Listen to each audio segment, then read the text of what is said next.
Hey kids, as you know, many people struggle with weight management. Usually that means they can't keep the pounds off, but if you're like me, you might struggle with the opposite problem. Seriously, this drawing is only a slight exaggeration. So, I'm gonna teach you how to turn that dank lankin into skank bankin. Quick disclaimer, I am not a nutritionist, I'm mostly talking out my ass here, but I'm reasonably sure that most of the claims I make in this video are factually correct. Alright, let's do this. Tips Tuesday. Tip number 1. Eat a dumb meat. It builds muscle. You know why? 'Cause it is muscle. I'm talking the beef, the pork, the chickie. It's all good. There is no better source of dense protein out there. Tip number 2. Peanut butter. Any nutritionist can tell you that a balance of carbohydrates, proteins, and fats is necessary for a healthy diet. Peanut butter is that balance. Very calorie dense as well, about 90 in each tablespoon. You're gonna wanna opt for chunk style rather than smooth, as it is closer to raw peanuts. Tip number 3. No coffee. But Sam, you say, I need the coffee for my energy. Well, guess what? That's a bunch of pussy bullshit. A man should be running on pure willpower alone. Coffee is a stimulant that makes you waste energy. It makes you poop, wasting nutrients. And it's an appetite suppressant, so you can't stuff your gut as good. Tip number 4. Supplement with fats. Making spinach? That's good. It's got the nutrients. But it's also got like 6 calories total. Throw a tablespoon of butter on top of it, and suddenly you up to 106 calories. Don't go with just butter though, it might turn you into a racist. I'm Paula Deen. Instead, diversify your oils. Olive, peanut, coconut, especially coconut, pop that shit on potato, that's the fazul.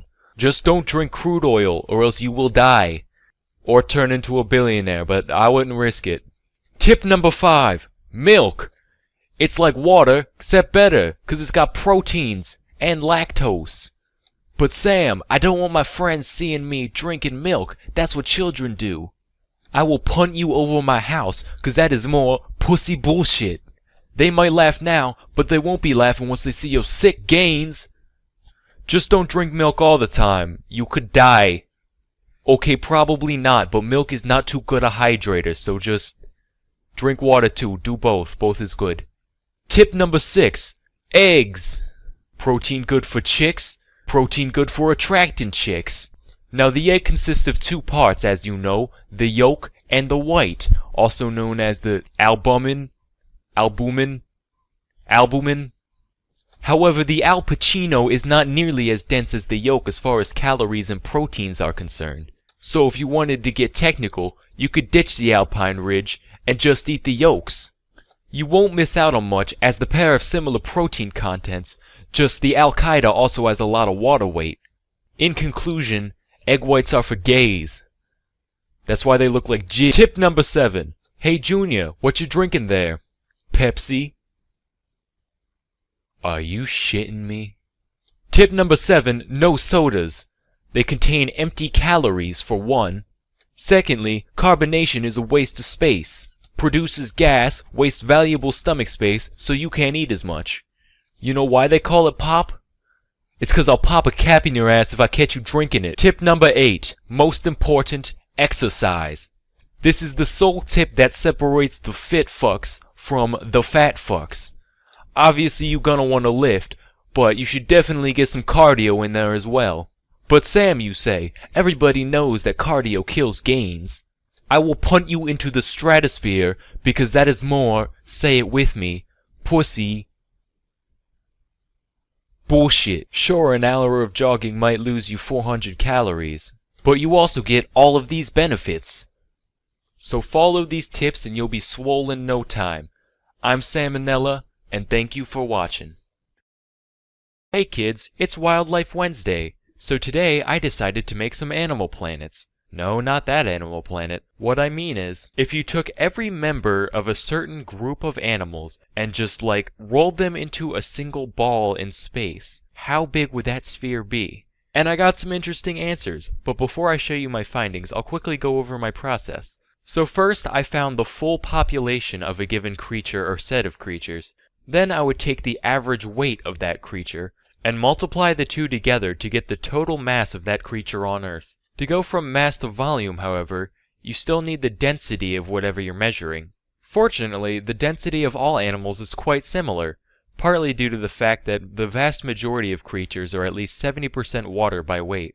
Couple that with the fact that the ratio of fat, muscle, and bone or exoskeleton in all creatures is at least vaguely similar, and we can estimate the density of all animals to be around the same.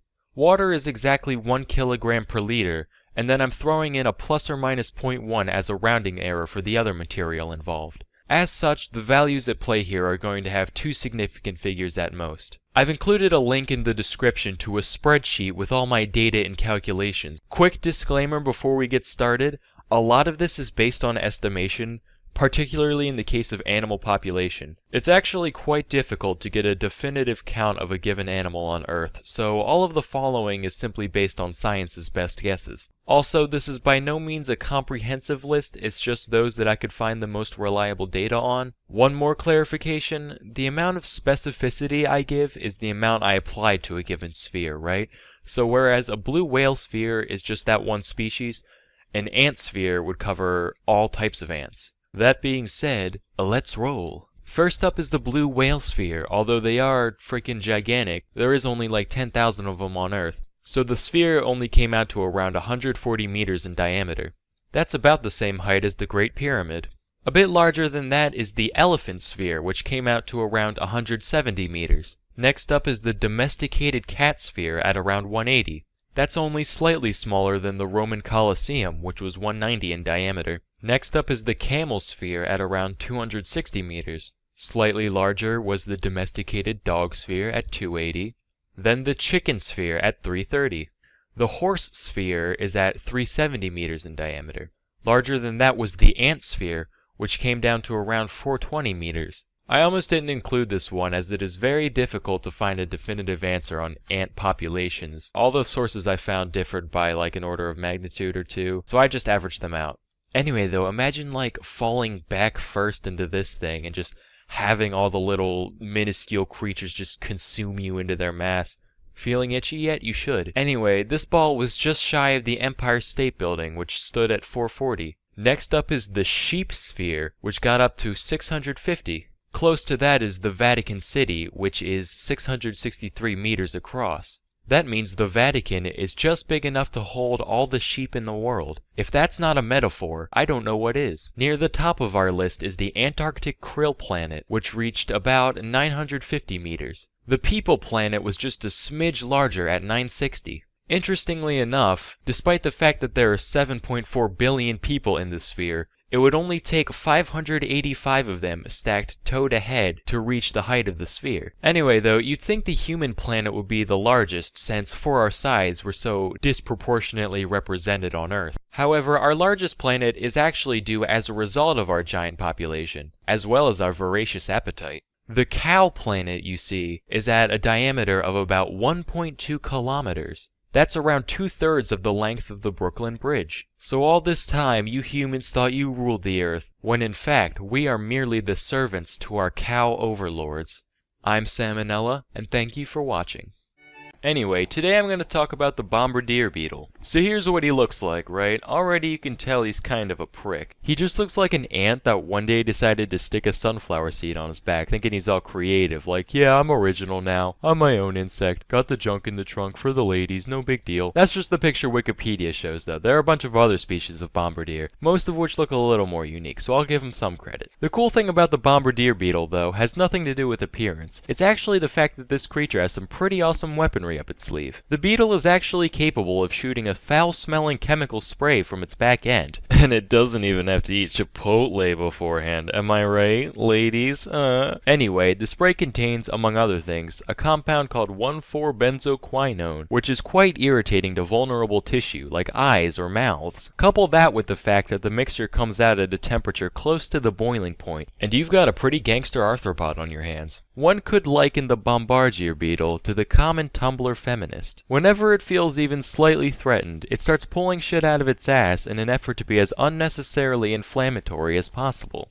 Even more interesting than the spray itself, though, is the way the beetle pulls it off. It starts out with two different substances, hydrogen peroxide and hydroquinone, each of which is stored in a separate reservoir in the body. Then whenever the bombardier gets his jerrys in a jostle, he releases either chemical into a single chamber. Once they mix, these chemicals react violently with one another, producing a bunch of heat and gas. The pressure from the gas is what propels the liquid out of the chamber and into the face of anything nearby. Fortunately for the bombardier, the pressure also seals off the entrances to the reservoirs, so as to stop the thing from, blowing itself up. As soon as the pressure's released, though, the valves reopen, and the process can be repeated. And this whole cycle takes place within the course of a couple milliseconds, meaning the average beetle could fire anywhere from 5 to 20 blasts within a fraction of a second. Once this video's over, you guys should look up some slow-mo videos of the bombardier in action. I can't show you here because of copyright and all, but it's pretty cool, so go check it out. Anyway, though, this system of using pressurized gases both to launch projectiles and to regulate the chambering process is actually somewhat similar to how guns like the AK-47 work, so I thought it was pretty neat how this creature managed to evolve something so mechanical in nature. I just hope the NRA doesn't catch wind of these guys. If the government takes away our chemical weapons, only the bombardier beetles will have chemical weapons. Then what, man? Then what? Hey, do you guys remember how the Flintstones always used to use animals as tools?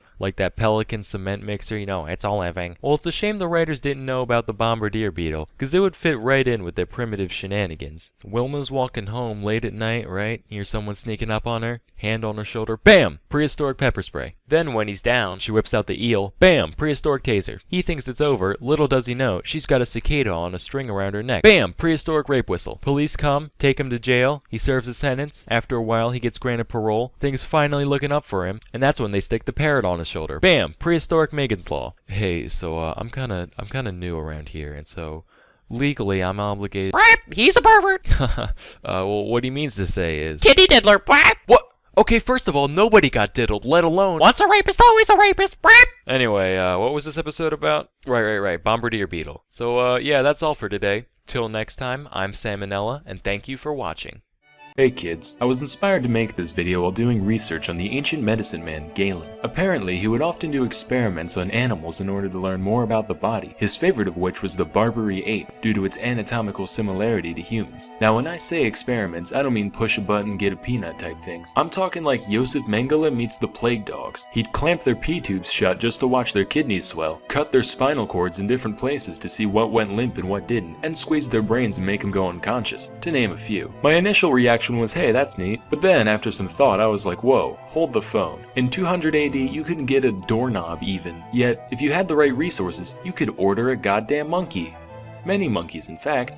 By the barrelful, presumably. Alternatively, if you were born in the right place, you could be the monkey poacher, making a living wrestling up some primates with nothing more than a net, a pokey thing, a hole in the ground, and a whole lot of ambition. So I got to thinking, what other kind of animals did ancient Rome have access to? Apparently basically everything that lived in this part of the map. They were particularly fond of elephants, and it's easy to see why. Sure, elephants aren't that big of a deal to the average person today, right? You've been seeing pictures of them since you were 2, big whoop. But imagine if you were a 20-year-old man who had never seen an elephant in your life. The closest thing you've ever witnessed is like horses, maybe some deer now and then. You get drafted, you go out to battle, you're a little scared, but you've been trained well, you're ready. Then, over the horizon, you see 20 house-sized behemoths with giant tentacles sticking out of their faces, horns longer than your body sticking out of their mouths, all screaming their weird trumpety scream, making your whole body vibrate like Mars himself is shitting on your very existence. So naturally, Rome loved to show these things off all the time, just as a display of power. Like, imagine if you were going to a speech in DC, and Trump rolls up with a pack of dragons. You'd listen to every word he said. He's got fucking dragons. That's what it was like seeing the emperor parade around with elephants back in the day. Of course, that wasn't the only use they had for imported animals. When they weren't being shown off in menageries, many of the exotic beasts brought to Rome were used in shows called venatios, which were basically like modern day bullfights, only instead of bulls, you had whatever crazy critters the state could find. Lions, crocodiles, gazelles, whatever. Around 55 BC, Roman statesman Pompey the Great decided to organize one such event. The feature creature creature of which was, you guessed it, an elephant. Unfortunately, Pompey forgot a crucial Barnum and Bailey trade secret. See, you're supposed to break the elephant's spirit before the show, not during. So the boys get to poking and the thing starts freaking out, just screaming and crying, even gesturing towards the audience like it was begging for mercy. Now the crowd at this kind of event was mainly composed of dirty, bloodthirsty peasants, and even they were like, holy shit, this is messed up. I came here for a nice, family-friendly disemboweling or two, but this, just deplorable. Then they all start crying, and the whole thing just ends up being a huge mess. Anyway, these types of spectacles became larger and larger as time went on. It's said that Emperor Trajan once held a venatio lasting 120 days, during which some 11,000 animals were killed. They also got pretty elaborate. A lot of creativity went into keeping things fresh for the crowd. In 203 AD, they had a model of a crashed ship built inside the arena, and an assortment of 400 animals were set loose from the wreckage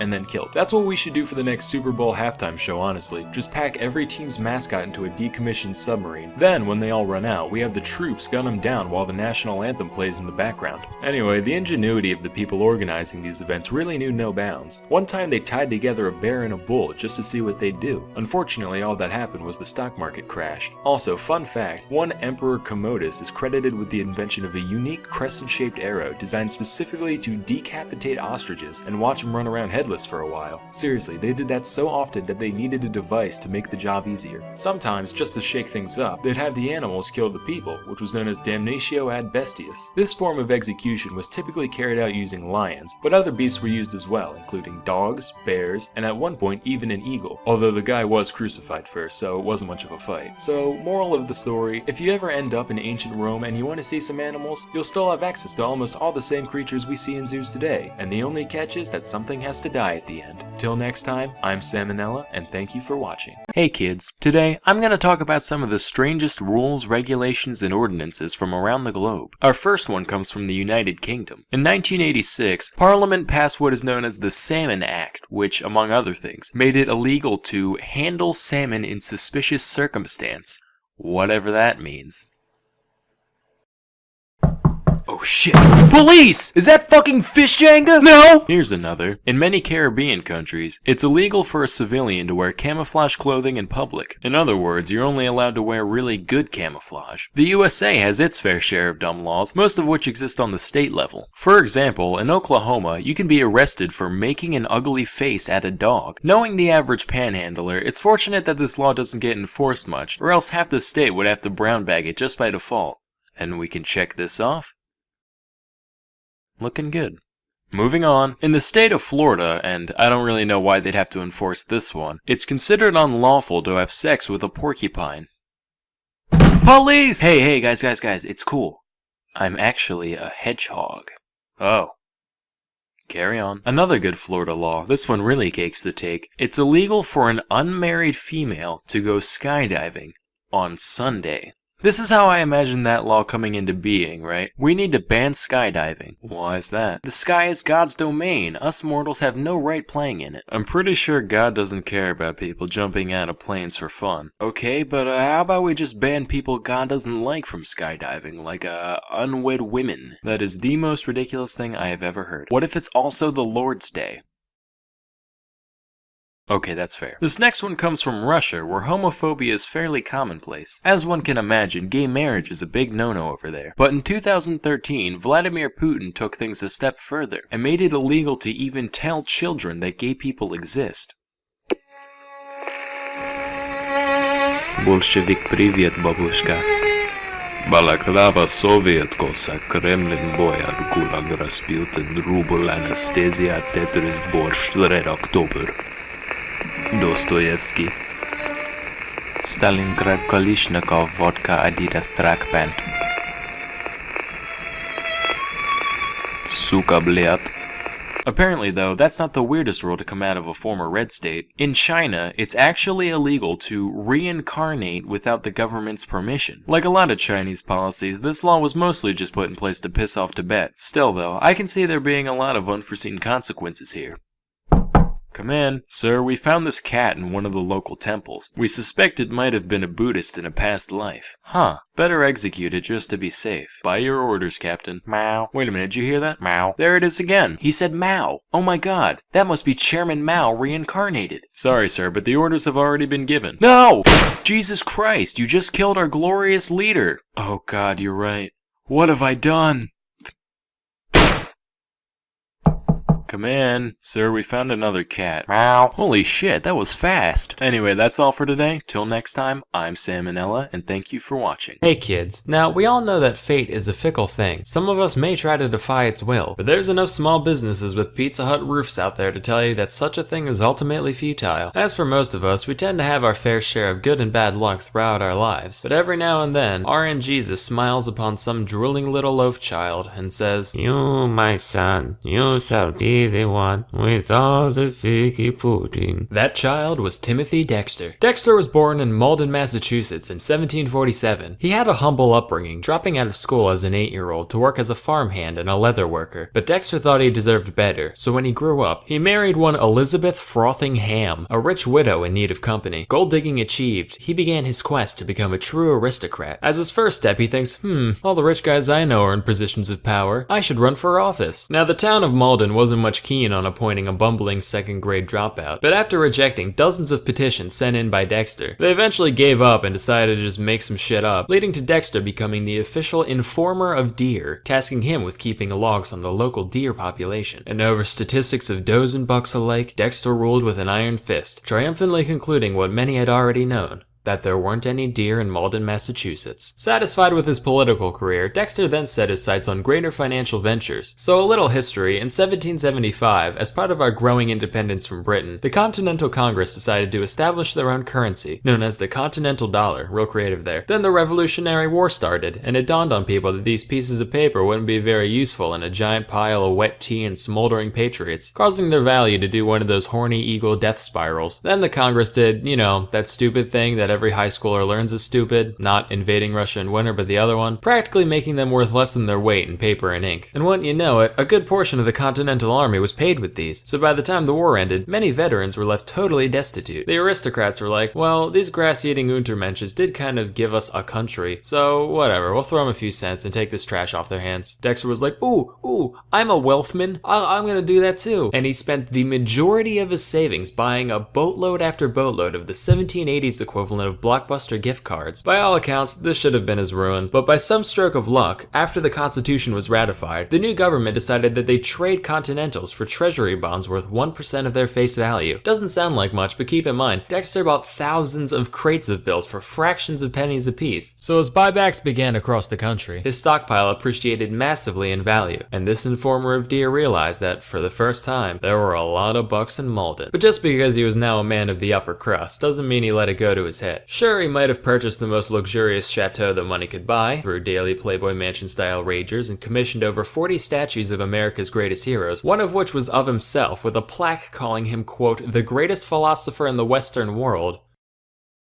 Despite his incredibly tacky displays of wealth, his contemptuous contemporaries still saw him for the loud, illiterate rube he was. So they started giving him deliberately awful investment tips in order to get him to bankrupt himself. One such piece of advice was that he should ship warming pans to the Caribbean. For those of you born after 1850, a warming pan's this dish on a long pole that you fill up with hot coals to warm up your bed. Not much use in a tropical paradise. But Dexter was undeterred by such frivolous things as logic. Went ahead and sent over 40,000 of them to the West Indies. When they arrived, the locals didn't really know what they were looking at and decided to use them as ladles for the sugar and molasses refineries. And by the end of it, Dexter sold every single one at a markup of nearly 80%. Frustrated that their plan backfired, the elites then told him to literally carry coal to Newcastle, which is an old idiom used to describe a pointless task based off the fact that Newcastle was one of the world's biggest producers of coal. The only idioms Dexter knew about all involved different animals shitting in the woods, so he took their word on good faith and went along with it. But by some divine providence, by the time the shipment arrived, the Newcastle coal miners had all gone on strike, and Dexter once again cleared the entire shipment with a hefty profit. He was like, man, I am so smart. By this point, he was pretty confident in his speculation skills, so he started making seemingly far-fetched ventures all by himself. One time he had a bunch of stray cats rounded up for basically free, which sounds like herding cats, but what do I know? And he sent them to the Caribbean, where they were gobbled up en masse.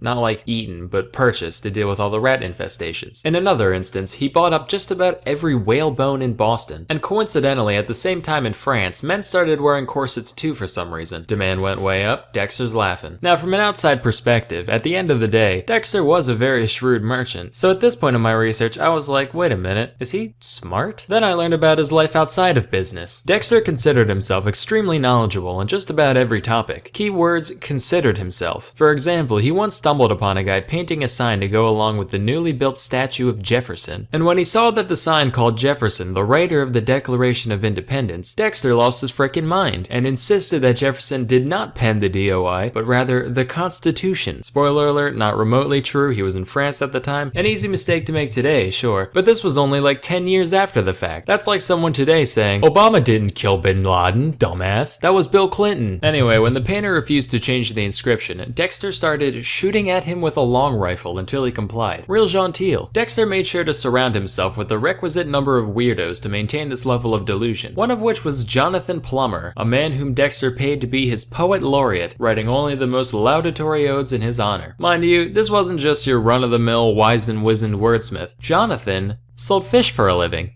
And porn. He just kind of went along with the whole thing for the pocket change. Besides his entourage, Dexter occasionally spent time with the total geeds known as his family. He had 2 children, whom the New England Historical Society describes as a half-mad drunk and a completely mad drunk, respectively. And he couldn't stand his wife on account of her perceived constant nagging, to the point where he would tell guests he was unmarried and that he just had a ghost in his house. Just like, oh yeah, that's a sea hag. You know, mansion built on some old Indian shipwreck or something. Timmy, please, I'm cold and my hands are rheumatic. Find it in your heart to light the fireplace for me. Yeah, plenty of that in hell, you banshee bitch. One day, in a massive stroke of ego, Dexter decided to fake his own death, complete with a lavish funeral service just to see who would show up. Lucky for him, about 3,000 people from all walks of life turned up. Though initially staying out of sight, he soon noticed that his wife wasn't crying. So in response, he jumped out and started hitting her upside the head with a cane in front of everybody. But as his true mortality grew closer, Dexter knew he needed a legacy and decided to pen his memoirs, titled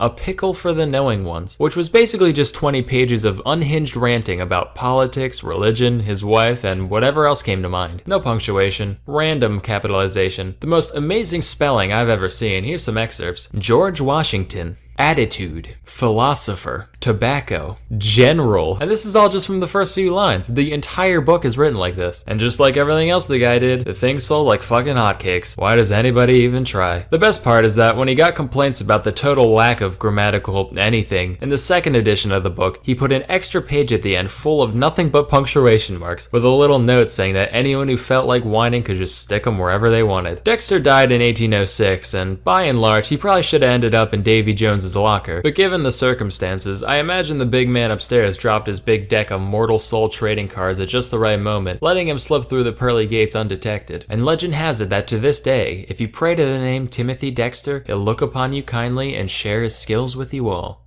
Hey kids, when living things evolve, it's almost always for the better. After all, the reason genes get passed down is because of the fact that they help the organism survive. Occasionally, though, adaptations that might help an animal in general can become huge drawbacks in other ways. Today, we're going to talk about some inherited traits that can end up screwing certain animals over if they're not careful. First is sloths. So, evolutionarily, life has found 2 distinct methods to handling survival on land. You got the plants and the fungi who just kind of hang out, and then you got the animals who actually, do things. The sloth is the one member of the animal kingdom who was brave enough to say, alright, I made the wrong choice here. This whole mobility thing, way overrated. So you know what, fuck it, I'm changing teams. The sloth's sedentary lifestyle is made possible by the fact that the creature has the metabolism of the average college kid, sleeping 16 hours a day and only crapping like once a week. However, while this lifestyle is easily sustained on a diet of Hot Pockets and alcohol, it doesn't work as well when you eat nothing but leaves, which provide very little energy relative to volume. Because of this, you can have sloths who straight up kick the bucket just from being too full. Their sad, slow sloth stomachs spend so much energy over so much time trying to digest the matter, that by the time they're able to start absorbing energy, they've already fallen out of the tree dead from exhaustion. I learned about this next thing from my Uncle Harvey back when I was 8. He said to me, "Hey Sammy, did you know sharks die if they stop swimming?" At first I was skeptical, because this was the same man that told me that the squirrel on the the road was just taking a nap. Several firm prods with the stick proved to me otherwise, so by this point in time, I figured Uncle Harvey just had a generally poor grasp on the concept of death. Apparently, though, he was right about the first thing. Some species of sharks, such as great whites and whale sharks, need to constantly move forward in order to push new water into their mouths and through their gills so that they don't suffocate. It's kind of like when you were a kid and you had to keep running to keep the kite in the air, only instead of a kite, it's your respiratory system, and instead of the kite falling down, you would choke to death on your own deflated organs. Anyway, this method of breathing is known as ram ventilation. Following this logic, one would think that rams would then breathe through something called shark ventilation, but no, apparently they just breathe like everybody else. Next we have ferrets. So in some cultures, ferrets are referred to as polecats, and there are two main theories as to why that is. Some biologists believe that the name is based on the fact that ferrets are an evolutionary hybrid of the pole and the cat, as evidenced by their shape and features. However, others believe that the name is actually an outdated piece of Nazi propaganda, designed to show that Polish people are so dumb they don't know what a cat looks like.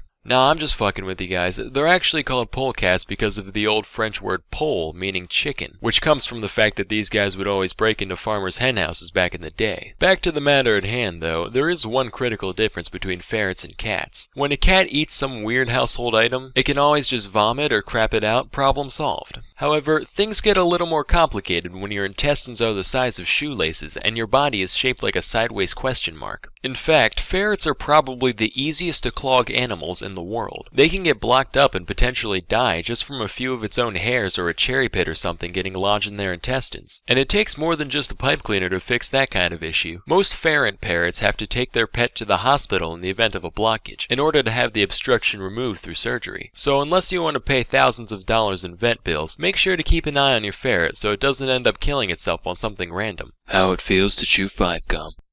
Help! I can't shit no more! 5-gum. Stimulate your ferrets. Anyway, that's all for today. Till next time, I'm Salmonella, and thank you for watching. Hey kids, so we all know that, as far as living things go, humans win, not even a contest. But it turns out, if you hop to the next genome over and look real carefully, you can actually see a basic version of a lot of the stuff that makes us so great. Here's some stories about what chimpanzees can get down to in the right context. Talking about chimp tails? Now, North Korea's Pyongyang Central Zoo has a colorful history, from its humble beginnings as literally just 50 badgers in a fence, to the parrot they taught to recite poetry praising Kim Il-sung, to being the only place in Pyongyang where you can look at a dog legally. It seems the only thing that's remained constant throughout this zoo's life is that it's fucking depressing. Fortunately, both workers and animals alike found ways to cope, one of which is smoking. Azalea the chimp is currently 13 years old and is one of the shining stars of Pyongyang Zoo, purely for her ability to burn through over a pack a day. Now, I like a good old-fashioned smoking chimp as much as the next guy, but whereas most zookeepers would probably try to talk her out of something so unhealthy, the North Korean ones actually gave her supplies, just like, feeling trapped, welcome to the club, pal. Her skills are actually pretty impressive. Not only can she use a lighter, but in a pinch, she also knows the old schoolyard trick of lighting one ciggy with the other. Just a shame that her mind wasn't put towards something a little more healthy or productive.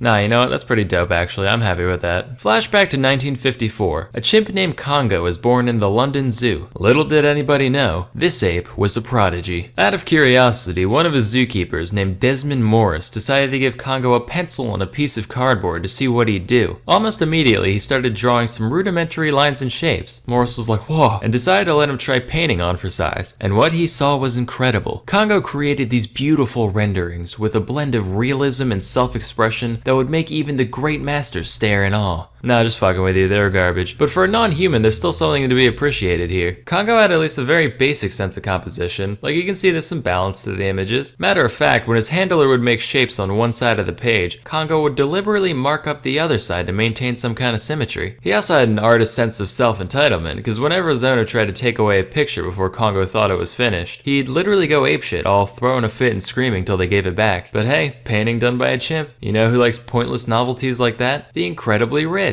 In 2005, 3 of Congo's paintings were up for auction next to works by 2 obscure little artists known as Andy Warhol and Pierre-Auguste Renoir. And while the 2 actual artist pieces went completely unsold, these 3 beauties got picked up for the scant price of over $25,000 US. And the guy was like, wow, I felt something for a second there. I really like the watermark on this, by the way. Like, this is my painting done by a chimp. Anyway, next we have this beast called Washoe. Washoe was the first non-human creature to learn to communicate through sign language. That's right, eat shit, Coco.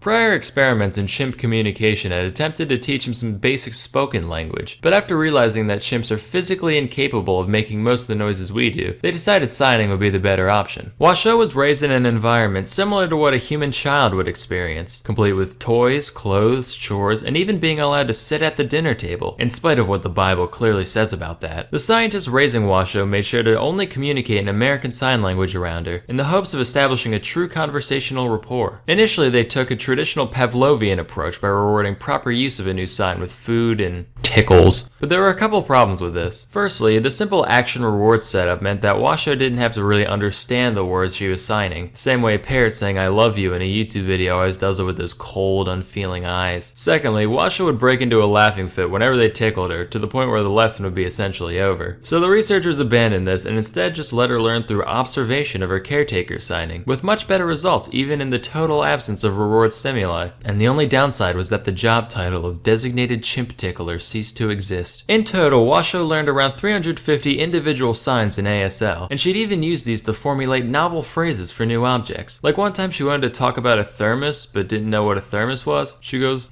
metal cup of drink. Hey, scat! A similar story comes from a chimp named Lucy, who was raised by one Dr. Maurice Temerlin and his wife, Jane. The tale of Lucy's life is why this woman is now officially the third most famous woman named Jane who worked with apes. In the same vein as Washoe, the pair attempted to gain some insight into Lucy's weird chimp noggin by raising her like you would a human. You know, dressing herself, using silverware, making tea, looking at magazines, pretending she knows what a word is, all that jazz. But as Lucy matured, things took an ugly turn. For one, since she was brought up in a basically human environment, she eventually discovered the time-tested human pastime of alcohol. The pair would leave bottles of gin around their home with Lucy, which, I don't know how you'd make this mistake twice, but it was apparently a common occurrence for them to leave her alone for too long and come back like, honey, I think the monkey's fucking wasted. Again. Another one of her hobbies was sculpting crude human heads out of poop.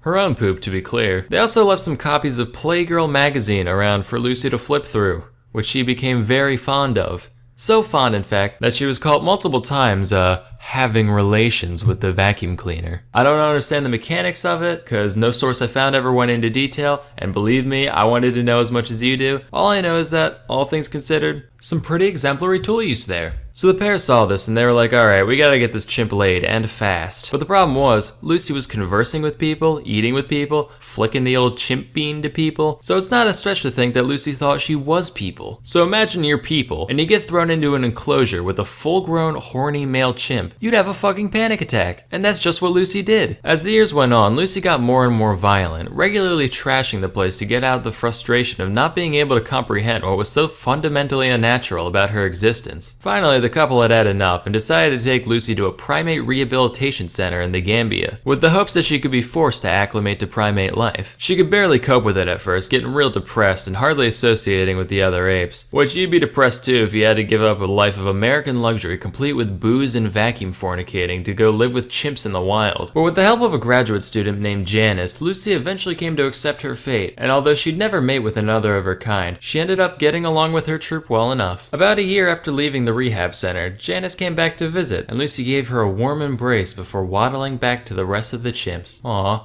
Then Lucy got poached like a fucking egg, which kinda puts a damper on the whole happy ending, but you know.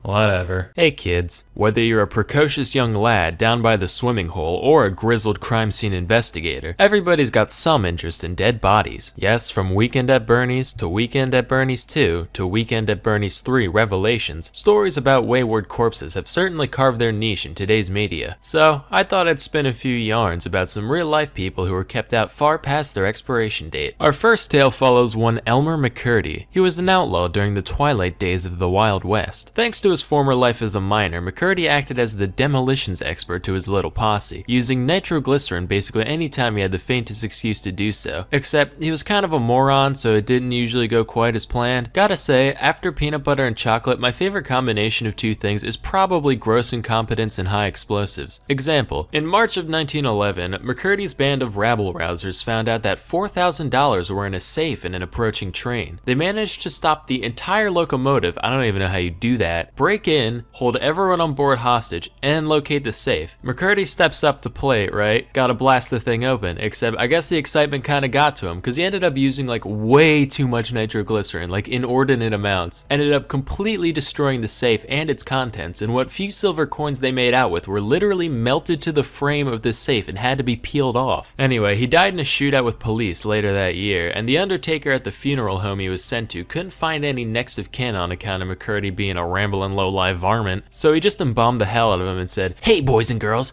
want to see a dead criminal? Only one shiny nickel. and since LiveLeak wasn't around at the time, there weren't many places a kid could go to stare at a corpse for a while if he or she so desired, so it actually became a pretty popular attraction. Visitors would pay their dues by physically slipping the coin into the man's mouth, and the creepy-ass undertaker would come fish him out later, probably with bare hands all slowly and sensual-like. A few years passed when a couple of guys showed up claiming to be McCurdy's brothers, with a note from the local sheriff to back it up. They told the undertaker they had permission to go bury McCurdy, so he reluctantly relinquished the body to the men. Except, these guys weren't his brothers. They were just a couple of crusty freaking carnies. They shipped the body off to Kansas to become an attraction in the traveling show. From here, McCurdy traded hands a few more times. At one point, he was exploited for this one guy's film about narcotics. It was like, yeah, this pill-popping degenerate got shot while trying to rob a pharmacy for more dope the other day. The body was super old by then, so people were like, wait, why is he all desiccated and flaky and gross? He just goes, yep, that's what happens when you do drugs, kids. Your fucking skin falls off.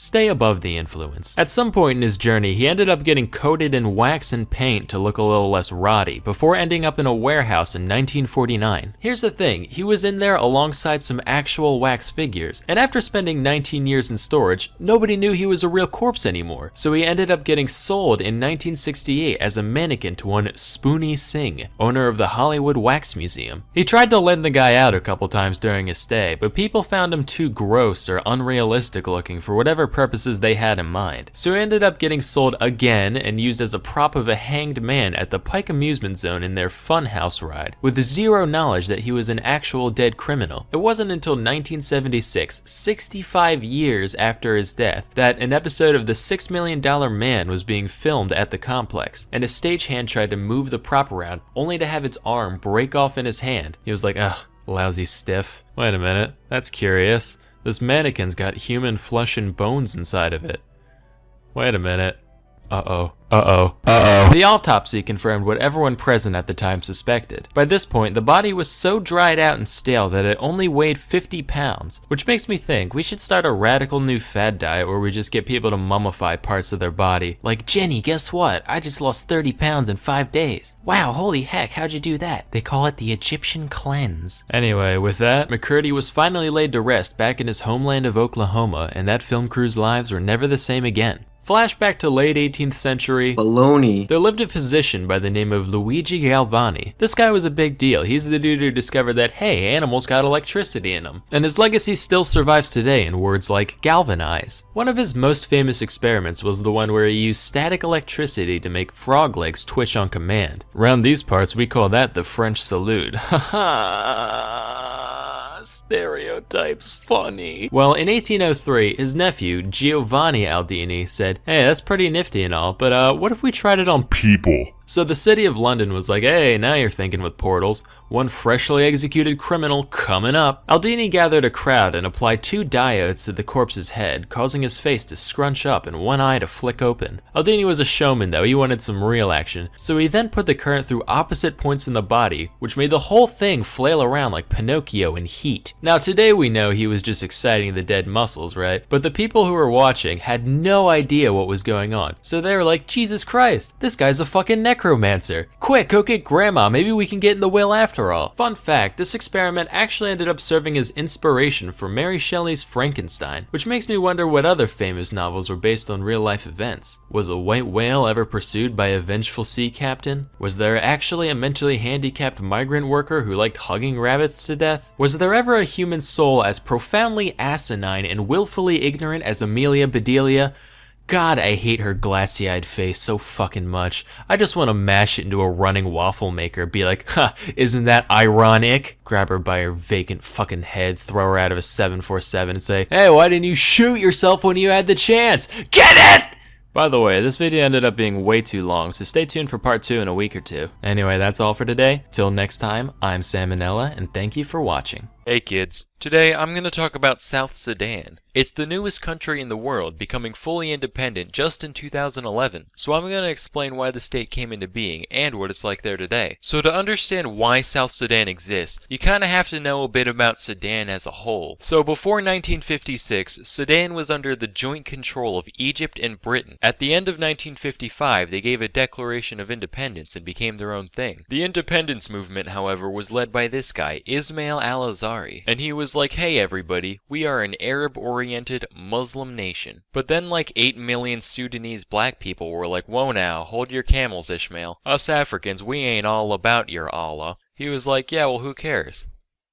Oh, I see. So they got into a civil war between the primarily Arab-Muslim North and the traditionally oriented African South. That went on for 16 years until finally the North's like, alright fine, you can do your thing. Like you're still part of Sudan, but you can govern yourself for the most part. We'll take our falafels elsewhere. And that peace treaty lasted 11 years from 1972 to 1983. Eventually, the South was like, well things aren't that bad now, but the Arabs still technically control us, so it could get worse. And I'm not in the mood for any Sharia law anytime soon, so we should probably go back to fighting. So then there was another civil war, which was basically a continuation of the first one, and that ran on from 1983 all the way to 2005, when finally the two sides made a comprehensive peace agreement, which led to South Sudan becoming totally self-governing in 2006. Then after 5 more years of fiddling around with paperwork, South Sudan became a fully fledged independent nation in 2011. So notice how there were 2 civil wars before the South gained independence. I guess you could say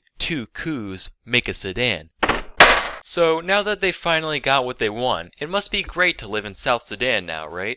No, not really. It's actually just about the worst place you could ever choose to live in. Seriously, if somebody gave me the choice of moving to South Sudan or living the rest of my life with my dick inside an anthill, I'd be slathering on the honey before they even finish their sentence. Let me talk about a few reasons South Sudan sucks so bad. First, let me talk about ethnic groups. Europe, as we all know, contains a lot of ethnic groups. Scots, Serbs, Slovaks, Slovenes, Spaniards, Swedes. And those are just the big ones that start with S. There's like 100 others. The same is true with Africa. There are thousands of localized ethnic groups sprinkled all over the continent, whether or not you could tell from first glance. As such, South Sudan is home to a bunch of different peoples, each with their own languages and customs. And these groups have a long history of disagreeing with each other, like they don't get along much. So that's one thing. Second, remember how South Sudan was at war with the North for basically all of the past half a century? Well, as a result, the whole place is pretty geared for war and not much else. Their infrastructure is abysmal and they've got all these guns just lying around waiting to be shot at something. Third, South Sudan has a bunch of oil reserves in different locations around the nation, and we all know how much people like oil. Everybody wants control of whatever wells they can get. So between these 3 things, the whole place is basically one big whirlpool of chaos. At any given time, the South Sudan government is at war with at least 7 different armed groups from around the country, each of which is also at war with the other groups. And if that's not enough of a shitstorm, the government ended up basically splitting in 2 in 2013. This is what happened. So you've got the president, his name is Salva Kiir, and yes, he does actually wear a hat like this. It was a gift from George Bush, true story. And then the vice president, his name is Riek Machar. I'm probably saying those wrong, but it's fine. They don't have internet in South Sudan, so nobody can call me out here. So anyway, Salva Kiir, he's very aware of the fact that the country's in a very precarious spot at the moment. So he starts taking greater control of the government and the military, dismissing old people and installing those that he sees fit. And so Riek Machar, he's like, well gee whiz Salva Kiir, for someone who calls himself a president, that's pretty dictatory of you.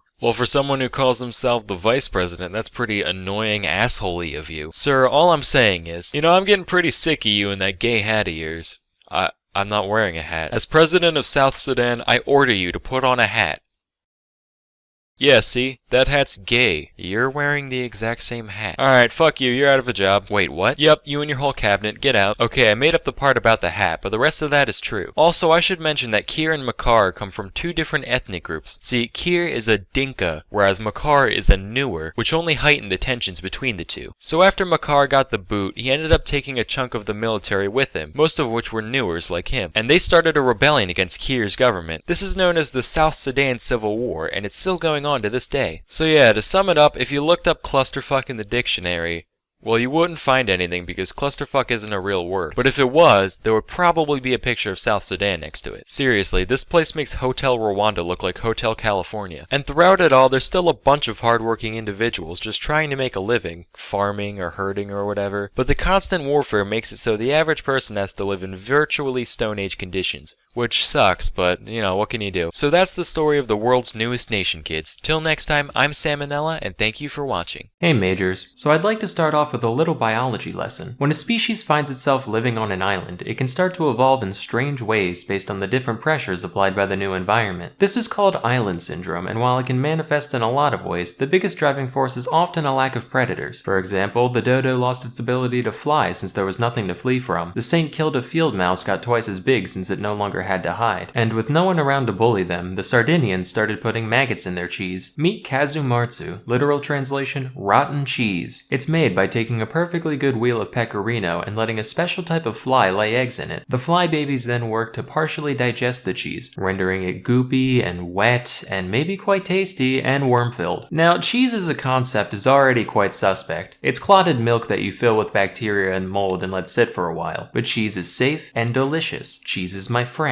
I trust cheese. So my guard would be down around kazumarzu. I've learned to look past a cheese's childhood. Strange upbringings are what give them their character. But it turns out, those maggots are still alive. And if you don't chew well enough, they can cause enteric myiasis, which is a fancy term for fly larvae living in your intestines. Symptoms are similar to food poisoning, except with the added psychic pain of knowing that, again, your bowels are full of squiggly new friends. It's for this reason that kazumarzu is banned in the EU and elsewhere. A black market still exists, which is wild, and it's not a small one. In 2019, the illicit kazumarzu trade was estimated to be worth 2 to 3 million euros annually. Personally, I would just do it prohibition style, like definitely don't put these fly eggs on this sumptuous wheel of pecorino. But if you do, you absolutely shouldn't keep it warm and damp for a week. But although it's traditional to leave the larvae alive when you eat your mag and cheese, some consumers still prefer them dead, shockingly. In that case, one puts the cheese in a sealed bag, and when the maggots run out of oxygen, they writhe around and fling themselves all over the place. This is heard as a distinct pitter-patter against the walls of the bag, and when the sound stops, the contents are ready to eat, like popcorn. Shark fin soup is one most of us have heard about already, mostly in reference to its effect on shark populations and the wastefulness that goes into making it. Until recently, though, I never looked into the nature of the dish itself. I figured, right, the fins are just the only part of the shark worth eating. Big whoop, it's probably not much different from, like, swordfish. Apparently, though, I had it backwards. Shark fins aren't even meat. They're made almost entirely of cartilage and collagen. They are the last part we should be eating. That's why it's only made into soup, because without being soaked in broth, it has zero flavor or nutritional value on its own. Their only redeeming quality is their unique mouthfeel due to how stringily the collagen grows, in structures called ceratotrichia. The texture has been described as somewhere between chewy and crunchy, which I find describes most things, actually. Other adjectives present on Wikipedia include snappy, gelatinous, and sinewy. The exact sensation of eating this substance remains a mystery to me, and the unintended side effect of all this research is that I now really want to try it. Like, it's a big trade. I've got to be the one that's wrong. There is imitation shark fin soup available, but I've already decided that it's not nearly as good. So I've come up with a compromise to this controversy. Everyone on Earth gets just one bite. Say there's 10 bites to a fin, 4 fins to a shark, 200 million sharks die, sure, a necessary casualty, but then we can end the practice forever. All done. You can finally rest, Mr. Ming. Come here, baby. Aww. Aki. What? Aki. Where?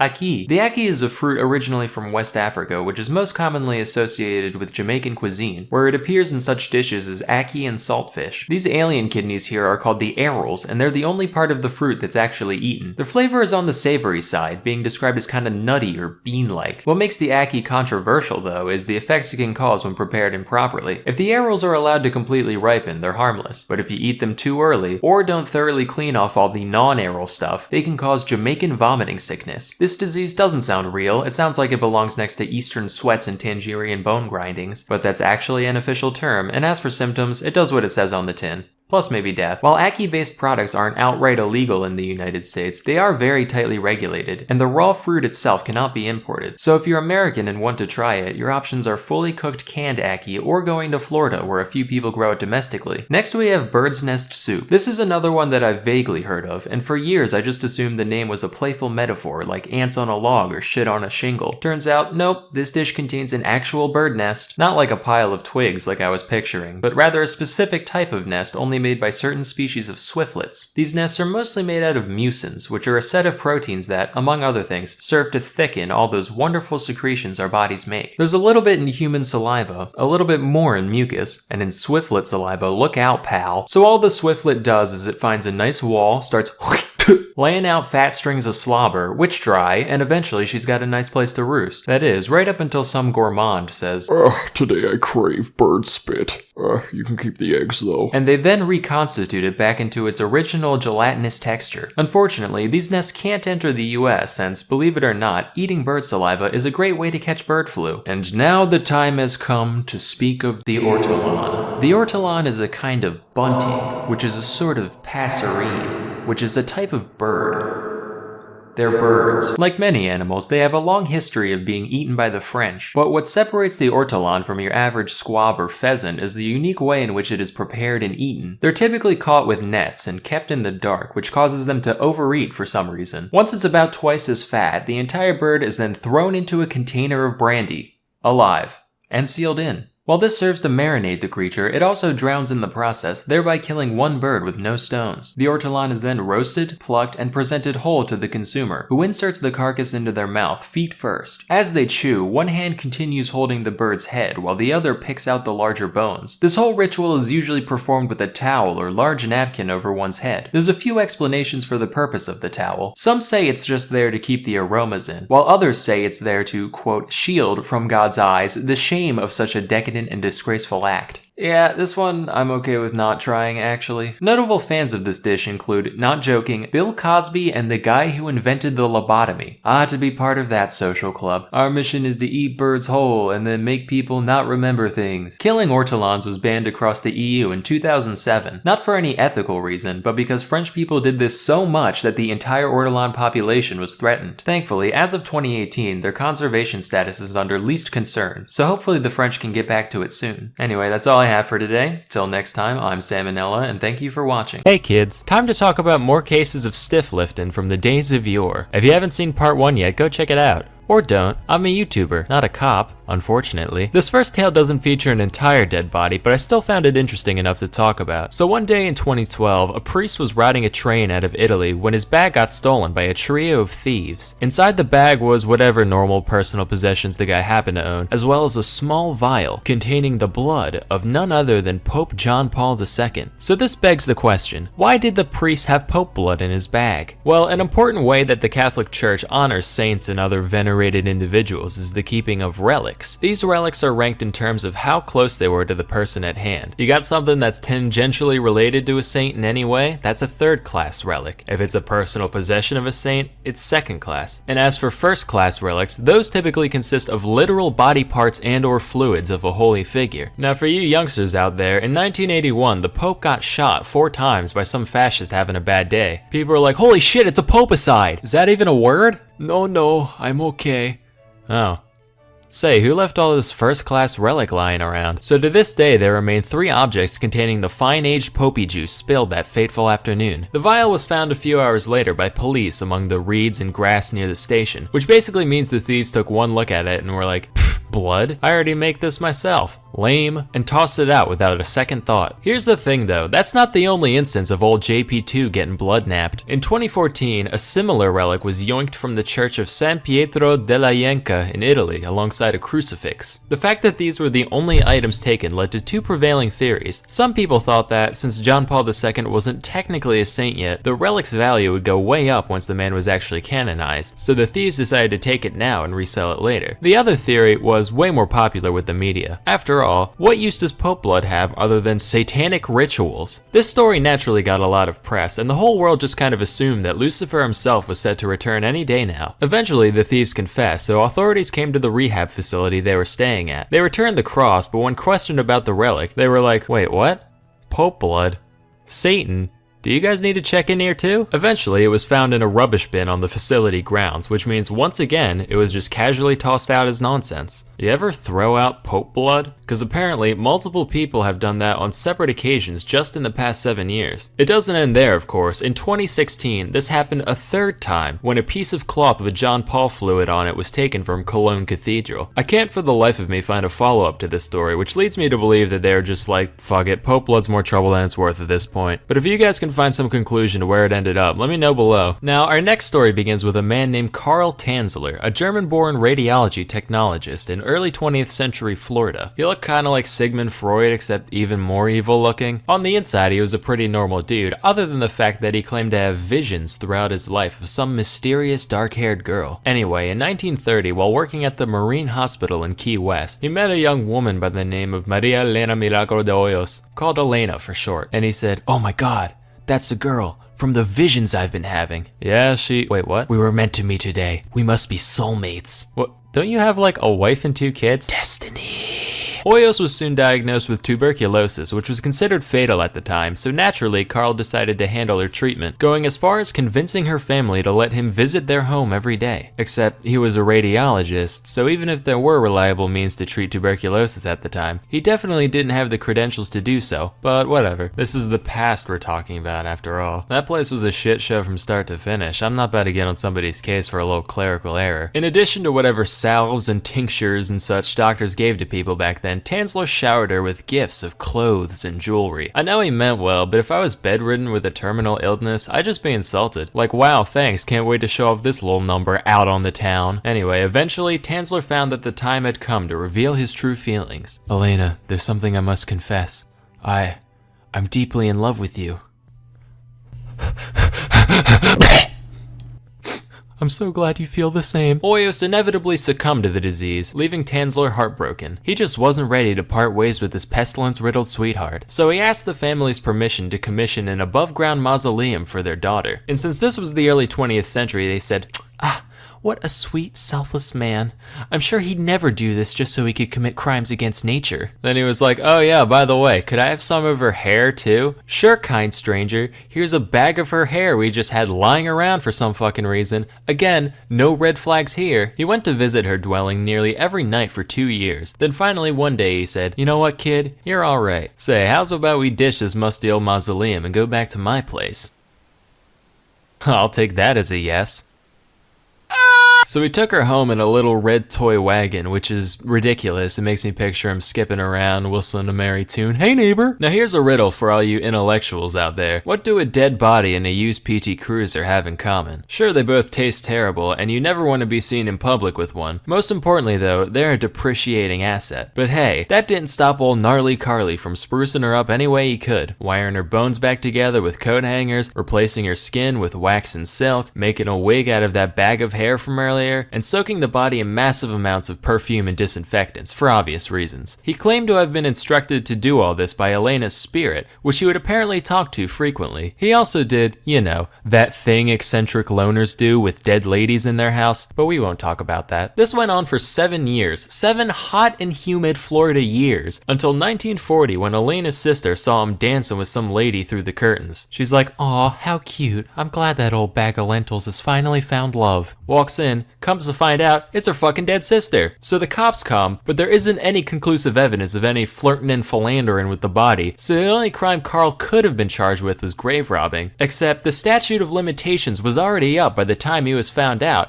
so they just took the body, tipped their hats, and went on their merry way. Tanzler still missed Elena dearly, but since he couldn't have her cadaver, he crafted a crude homemade effigy of the lady, which he lived with for the rest of his life. Here's the part that really gets me though. He apparently went back to live with his estranged wife once the jig was up. Just like, "Hey babe, I know we haven't talked since the whole corpse thing, but I've been having trouble making rent. Do you think I could come crash for a while?" "Sure, come right in. I'll take your coats. Would you and the demented life-size replica of your long-dead lover that you left me for like a cup of tea?" "I'd like one. None for her though. It goes right through her." Of course, I'm making all this out to be a horrifying thing for the goofs and gaffs of it, but at the time, a lot of people read the news stories about Tanzler, and many actually sympathized with the man. They saw him as the distraught, hapless romantic that he saw himself as. Hey kids, it's That Happened Thursday, so it's time to learn some history. Today's lesson is on the weirdest 16th century Danish astronomist that you'll ever meet. Okay, that isn't saying much, but trust me, he's an interesting guy. Meet Tycho Brahe, or Brahe, or Broham, I don't really know, let me look it up. Alright, apparently I was right the first time, it's Tycho Brahe. Already you can see that something ain't quite right. He looks like Jamie Heinemann's gay cousin. So his claim to fame, among other things, is that he spent around 30 years collecting astronomical data with nothing but the naked eye, data that was later utilized by minds like Newton. However, if you think he just sat around staring at the sky all day like some kind of loser, then you're way off base. First off, besides the whole astronomer thing, Tycho was an immensely prominent noble for a long period of his life. It was to the point where he owned 1% of the entire wealth of Denmark at one point in the 1580s. Today, people like Bernie always talk about the 1%! Bitch, I am the 1%. Oh dear, I am somehow even more bold. Honestly, imagine a single scientist having that much money today. If you gave that kind of cash to Stephen Hawking, he would probably turn into Skynet. Beyond being a stargazing fat cat, though, Tycho is also just a straight-up lunatic. Here's a story. So he got into a little scrap in his college years, right? That ended up in a sword duel where he lost part of the tip of his nose. You'd think he would have learned his lesson. But later on in his life, he somehow got himself into another sword duel, this time in the dark, and he lost the rest of his nose. Maybe that's where all the money came from, honestly. Just put out a bunch of nose insurance beforehand. Oh, it's already broken, I don't need the rest. Get myself into another fight. So finally he got himself fitted with a new brass prosthetic nose, which he wore for the rest of his life. But that's just the tip of the crazy iceberg. Tycho, being fabulously well endowed, financially, get your mind out the gutter, one day decided to hire a dwarf for his court. Just to, do dwarf things, I guess. The guy's name was Jep, and Tycho was in full belief that he could also tell the future. Hold on, I'm getting a vision. I see you giving more money to a little person. Oh wow, must have happened. Ha ha, silly Jep. Damn. Seriously though, imagine one of today's astronomers pulling something like this. So, Mr. deGrasse Tyson, what discoveries have you made today? I've discovered something about myself, Steve. Go on. I want to own a dwarf. I want to call him Jeb and have him do dances for me and, be my footstool if I asked him nicely. What the fuck, Neil? Also, he should be psychic. What truly takes the cake, though, is Tycho's pet elk. Yep, this walrus owned a caribou. Can't make that shit up. So one day, the next noble over wanted to borrow the elk to entertain guests at a party, right? So Tycho sends the beast over to the other guy's manor. At the party, the elk gets pissed drunk, climbs up a staircase, falls down it, and dies. And dies. Knowing Tycho, he was probably just like, well, no more moose, I'll buy another one, life goes on. So that's the story of Tycho Brahe. Remember kids, eccentricity can get you far in life, but dwarf owning can get you even farther.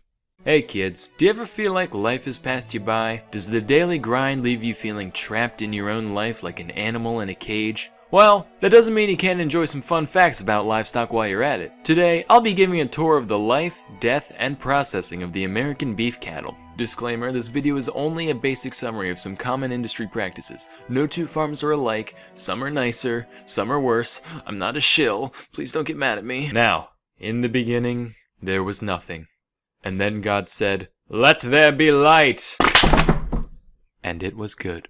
Henceforth you shall be called Craig. At birth, the calf weighs somewhere between 60 and 100 pounds. The males are typically castrated within the first couple of weeks, usually without anesthetic. The main point of this is to keep the steers mellow later in life, but it also stops their male hormones from giving the meat an off taste that the American palate isn't really accustomed to. Anyway, things started off pretty good for Craig. Drinking milk, hanging out, the life. After a while he figures out you can eat the floor, that's cool. But then after about 10 months he gets loaded into the cattle cars. If you're a history buff like me, you know that's not a good sign. Little does Craig know, he's been auctioned off to a feedlot 1,000 miles away. Here the cattle are packed together like sardines, if sardines were 500-pound terrestrial mammals. The menu consists of random roughage and energy-dense feed like corn so they can pack on the pounds more quickly. Overall, this environment puts a good deal of stress on the beast, which can end up taking a toll on his health. But it's nothing a little visit from the antibiotics fairy can't fix. Once fully grown, Craig gets taken to the packing plant. This is where the magic happens, and by magic we mean mechanically automated goring into commodities. This is where things get messy, so try to forget that we gave this random animal a name a minute ago. In order to keep things as humane as possible, a worker will first use this device, referred to as a stunner. Here's a demonstration.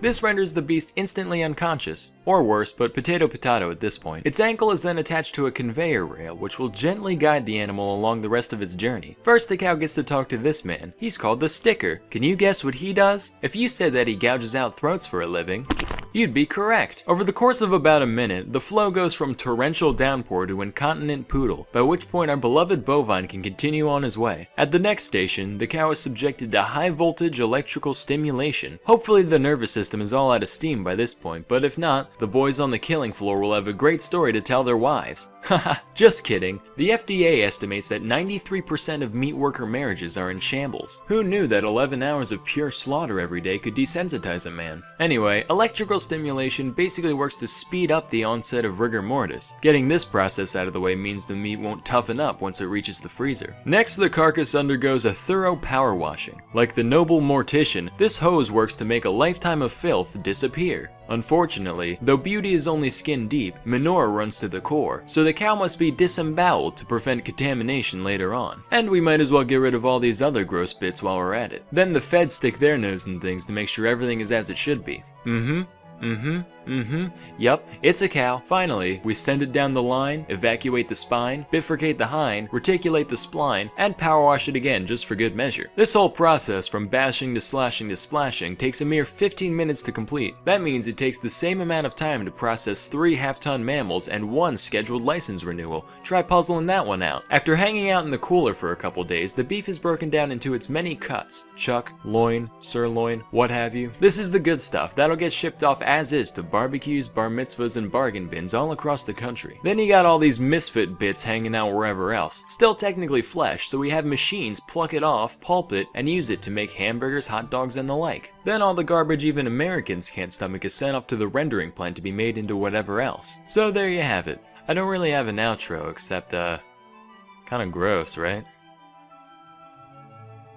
Anyway, that's all for today. Till next time, I'm Salmonella, and thank you for watching. Hey adults. So most of us are aware of at least one animal companion to the Commander-in-Chief. All but 3 presidents have owned some kind of pet during their term, and there's good reason for that. Not only does a lovable mutt serve to humanize an otherwise larger-than-life figure, but their cute antics can also be a great distraction when needed. Huh? Drone strikes? Never heard of her. Hey, we're doing a photo op with this dog that shares a name with my vice president's son, cause you know, that's not weird at all. But as it turns out, dogs and cats are just the tip of the iceberg. There have been a lot of quadrupedal occupants of the White House, even without Miss Lewinsky. So today we'll be going through just a few of the more interesting ones. Going back to the beginning, Washington had critters galore, including 4 black and tan slur hounds that he named Drunkard, Taster, Tippler, and Tipsy. They sound like if Santa's reindeer were all alcoholics, which would be a shame because Rudolph's red nose would no longer be of note. John Adams had 3 dogs that presumably spanned the alignment chart, being named Juno, Mark, and Satan respectively. Not a joke. Jefferson kept around 40 sheep during his presidency, one of which was a 4-horned Shetland ram. Though nameless, said ram soon became famous for killing a young boy on White House grounds.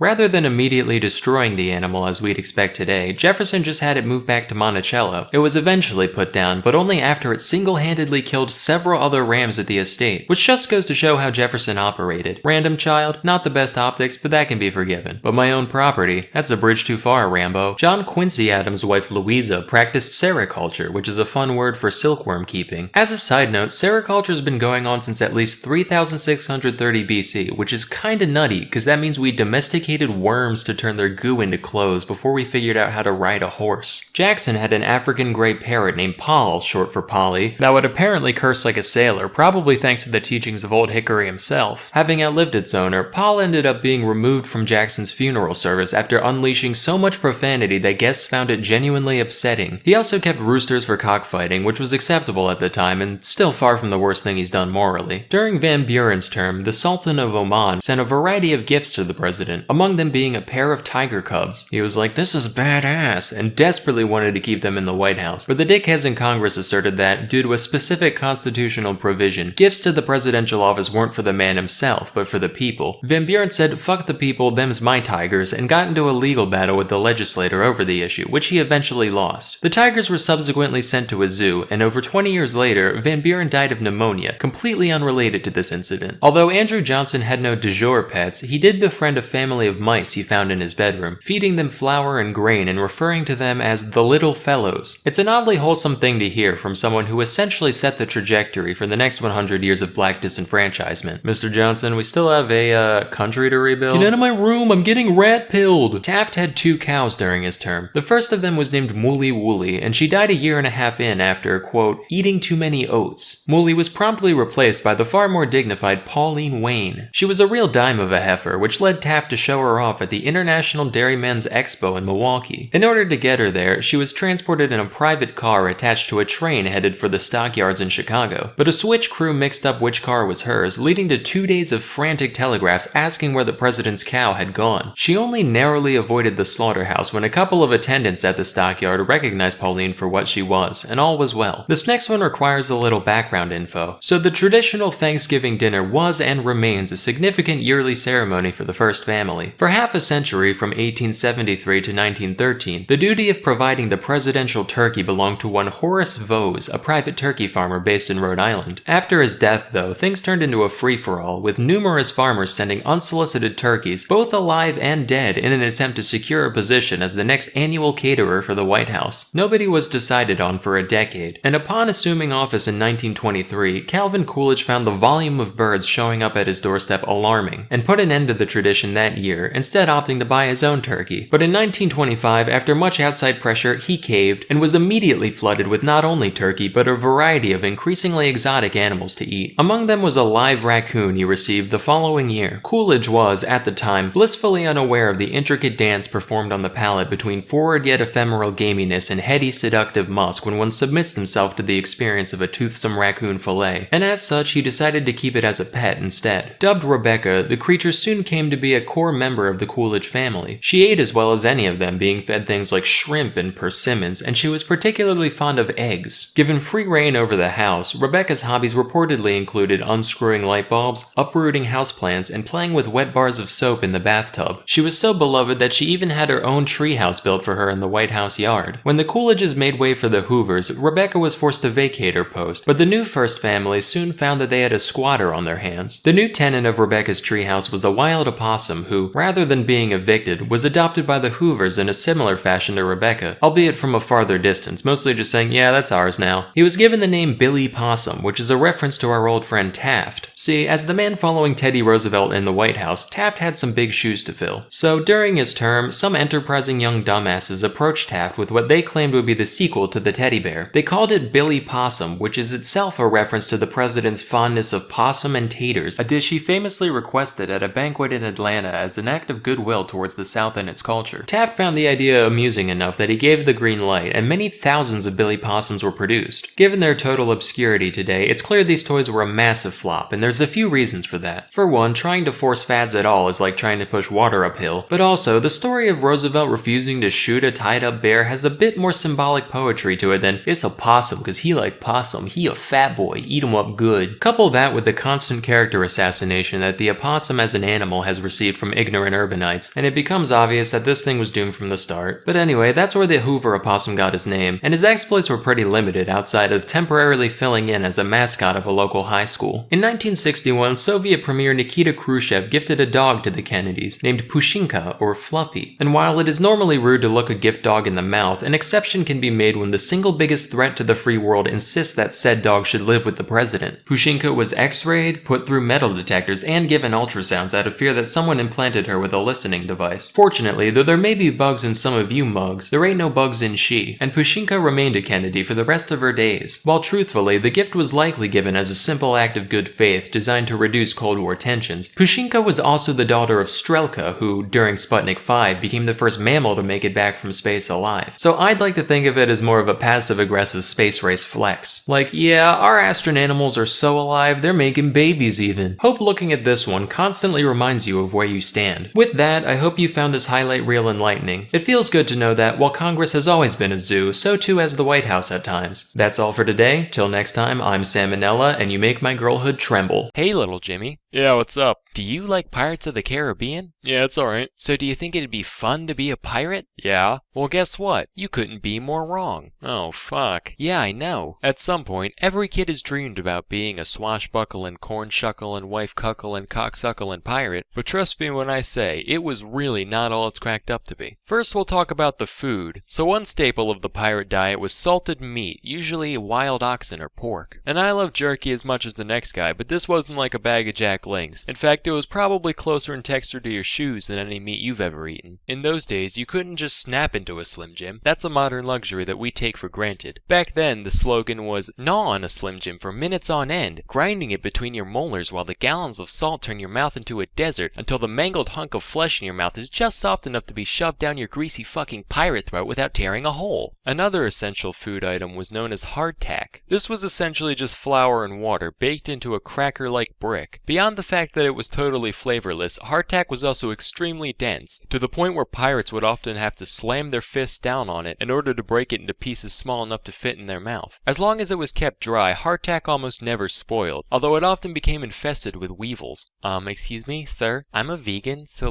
can I have a new piece? One without any of Mother Nature's beautiful creatures in it? Thanks. Wait a minute, is this gluten-free?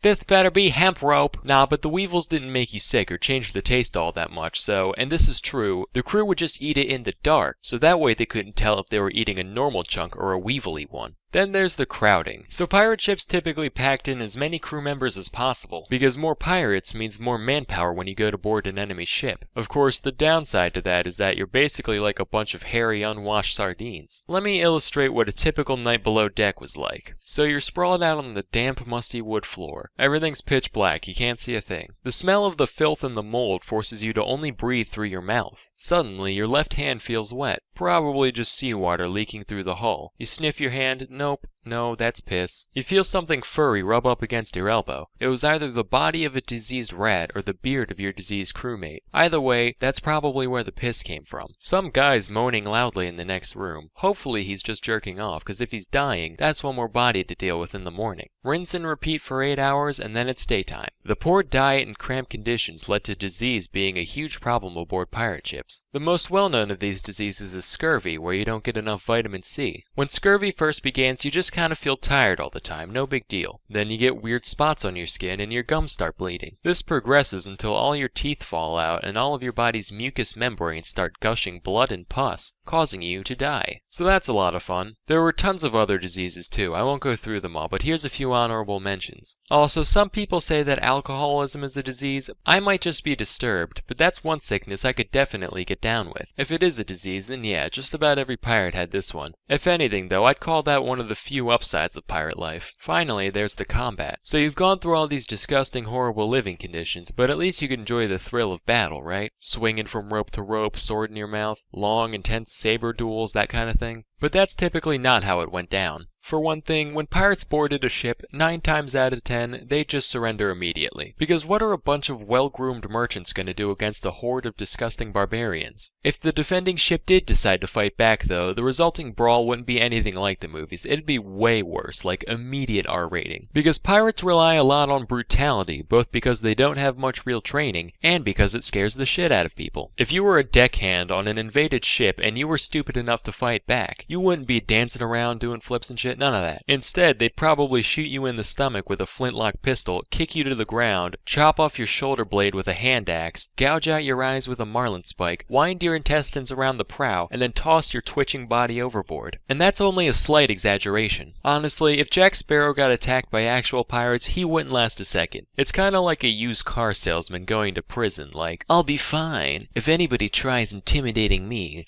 I can get out of it with my quick wit and charming personality. Boy, you look real pretty from behind. Oh wow, I'm boned. So yeah, in short, if you were thinking about pulling a Captain Phillips anytime soon, I'd advise against it. That's all for today. Till next time, I'm Salmonella, and thank you for watching. Hey kids, animal test subjects have always been an important facet of science, since they allow us to study physiology in more destructive ways than we could get away with on humans. So it should come as no surprise that, over the years, there's been a lot of creatures haphazardly thrown at the cosmos against their will. Here's a bunch of smelly animals that achieved more in their short lives than you ever will. Quick disclaimer, this is by no means a comprehensive list, not even close, we'd be here all day if it was, more so just a highlight reel of the ones I found the most interesting. So the Great Zoo in the Sky was first founded in 1947 when the US launched a craft containing a bunch of fruit flies 68 miles into the air in order to see what kind of horrible mutants would get made from all the cosmic radiation up there. Unfortunately, they were totally fine, so the Earth was like, hey, living things can go into space and not die instantly, supple. And the next year they decided to send up a rhesus macaque named Albert, which it seems kind of like jumping the gun to go from barely alive specks to basically a person in one step. If it were me, I would have thrown like a frog or a gerbil in between there, but whatever, I'm no cosmopolitan. Anyway, Albert died of suffocation on the way up and never really made it to space alive. Fun fact, this rocket was actually a V-2 missile stolen from the Germans after World War II. So just in case any of you have any sympathy for those Nazi characters, they're technically responsible for the death of a poor innocent space monkey. Pretty condemning if you ask me. But I guess the US felt pretty bad about it, so they decided to deal with their grief by naming the next monkey Albert 2. Pretty unhealthy coping mechanism according to my shrink, but she also thinks Punk is dead, so what does she know? This Albert actually made it into space alive through a grand effort incorporating all the incredible cutting-edge technology that the atomic era had to offer. And after all that, they goofed on the parachute, so Albert 2 turned into a fine red mist on impact, which just goes to prove the age-old adage, you can lead a monkey to space, but you can't make him land. There were a few more Alberts after this. Albert 3 fucking exploded. Albert 4 made it up, but he had another tissue paper parachute what don't work for heck, so he's out. Albert 5, yet again, bad chute, liquefied on impact, until finally, in 1951, on Albert number 6, they figured out how to make a big blanket that consistently makes you not immediately die when you fall from the sky, and the monkey was recovered alive from the capsule, alongside his 11 mouse roommates. Of course, he died 2 hours later, but hey, still counts. Earlier that same year, Russia launched 2 little pupniks named Tsigan and Dzik, both of whom came back unharmed. These 2 were the first vertebrates to ever leave Earth and come back alive. Then in 57, the Reds snagged another achievement by putting the first living thing into orbit, besides the bacteria clinging to Sputnik 1, but they're losers, we don't talk about them. Specifically, they launched one brave and daring dog from the streets of Moscow, probably the most famous animal to ever go into space. You know its name well. That dog is, of course, Airbud. Unlike those other guys we talked about, Laika was never planned to be recovered intact, since we barely knew how to put something into orbit by this time, let alone bring it back. But they still wanted to make sure she stayed alive long enough to at least reach space. So before the mission, they put her through the most rigorous canine space camp that Russia had to offer, throwing her in a centrifuge for a while to get her used to G-force, making her cage progressively smaller to get her used to cramped spaces, which made her just not shit anymore at all, but that's a different story. They also switched her diet to a special high nutrition gel that she would have eaten after takeoff, you know, had her brain not crapped out from overheating within the first few hours. In 59, the US strapped 2 monkeys to the nose cone of a Jupiter missile and actually got them back alive afterwards, which is crazy mostly because these things withstood 38 Gs of acceleration. For context, that's the force that makes even trained pilots lose consciousness times 4, or this thing times 12, or roughly the same forced experience when you realize that's not a normal speed bump, but one of those evil tiny ones that ruin your life, you know the ones. Well, that's what you get for doing 25 near a hospital, Sam. Well, hey, good thing I'm already here considering the ballistics test that just went down between the roof of my car and my frickin' skull.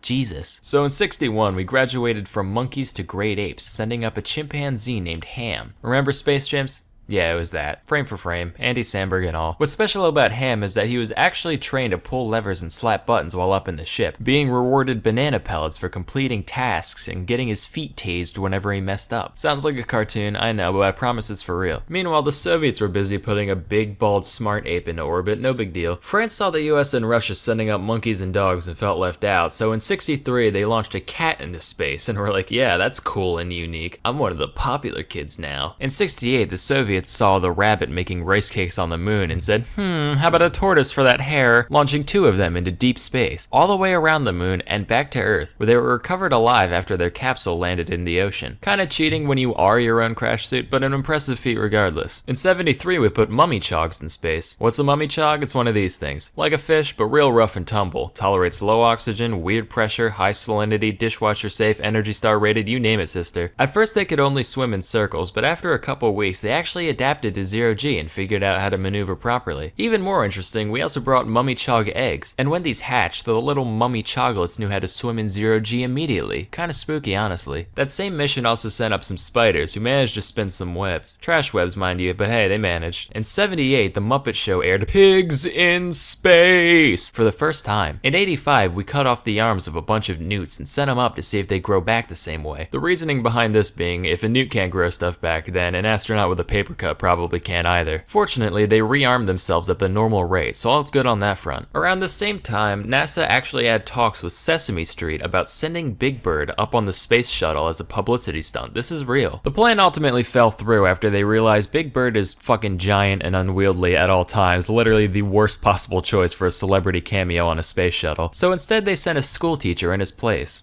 And then the Challenger fucking exploded. Let me reiterate.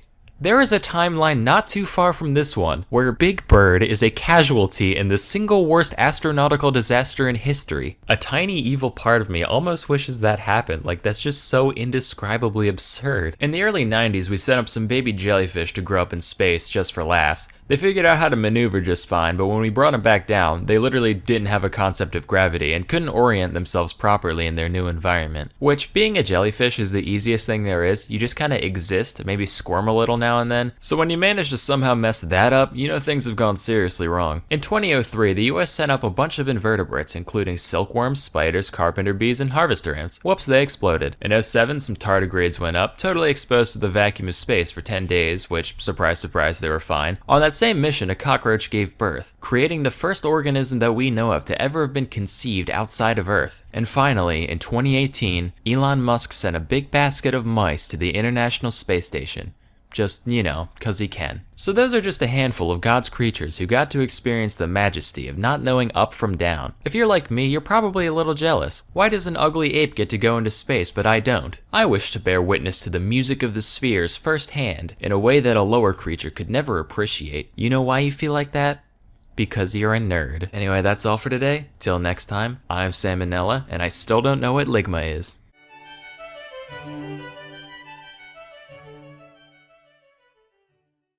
Hey kids, I've been told by a lot of people that there's nothing more exciting than the metric system. They may have a point, but I can still prove them wrong. Today, we're going to talk about some specific lesser-known units of measurement. First is the Schmidt Pain Index. Now, anybody could tell you that getting stung by a bug tends to hurt, but just how much does one sting hurt compared to another? Are yellow jackets worse than hornets? Are fire ants worse than honeybees? Nobody in the world of science knew for sure. That is, until a young upstart by the name of Justin Schmidt decided to boldly go where no entomologist has gone before. But how did he plan to quantify the level of pain caused by different insect stings? Well, it went something like this. Alright, honeybee.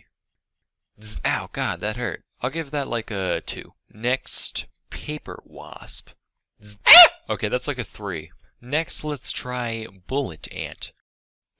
Jesus Christ, Mary Mother of Satan's left nipple, it's like my hand is made entirely out of urethras, and each and every one is having a red-hot catheter put in and ripped out 5 times every second. My very being is on fire. My only desire left is for death himself to bless me with sweet relief.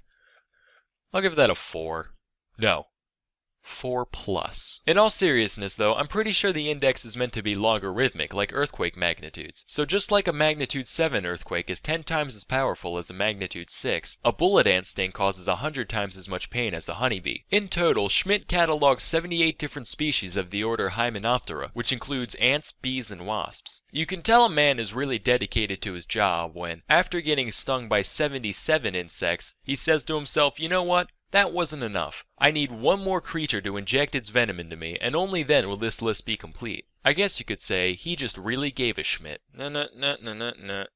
Next is the Waffle House Index. So for those of you that didn't know, the Waffle House is one of the most resilient establishments in the world. Whereas most restaurants would simply close down in the event of, say, a hurricane, Waffle House just goes from their normal mode to disaster response mode, following extensive protocol that allows that location to keep serving customers in spite of low food supply or even a power outage. In response to this business practice, FEMA came up with what is known as the Waffle House Index, which is a system to easily assess how badly an area is damaged by a natural catastrophe. If the Waffle House is fully open, they're in the green, which means things are basically fine. If the Waffle House is using their low supply menu, you're in the yellow, which means that the area is almost certainly mid-disaster. Finally, if you're in the red, that means the Waffle House is either closed or gone. Now that's a sign of some real nuclear zombie holocaust type shit going down, so if you're not already dead, you should probably vacate the area. Most engineers could tell you that, structurally speaking, the triangle is the strongest of all shapes. But I believe that there's one shape that's even stronger.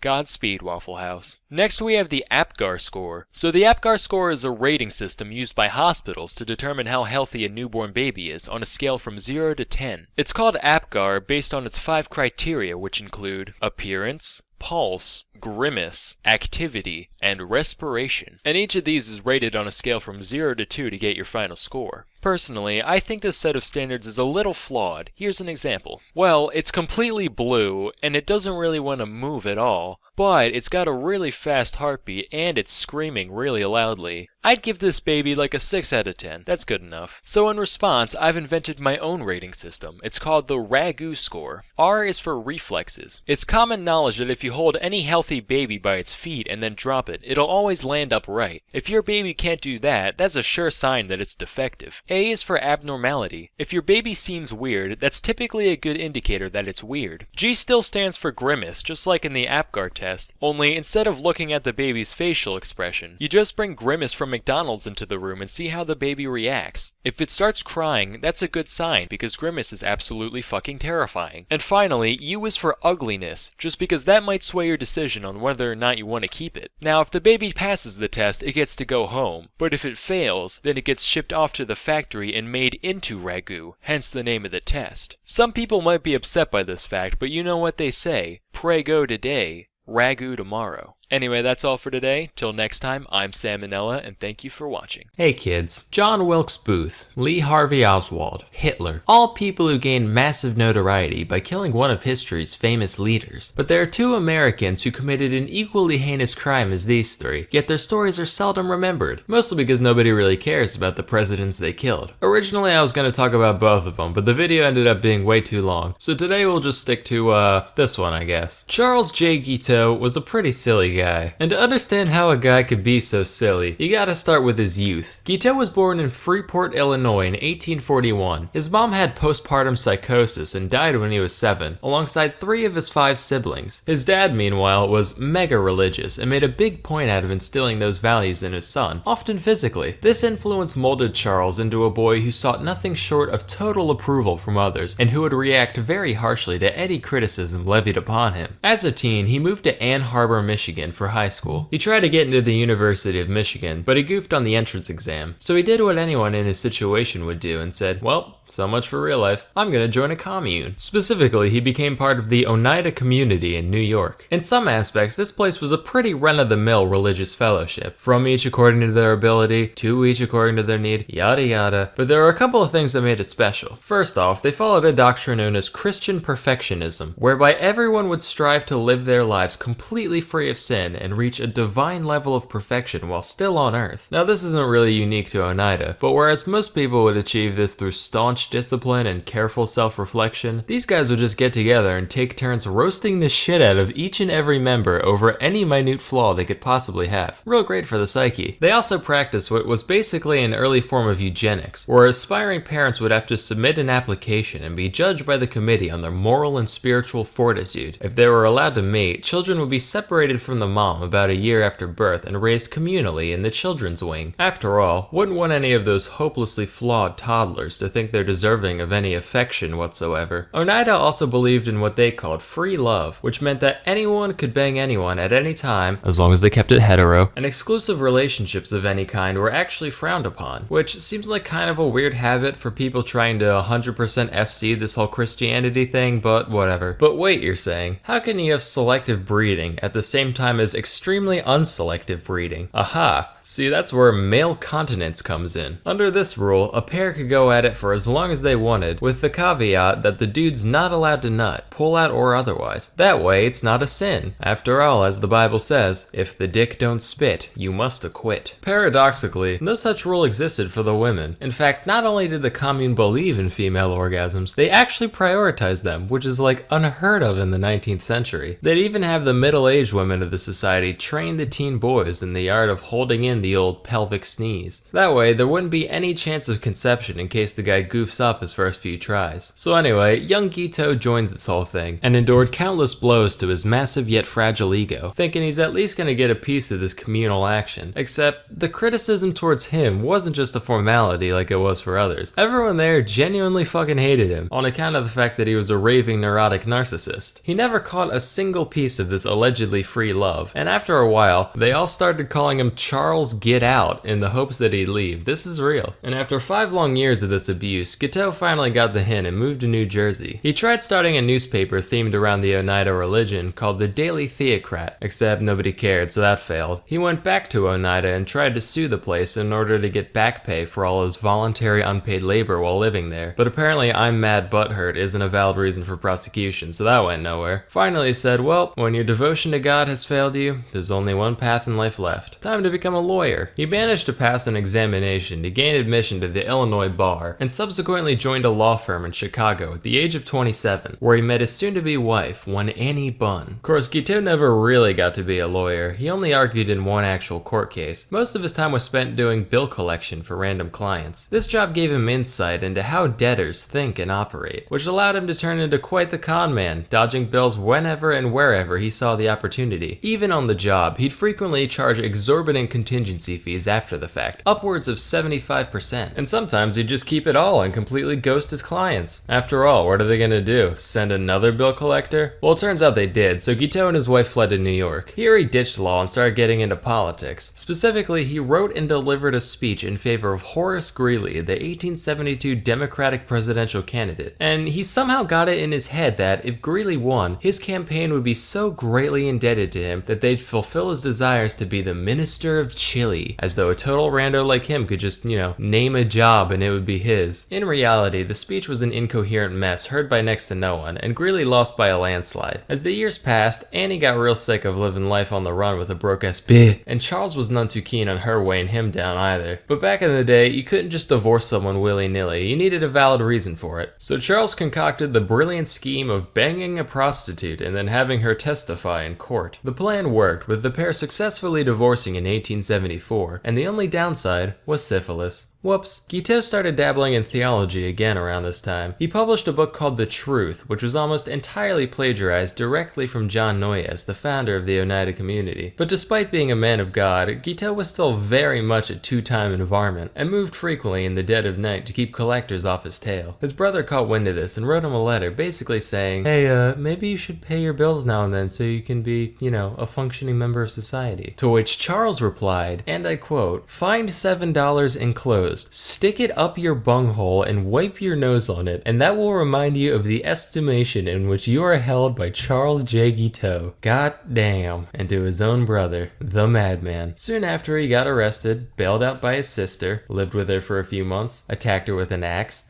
went to DC, rambled about religion to anyone who would listen, moved to Boston, got in a boat accident where everyone in his boat was fine, but everyone in the other one fucking died, took this as a sign from God, moved back to in New York and got back into politics in 1880, this time as a Republican. During this campaign, there were two main factions of Republicans, known as the Stalwarts and the Half-Breeds, which sounds like some Tolkien shit. Wish we had names like that today. Now, Guiteau considered himself a stalwart, and in a similar vein to his 1872 venture, he wrote a speech to promote stalwart candidate Ulysses S. Grant, who was shooting for his third term. But before he got a chance to deliver the speech, one James A. Garfield took the candidacy completely out of nowhere, beating out both factions single-handedly. He was like, rats, how am I gonna get power handed to me now? So he literally just scribbled out all the references to Grant and replaced them with Garfield and was like, yep, that'll do it. He read this speech all of twice, along with handing out copies to the Republican National Committee. In reality, this really didn't accomplish much, but when Garfield managed to win the election, Guiteau was like, yes! That was entirely me! Garfield is in my supreme debt. As God is my witness, he shall make me a consulate in Vienna or Paris or someplace cool like that. He went to DC to await his inevitable appointment, but obviously nothing happened. So he started writing letters. A lot of letters. When that didn't work, he started actually stalking both Garfield and the Secretary of State, James Blaine, intercepting them in hotel lobbies, just being like, oh hey, yeah, it's me, the sole person responsible for your success. Say, how about a consulship? Alright, you'll get back to me, I get it. Whoa, haha, what a coincidence. Me again. How's that consulship coming? At first they simply ignored him, but eventually Blaine snapped, screaming, never speak to me again on the Paris consulship as long as you live. Damn you, Garfield! I sense a disturbance in the force. Maybe daylight savings just made Monday an hour longer. Wow, Garfield, that was quite the wisecrack. It's amazing how you managed to keep things fresh year after year. Burn in hell, beige dog. At this point, Guiteau completely renounced any faith in the current administration, and after a lifetime of clout chasing met only with disappointment, he decided his only option was straight up going postal. He convinced himself that it was now God's will to remove Garfield from this mortal plane in order to put his stalwart vice president Chester Alan Arthur into power. When he went to buy a revolver, he was given the choice between a wood grip and an ivory grip. He went with the ivory one for no other reason than he thought it would look cooler in a museum, and on July 2nd, 1881, he ambushed Garfield at the Baltimore and Potomac Railroad Station, shooting him twice in the back and mortally wounding him, all because he wouldn't give him a job. Garfield managed to hang on for 11 weeks before finally dying, which sounds like hell. Today's modern physicians actually believe that Garfield could have easily survived the incident if it weren't for doctors digging through him with unsanitized tools. Hey modern medicine, thanks for not being worse than literally no medicine. It means a lot. But that didn't stop Guiteau from being formally charged with murder. And that's exactly what he wanted. Matter of fact, Guiteau was over the moon, taking his new nationwide infamy as the fame he always deserved. His trial was just bananas, with Guiteau hurling obscenities at just about everyone there, including his own defense team, and formatting his testimony as an epic poem which he recited in full. He even dictated an autobiography to the New York Herald, which, get this, he ended with a personal ad for a nice Christian lady under 30 years of age. What a baller. When the guilty verdict was read, he called everybody there low consummate jackasses, and on June 30th, 1882, Guiteau smiled and waved to his adoring fans as he was walked to the gallows, where he recited a repetitive, deranged poem he wrote that morning, which was performed in a high-pitched falsetto voice, since it was written in the point of view of a child. He asked for a full orchestra to play during the reading, which I don't have to tell you that went nowhere, and promptly thereafter, he was hung. When the gallows dropped, people were probably like, ugh, Jesus, it's finally over. I just came here for a nice little execution. They subject me to all that? I want my money back, frankly. So it just goes to show, you can't always get what you want. Unless that thing is getting everyone to hate you. That's extraordinarily easy. Anyway, that's all for today. Till next time, I'm Salmonella, and I oop and I oop. Hey kids, if I learned anything from my middle school career, it's that what may seem like a good idea initially will often be remembered only as a foolish mistake. Here's a few pieces of technology from yesteryear that have since fallen into total obscurity. So I've always believed that there's no point in having many small things when you can have one big thing. Why have many shrimp when you can have one lobster? Why drink many glasses of milk when you can eat one udder? Why have many cheese-its when you can have one cheese them? Patent pending. And why have many street lights when you can have one moonlight tower? These guys were real popular back in the 1880s and 90s, often standing at over 150 feet tall and illuminating several blocks from a single point. Not very well, mind you. Matter of fact, they were so dim, we didn't even have the conscience to just call them light towers. Had to go and stick the moon on the front so people didn't get their hopes up. But thanks to our good old friend, the inverse square law, you still needed a fuck ton of light to pull this off. So they used incredibly harsh and UV emitting arc lights instead of incandescent bulbs. All the light of the moon and all the vision damage of the sun? Talk about a win-win. Sadly, these beasts have fallen by the wayside over the past century or so, except for in Austin apparently, but they use friendlier mercury vapor lamps in them, so they only get half points. Now, anyone who's been around a baby long enough knows they always have a cloud of ghoulish stench hovering around them. Jeez Louise, somebody better air out that musty little muskrat before grandma starts drooping again. You could stick him on the clothesline for a while, but knowing that little moron, I'm sure he'd find a way to hurt himself somehow. Introducing the baby cage. Finally, city dwellers all across the nation have a way of unleashing their postnatal funk on the unsuspecting passerby below. These were in vogue for a while before falling out of style a bit of the way into the 20th century, because apparently society started deeming babies more valuable than air conditioners. I don't really get it personally, but this is also around the time we started putting lead in gasoline, so it's probably for the best we kept them inside all day. Matter of fact, it's my firm belief that without kids growing up breathing lead, there's no way pet rocks would have taken off in the 70s. Wow, alienating baby boomers. He's so brave and controversial. Now, in the days between the Great War and the not as great but still pretty alright war, people were trying to find efficient means of detecting an incoming air attack. They climbed their nation's tallest mountains to seek the wisdom of their greatest elders, and the wise men said, big ears. So that's what they did. These giant discs were known as acoustic mirrors and were designed to focus incoming sound over a 5-meter diameter into a single point. They were reasonably effective as listening devices. A few of them in Britain were able to pick up the sound of a plane from all the way across the English Channel. Of course, radar came along soon after, rendering these things completely useless beyond looking brutalist as hell. For real, instant album cover material right here. Ah! One of the Pep Boys is pulling a Spanish Inquisition on this poor wayward harlot. Huh. Just kidding. Despite the fact that this looks so very much like a state-of-the-art instrument of torture, it's actually just a beauty micrometer. Think those shoe size measurer things at Foot Locker, only instead of one primitive measurement, it records the entire topology of your face and skull at once. With this data, a trained cosmetologist would be able to pinpoint exactly what features of your head should be enhanced and reduced with makeup in order to achieve a maximum calculated attractiveness after you've paid for their services. Clearly this device must have been effective. After all, beauty is entirely objective. What, eye of the beholder?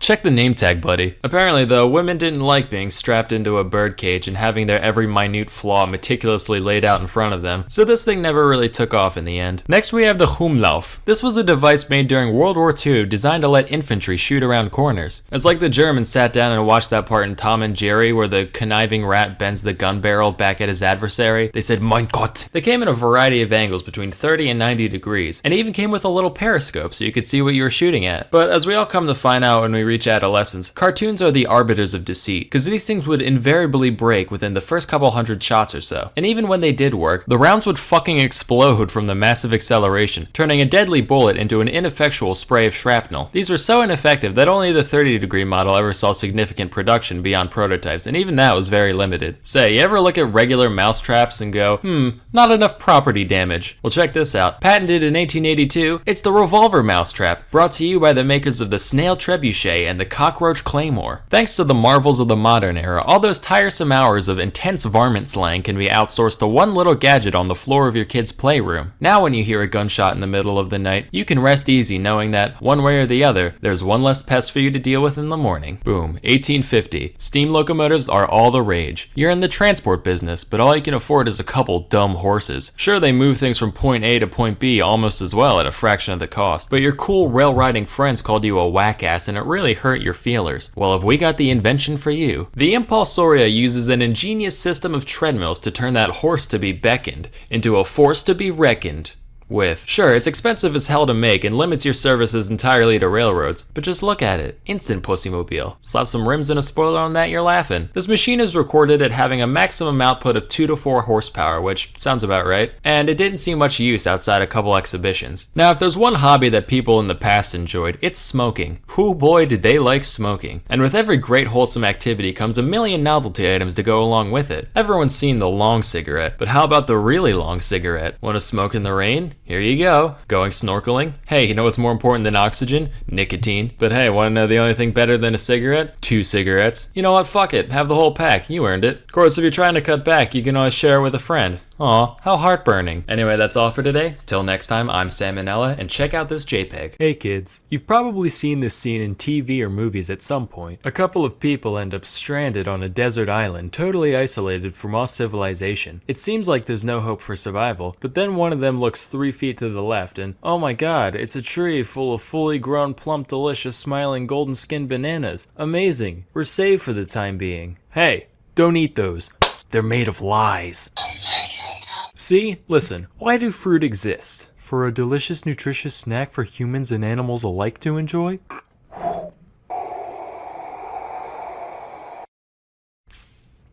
You know, you didn't have to go throwing him into the sun like that. You're next, Susan! How did you know my name? I created you. Anyway, as most of you probably know, fruit are a thing because nature figured out, hey, if you put a little bit of deliciousness around your seed, it'll convince some idiot bird or something to carry your baby off to faraway lands, right? But then humans showed up and were like, hey, that's pretty nifty. Listen, is it cool if we selectively breed you for thousands of years to give you horrific deformities to crank up that whole deliciousness part a couple hundred notches?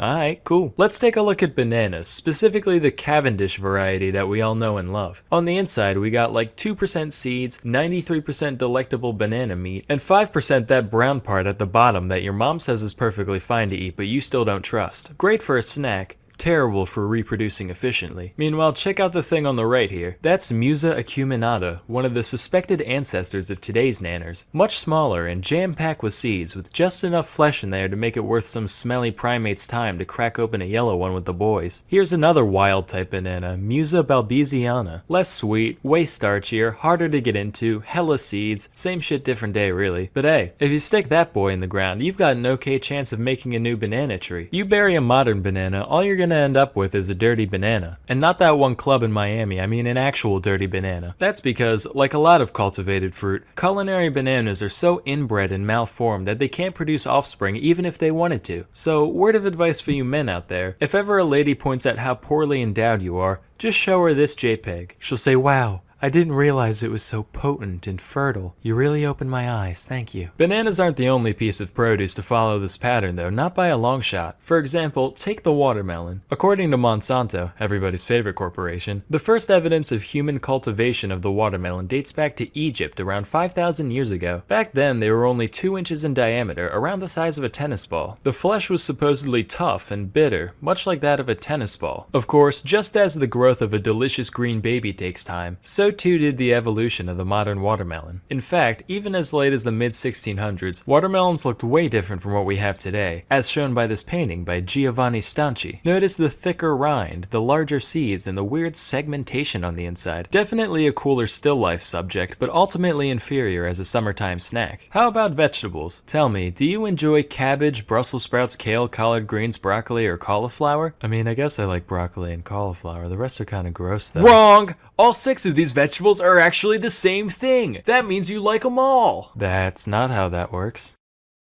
I'll be good. Anyway, these veggies are all just cultivars of the same species, Brassica oleracea, otherwise known as wild cabbage. Every part of the plant is edible to some extent, but there's not much of it to go around. So a bunch of different people throughout history said, alright, what if we just take one specific part of the plant and go fucking insane with it? And that's what they did. Those who bred for giant leaves got kale, going for huge dense flower buds gets you broccoli, juicy engorged lateral leaf buds equal Brussels sprouts, etc. Speaking of segues, let's check out eggplants. The OG eggplant was first domesticated in India, where it can still be found in the wild today. It looks nothing like an eggplant though, they actually resemble little green berries the size of grapes. The only thing it seems to have in common with the classic purple eggplant is how little both of them have in common with an egg. However, if we add the RGB percentage values of their color and merge their shapes, we do get what looks approximately like an egg, so I guess that solves that mystery. This whole transformation really is a testament to man's greatness though. That's like starting out with a frog and selectively breeding them until you end up with Grimace from McDonald's lore. Speaking of which, did you know Grimace used to be evil and have 4 arms? This is a real thing. I'd like to think that when they lopped off his extra limbs, all his evil energy went with him, and now there's just 2 plump purple cylinders scampering around the countryside waiting to pull unsuspecting kids under ball pits, never to be seen again. That's just my McDonald's headcanon though. Anyway, back to whatever we were talking about. Next is corn, or sorry, maize. I call it corn like a normal person. If it was supposed to be called maize, these would be called mazes. Obviously, that's like the perfect opportunity, but they're not, so put an etymological sock in it. Or stocking. Anyway, I was totally expecting old corn to look like those baby corns you find in Chinese food and literally nowhere else. Turns out those actually are just baby corns. One suspected ancestor of corn is known as teosinti, which looks like this. Gee whiz, Sam, that sure does look like garbage. Good eye, Billy. That's because it was garbage. Whereas modern corn has a kernel count in the hundreds, teosinti only has 5 to 12, with each one being encased in a hard shell that's basically impossible to get into short of boiling it or chipping a tooth. The fact that people decided to domesticate it in the first place makes sense once you realize that most grains are basically the same thing. But honestly, that just makes me wish people figured out how to turn a piece of wheat into a big chunk of whatever to gnaw on. This whole thing disappointed me so much that I actually moved it to the top of my list of reasons not to visit the Mayans if I ever get a time machine. Nonetheless, as you can see, human endeavor can accomplish amazing things. And just as a few thousand years of selective breeding can turn this into this, a few hours of learning a week can turn you into, a more talented and interesting version of you. Anyway, till next time, I'm Salmonella, and thank you for watching. Hey kids, it's Misk Monday, so I'm going to tell you all a story from my childhood. I was in 5th grade at the time, about 10 or 11. I was in that YMCA aftercare program at my school, where they watch kids for a while before their parents pick them up, right? So the story centers around 2 other kids there. One was a 5th grader, we'll call him Carl, and the other was a 1st grader, we'll call him Tyrone. So to preface, Tyrone was a bit odd. He didn't talk much, he was always just kinda looking around, but generally he was a good kid. So one day I'm sitting there, minding my own business, when I see Carl walk into the bathroom. And then about 10 seconds later, I see Tyrone follow him in there. I didn't really think anything of it until I hear Carl shout from inside the bathroom. I look over and Tyrone comes running out crying. So the counselors ask him what happened. Tyrone points at Carl and says, "He pushed me." They asked Carl if it was true, and Carl gives the full explanation of what actually went down in the bathroom. So it turns out Carl was just at the urinal, minding his own business, when Tyrone walks in, walks right up to him, and starts poking him on the balls while he's peeing. So Carl, who was still, midstream, couldn't really use his hands to stop him, so he reflexively did this sort of hip check to push the kid away. The kid hits the ground, immediately starts crying, and runs out of the bathroom. So the counselors excused Carl and politely asked Tyrone what he was doing touching an older boy's nads.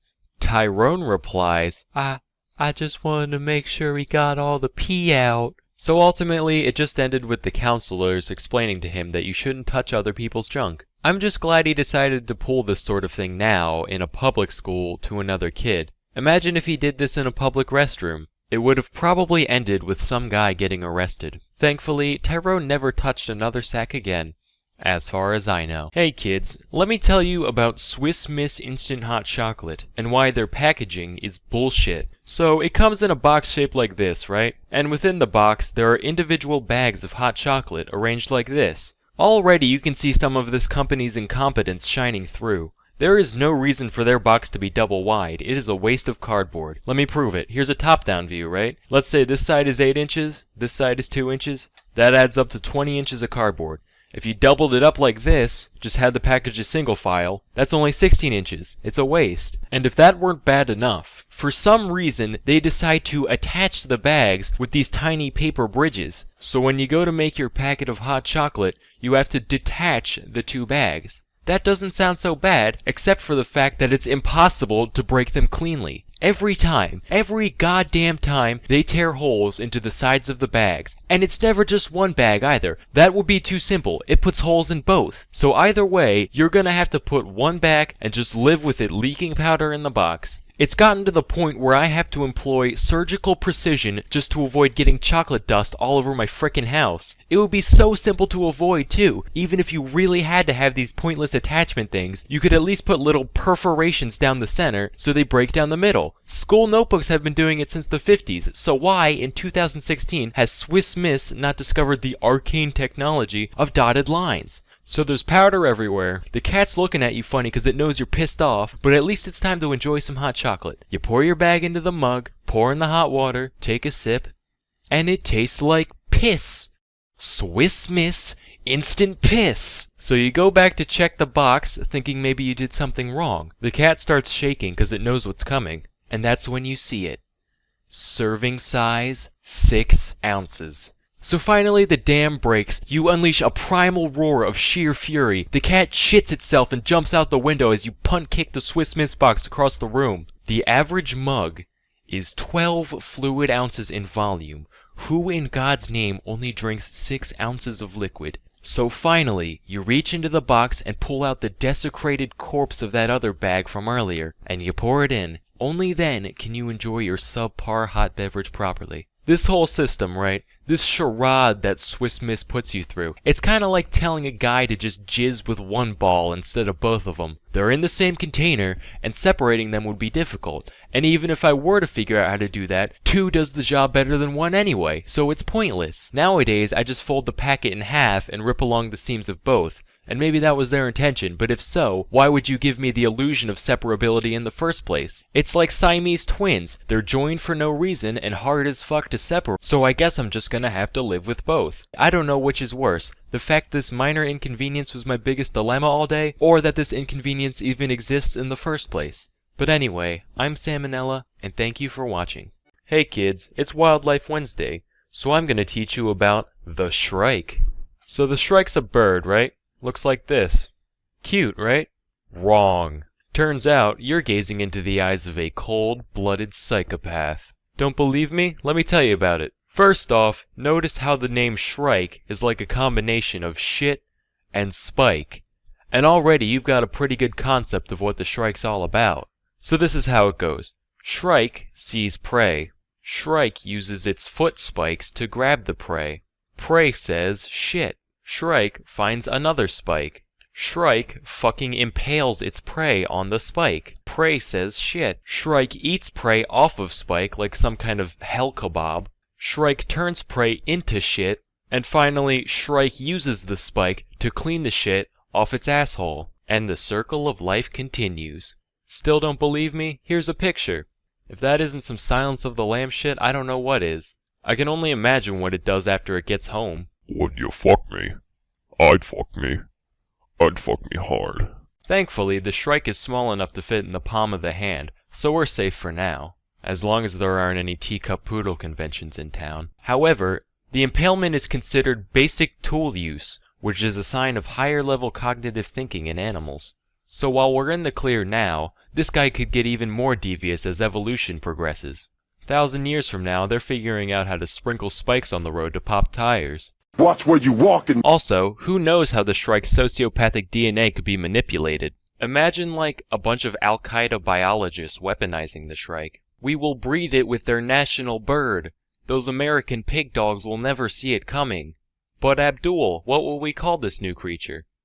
The bald shingle. And a hop, skip, and a jump later, and suddenly you've got kindergartners impaled on stop signs. Birdemic 3, should you use my idea, I expect compensation. So when you go to bed tonight, kids, make sure to lock your windows, or else you might wake up with a spike up your anus and bird shit smeared on the walls. Hey kids, today I'm going to talk about the Great Emu War. So here's what happened, right? Our story begins in Australia, home of the upside down whopper. The year is 1932. A very large chunk of the country's population lives on homesteads, just putting seeds in the ground and waiting for food to show up, you know. But their lives are hard. Firstly, Australian soil kind of blows. It's pretty terrible for farming. Like on a scale from Margaret Thatcher's corpse to Octomom, Australia's soil is a solid Hillary Clinton in fertility. Secondly, the whole Great Depression thing's going on, which automatically makes everything suck worse. And third, and possibly most important, is the emu infestation. These gangly dill holes were all over the place, just walking on crops and crapping on crops and crapping on walks and cropping on craps and crabbing on docks and captain on the rocks. You get the idea. So the government evaluated the situation. They were like, well, let's see, let's weigh our options here. As a government, we could start spending even more money to secure the welfare of our citizens through this socioeconomic crisis, money that we barely even have.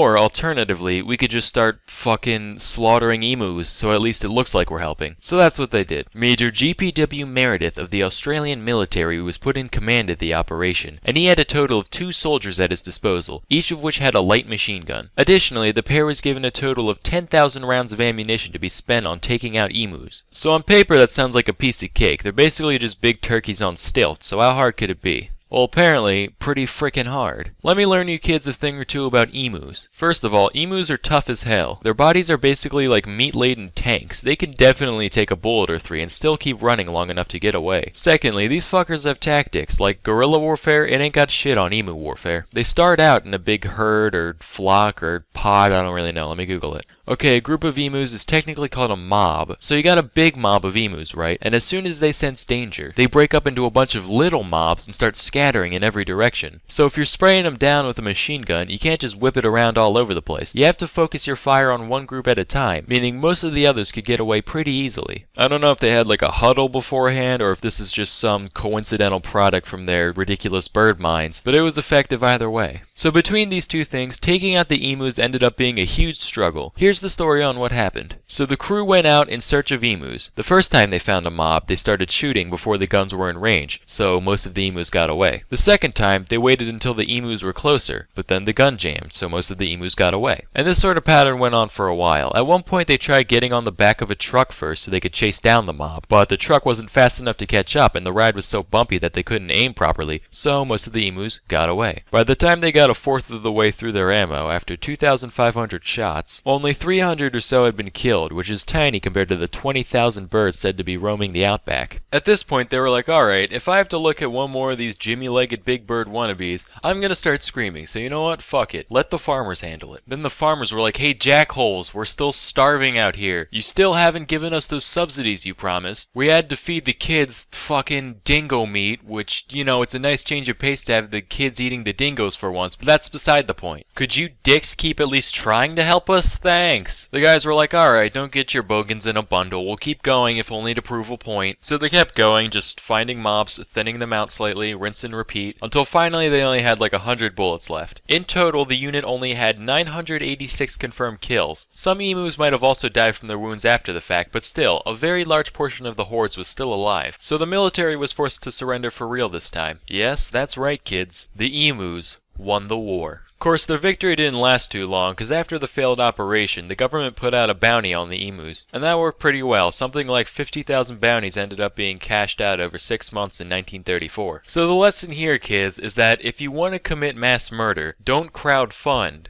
Crowdsource. Anyway, till next time, I'm Salmonella, and thank you for watching. Hey kids, it's Food Friday. So today's lesson is on the history of sushi. Sushi first came into existence in Japan around the 8th century. It consisted of gutted, salted fish stored in fermented rice. You know, this half-rotting rice is good and all, but I can still smell things. Yeah, and I'm not having nearly as much diarrhea as I would like to be. What should we do? Raw fish. Raw fish, I was thinking exactly the same thing. God, we are so in sync. Nah, but actually, the rice wasn't meant to be eaten. It was only used as a means of preservation. You see, the fermenty juices of the rice would soak into the fish and prevent it from spoiling. However, as semi-rancid food often does, it would also impart a sour taste on the fish. That's where the name sushi comes from, an antiquated Japanese term for sour tasting. Also, it smelled like death. The odor is described as an extremely pungent cross between blue cheese, fish, and vinegar. Man, I'm mad. Why's that? I smelled something down the road. Thought a new sushi vendor was in town. Turns out it was just a hobo taking a piss on a tuna sandwich. Later on, during the late Edo period, people started pickling the rice, which drastically shortened the required fermentation time. So now, rather than smelling like blue cheese, fish, and vinegar, it just smelled like fish and vinegar. Go figure. People found this rice to be much more palatable, so it began to be eaten alongside the fish. Sheet seaweed was also invented around 1750, which allowed the contemporary sushi roll to take form around this time. Toss in a couple vegetables, and you've got something much more resemblant to today's sushi. During the late 19th century, many Japanese emigrated to America to escape the imperial takeover of Japan, which was known as the Meiji Restoration. It just so happens that they brought the concept of sushi with them, which enjoyed brief popularity among the upper class during the turn of the 20th century. However, coinciding with the imperial takeover was the fact that Japan started being kind of a dick. Hey, freedom is gay. What did you just say? Yeah, your way of life is for pussies. Oh yeah? Guess we'll just stop eating your dumb fucking fish roll things then. Hey, fuck you, you cheeseburger slut. I'll nuke your bitch ass. Wait, what is nuke? 40 years, you'll see. And thus, sushi lost its place in the West. Cut to the early 1960s. World War II tensions are mostly gone, and refrigeration is everywhere. This allowed sushi to again rise in America, this time for good. By the 1980s, sushi restaurants were everywhere, especially along the West Coast. But as you can imagine, American sushi saw significant alteration in order to appeal more to the Western palate. For example, if you went to Japan and asked for cream cheese in your roll, they'd probably just put you on a raft and gently push you out to sea. But to each their own, and today sushi is more popular than ever. So kids, remember to be careful of who you make fun of, because the weird smelly kid of today might just be the next big thing tomorrow.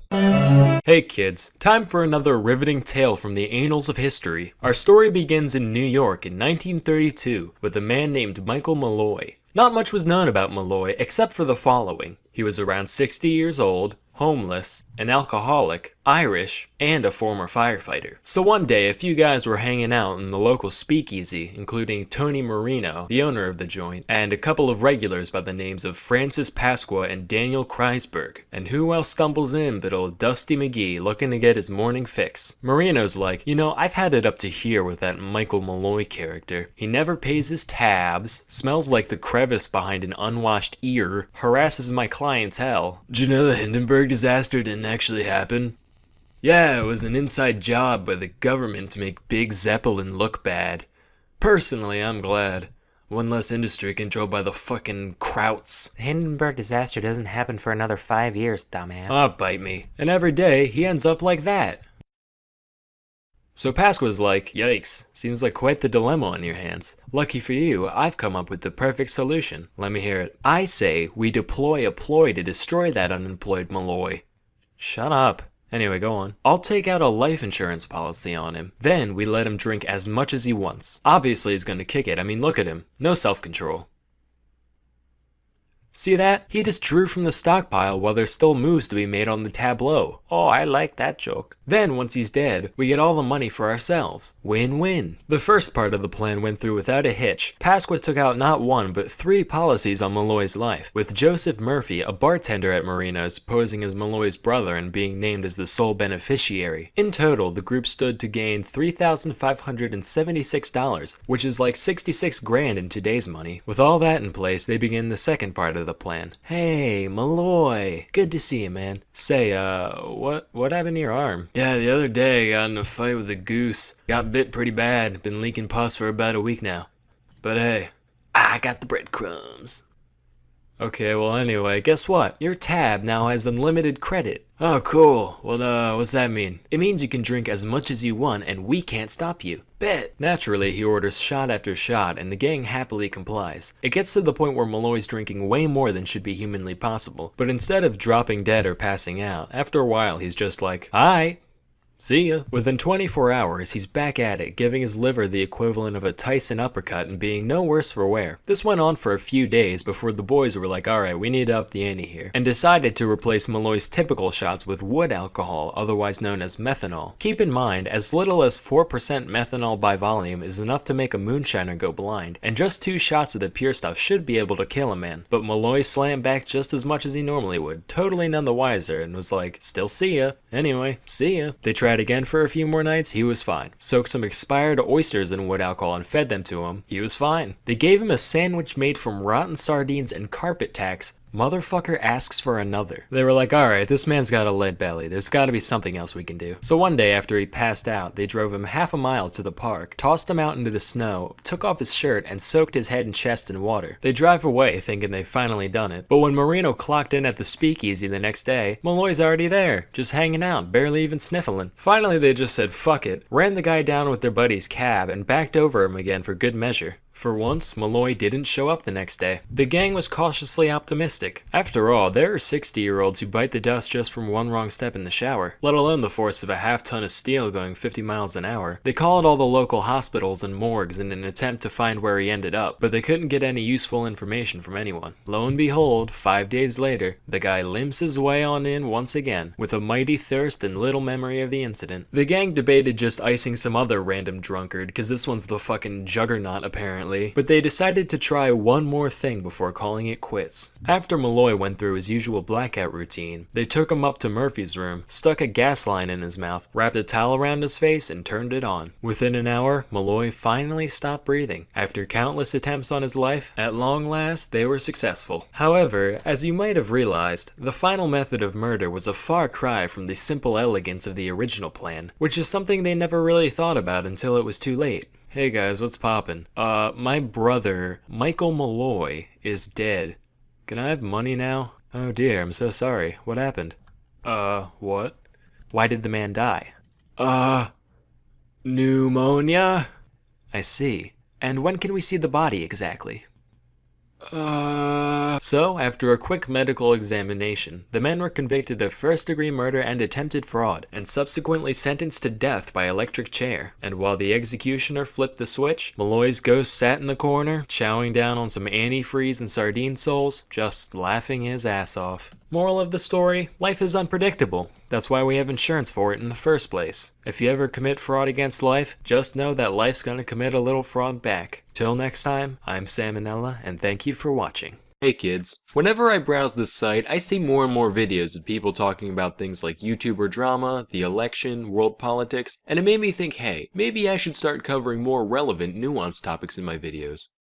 Anyway, let's talk about chickens. So the story of the chicken begins a long time ago in Southeast Asia. Now, this area had a ton of bamboo growing all over the place. And the thing about bamboo is it follows a very specific life cycle, where once every 50 years or so, every bamboo plant in a given region will blossom at the exact same time. Then, shortly after, they litter the whole area with these little seeds known as bamboo rice, or as I call them, bambinos. These pellets get planted, the current bamboo dies out, and the cycle starts over. Now, enter the ancestor of the domesticated chicken, known as the red jungle fowl. The jungle fowl lived in the same area as the bamboo, and, as you can imagine, they got a lot of benefit out of being literally knee-deep in food once every half-century. So much so that evolution basically said, alright, when food supplies go up, I want you to just start pumping out babies like there's no tomorrow. That way, we can take as much advantage of each bloom as possible. As a result, the chicken population became synchronized with the bamboo, shooting up during blooms and dwindling in between.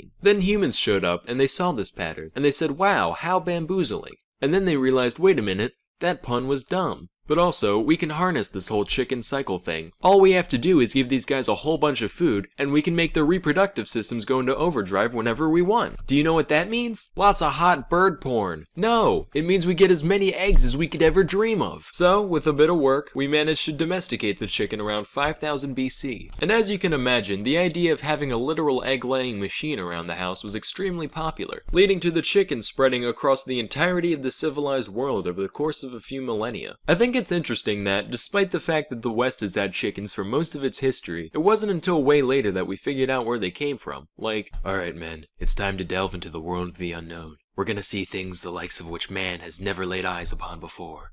But, if you keep your wits about you, we just might make it out of here alive. Hey, is this yours? No? Weird.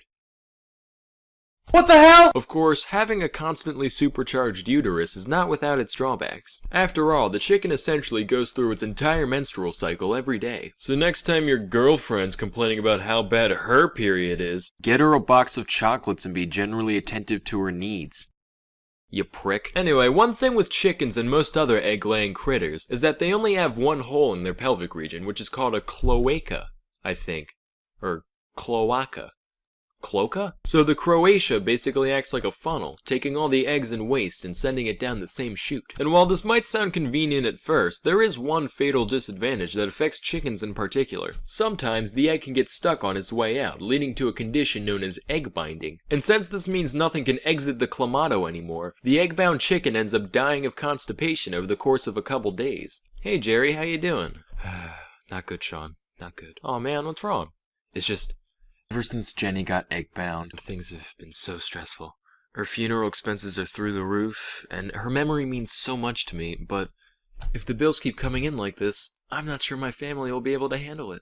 Well, hey man, you know what they say, don't put all your eggs in one casket. Let's just hope she doesn't get egg-zoomed.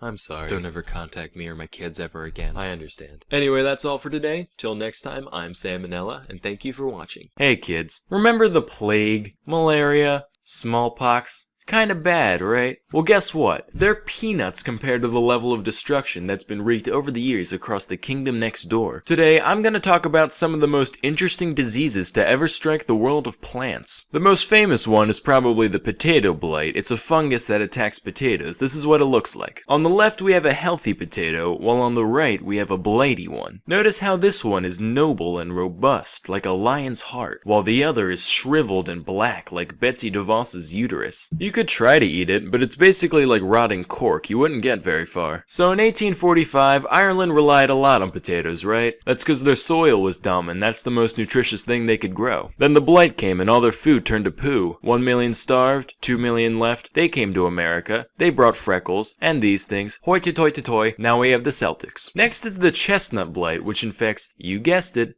the elderly. Wait, no, that's shingles. Chestnut blight infects American chestnut trees, which once populated a huge portion of the South and Mid-Atlantic regions of the country. Key word, once.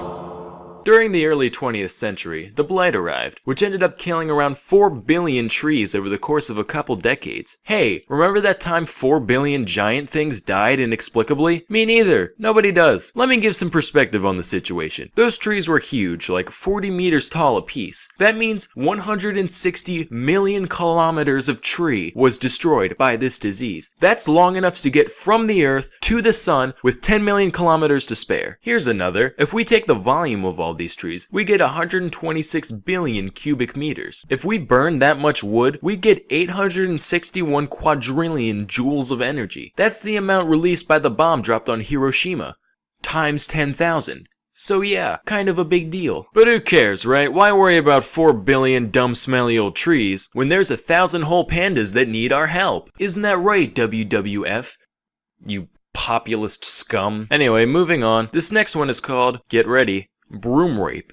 I'm serious. Broom rape. Broom rape. Wikipedia, broom rape. Naked broom rape. Imagine if we gave human illnesses names like that. I'm sorry, Sam, but you have urethra cactus. I would just end it right there. Doesn't even matter what the actual symptoms are. Anyway, broom rape is considered a parasitic plant. This is what it does. The seeds of the broom rape will hang out in the soil for years until the roots of a host plant come along. When they do, the broom rape bursts out of its shell and immediately starts leeching off the other organism.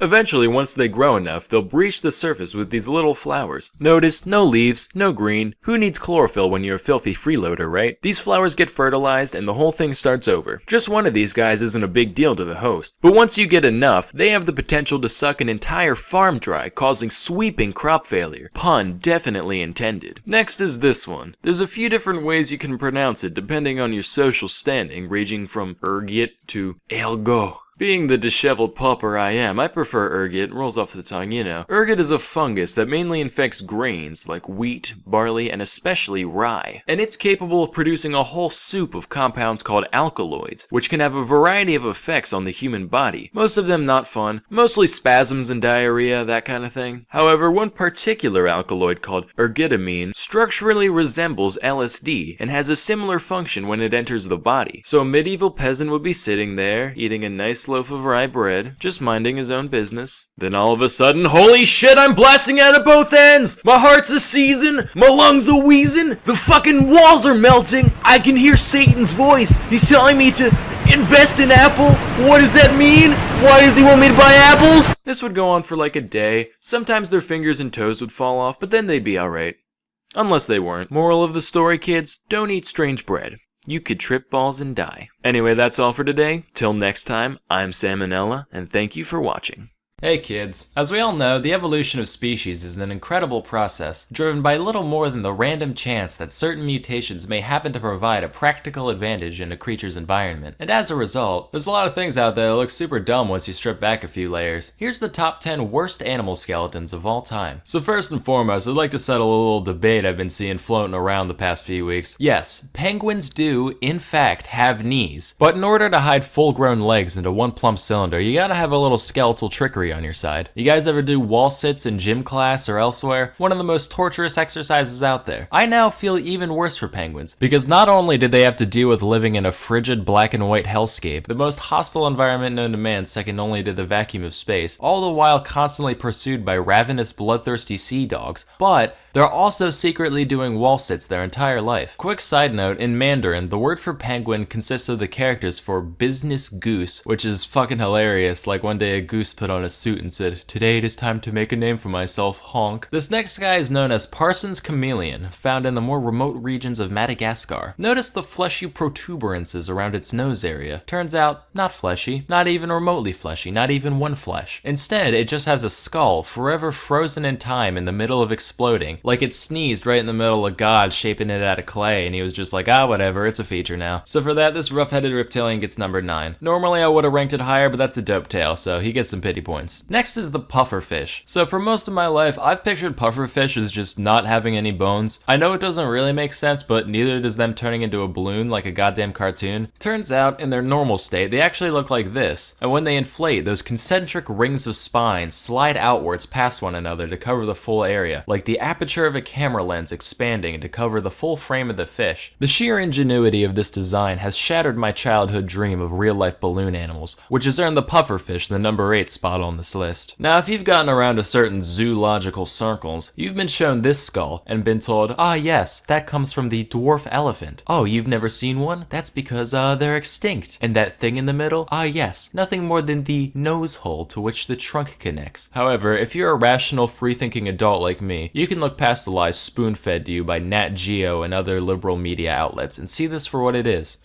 A cyclops. Next is the orca, otherwise known as the killer whale, the panda torpedo, or the SeaWorld slave. Its skeleton is fairly normal at first glance, but check out this little thing under here. That little bony blip is actually all that remains of the legs and pelvis of the orca from when it evolved from land mammals. Personally, I think that's highly disrespectful to their ancestors. Like, they could have taken the seal route and used those legs for good in the water, but instead these sea cowards said, no thanks, we're gonna undo all that evolution and just be bigger, smarter, warmer fish again. But hey, we'll keep this little piece of nothing just to remember you guys by. Truthfully, I could have chosen almost any cetacean to pick on for this, but the orca's face also reminds me of SCP-682, which is the most OP overrated shit out there, so he gets the number 6 spot. Moving on, now bear with me here. In every other mammal on Earth, the canine teeth point downward from the gum to the mouth. You know, like a tooth. But this guy, known as the Babirusa, said "huh," and decided to have them grow up through the entirety of its fucking snoot and out the other end, which is the most nonsensical thing I've ever seen. Like, toenails out the front? How cliche. Let's make them go through the whole foot instead. Look, now I can kick good behind me. That's not all though. These tusks also keep growing for the creature's entire life, which isn't a problem in and of itself, right? Rodents, they keep chewing stuff to wear them down. Alligators, they just let them fall out now and then. But the Babirusa's like,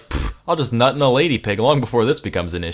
So if it lives long enough, the teeth can curve right on around and slowly bore into the thing's face, like built-in Chinese bamboo torture. And occasionally, they can end up actually piercing the skull and shish kebabbing the brain. Now some people might say that this doesn't belong on this list, given that teeth aren't technically bones. And to those people, kids, we say, eat shit and die. Next we have the octopus. The octopus skeleton is so bad that it doesn't even exist. Sure, they got this little thing in the middle, but that doesn't count, that's just chitin. And yeah, they can get in a jar or whatever, but at what cost? At the animal picnics, the crowd shouts, "Bleh, shun the spineless freak." And at the animal wheelbarrow races, with nothing to grab hold of, the cephalopod holds a solitary vigil at the starting line. And lo, the octopus wins naught but a participant medal at the Grand Prix and the number 4 spot on this list. Moving on, here's the skeleton of a fruit bat. Now, not a big deal to us regular folk, but imagine if humans had no context of bats and they dug this thing up. Like, class, archaeologists have recently found these fossilized remains, and using modern technology, we can see exactly what it would have looked like back when it was alive. This abominable creature is known only to scientists as Finger Boy, and is theorized to have fed upon fruit, insects, and the dreams of orphans, which it would siphon out from the ears of the errant little waifs whilst they slumbered. By the way, if you Google image bat skeleton, like, more than half of them have the ears built in, just like, I feel the extraordinarily bat-like wings and figure of our decoration are much too subtle for our consumers. Better slap these on. At number 2, we have the anteater. From its oboe-like skull to its gorilla fist and hands, one can only wonder who let this creature exist. Fun fact, if you take the anteater's skull and blow into its nose, it plays a beautiful song recounting the animal's entire life, and then security escorts you out of the museum. Looking at this, I can only pose the question asked for generations long before my own.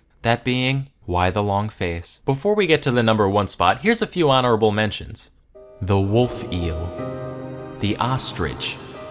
This human-cat hybrid I found on a tabloid site. And of course, the mermaid. So at our number 1 spot, we have this creature. That's supposed to be a mirror. I know most of you can't see yourself in it on account of your filthy Dorito smeared screen, so just take my word for it. So what's wrong with humans, you ask? Well, a lot of things, but for now let's stick to the skeleton. First off, these bones right here, these are known as the metatarsals. All part of the foot, right? No, that's a bunch of primate propaganda. In most other groups of land mammals, what we'd consider our ankles is actually the quote-unquote knee of the animal. Thanks a lot, walking upright. Also, it's estimated that around 80% of people will experience chronic back pain at some point in their life. Thanks a lot, walking upright. Lastly, probably something you've heard about at some point, our skull to pelvis ratio. For most animals, giving birth, not a big deal. Small heads, wide hips, mazel tov. But check out the big brain on Brett. Throws a real monkey wrench in the works there. For a while it led to some problems till those extra brains figured out how to work around it, so I guess you win this round, humans. But that doesn't stop you from also winning the number 1 spot on the worst skeletons of all time. But hey, just cause you'll forever be flawed on the inside, doesn't mean you can't improve yourself on the outside. Anyway, that's all for today. Till next time, I'm Salmonella, and I'm still scared of swine flu. Hey kid. Yeah, you. I just got off the phone with the big man upstairs, and he told me that I need to clear a few things up around here. So without further ado, here's 10 pieces of malarkey that you might still be spreading. Number 1. Nobody was ever burned to death at the Salem witch trials. Of the accused, 15 died in prison, 19 were hanged, and 1 was squished to death. That last one is way more interesting than any cremation, by the way. Dude was a badass. His name was Giles Corey. He was 81 years old and so done with the town of Salem's garbage that he wouldn't even dignify the trial with a plea. So the town stuck in between 2 boards and stacked rocks on top of him in an effort to draw out a confession. But every time they tried to get something out of him, all he would say was, "More weight." This went on for 3 solid days until he finally died, never giving any indication as to whether or not he was a witch. One can only wonder. Number 2, the OG Buddha wasn't the obese guy. That's Budai, a Chinese folk character meant to represent Maitreya, aka future Buddha. Now this shirt is double sad. Number 3, Buddha wasn't a god either. He was just a guy named Gautama. Now this shirt is triple sad. Number 4, ever heard of a vomitorium? Turns out, no, it's not a place where Roman nobles would go to make room for more pheasant spleen and lobster eyelids. It's just a big entranceway to the coliseums that hordes of peasants would spew out of. Number 5, Washington never cut down a cherry tree in his youth. I don't get this one at all. Apparently it's supposed to paint the man in a good light somehow. It's like, Tyler, what the hell happened while we were gone? Where's the tree in the front yard? Oh yeah, that was me. Got bored. Just felt like vandalizing something, you know? Hey, what about my honest character? Number 6, the pyramids weren't actually built by slaves. These workers were respected members of society. They ate meat and worked in 3-month shifts, and even got to be buried right next to the tomb after their death. Matter of fact, that's more than we can say for the people working on man's greatest achievements today. If I spent years of my life helping to build the space station, you're damn right I'd want the Salmonella Memorial Corpse Receptacle floating along right next to it. That would be amazing. Number 7, the Great Wall of China is not the only only man-made object visible from space. I don't know where you dipshits got this one from. First of all, there's no way you could see it with the unaided eye. The wall is like 30 meters thick at most, while the distance to outer space is generally recognized to be 100 kilometers up, known as the Kármán line. To give some perspective, that's like me holding up a standard-sized guitar pick from across the entire length of a football field and asking you what color it is. Also, there are plenty of man-made objects that are way bigger in terms of local surface area than the Great Wall, so even if it was visible, there's no way it would be the only one. Number 8, you might have heard this one before. You know, Hitler was a jerk and all, but hey, he made the Autobahn, so at least he was efficient. Actually, Hitler didn't create the Autobahn. It was already there. He just helped expand it into newer territory. In a similar vein, Mussolini didn't make the trains run on time, with most of Italy's infrastructure repairs happening before his rise to power in 1922, and even then they weren't nearly as punctual as he'd like you to believe. So unfortunately, you're gonna have to find something else to like about these fascists, like Hitler's elegant way of speaking, or the way Mussolini says spaghetti. Number 9, Iron Maidens weren't actual torture devices used in medieval times. Basically what happened is, some archaeologists in the 1800s saw an old metal coffin and some spikes, and said, yo, wouldn't it be wildin' if we put these things up in here, so that way if someone goes in it, they get poked in their bits? You are a sick man, Cornelius. I like it. Into the museum it goes. At least Iron Maiden was real. They were as real as it gets. Still are.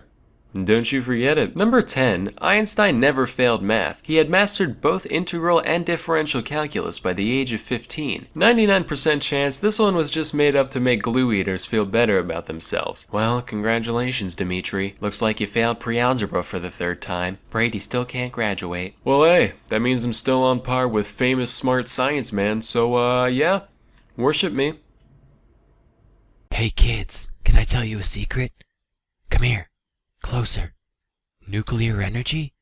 It's not a bad thing. Sure, 30 years ago, things like Chernobyl and 3 Mile Island were certainly something to worry about. Today, however, it's a different story. Let me tell you kids about thorium. Thorium is uranium's neighbor, just 2 houses down. He's a lot like uranium, just he's a lot more chill. Uranium's the type to do a half-assed job during the day and spend every night doing Jaeger bombs and blasting Kendrick Lamar, you know the type. Thorium, on the other hand, is more career-oriented, and at the end of the day, he's cool with just watching Netflix, eating Ben & Jerry's. Let me walk you through all the steps of nuclear power, and you'll see why thorium is so great. Let's start with mining. So when somebody doesn't feel like getting out of bed, they'll, you know, whine and moan and roll over. Likewise, when uranium doesn't want to get out of bed, he releases deadly cancer-inducing radon gas. This means workers have to put up expensive ventilation systems just to, you know, not die. Thorium's chill. You go to wake him up, he understands he's got a job to do. Goes without a fuss. And even when you do get uranium up, like the lazy bastard he is, he has much less concentration in his ore compared to thorium, so more work has to be done just to get the same amount of material. The Earth's crust also has much more thorium in total than uranium, about 3 times as much. So you got your ore, and you've extracted it. Ready for work, right? Wrong. You see, natural uranium mainly consists of 2 different isotopes, uranium-235 and uranium-238. 238 kinda sucks at life, so uranium has to undergo enrichment to up its concentration of 235. Uranium's kinda like that kid with ADHD, right? You got him in the building, but you still gotta give him his own little room and a couple Ritalin before he starts doing anything productive. That's expensive. Thorium, on the other hand, look at him. He's got his sneakers laced, glasses on. He's ready to go. No enrichment needed. Finally, you're ready to make some power. This part's important, kids. Pay attention. So this is where the biggest difference between uranium and thorium comes in. You see, uranium is fissile, whereas thorium is fertile. This means uranium can do his job all by himself, just doing his thing all on his own, whereas thorium's kind of a cripple. He needs a little bit of someone else just to give him the push he needs to start releasing energy. This might sound like a bad thing, but if you think about it, it's a lot safer. If you've got your power production process started, and shit suddenly hits the fan, uranium's just gonna keep going. You can try to move him around, cool him down or whatever, but at the end of the day, this man's gonna be swinging, and it's not gonna be a good day for anyone. Thorium, he's only got 1 leg. Piss him off, he takes a swing at you. Just push him over, you're good. Please note, Salmonella Academy does not condone pushing cripples. And that's what thorium reactors do. They allow the barely radioactive liquid thorium to drain away from its helper in the event of an accident, so there's no way for things to escalate. Much safer. But while the process for thorium is better, most of the time people care more about the results. Well, it just so happens thorium is pimpin' in that regard as well. CERN estimates that 1 ton of thorium is capable of producing as much energy as 200 tons of uranium. That's a lot.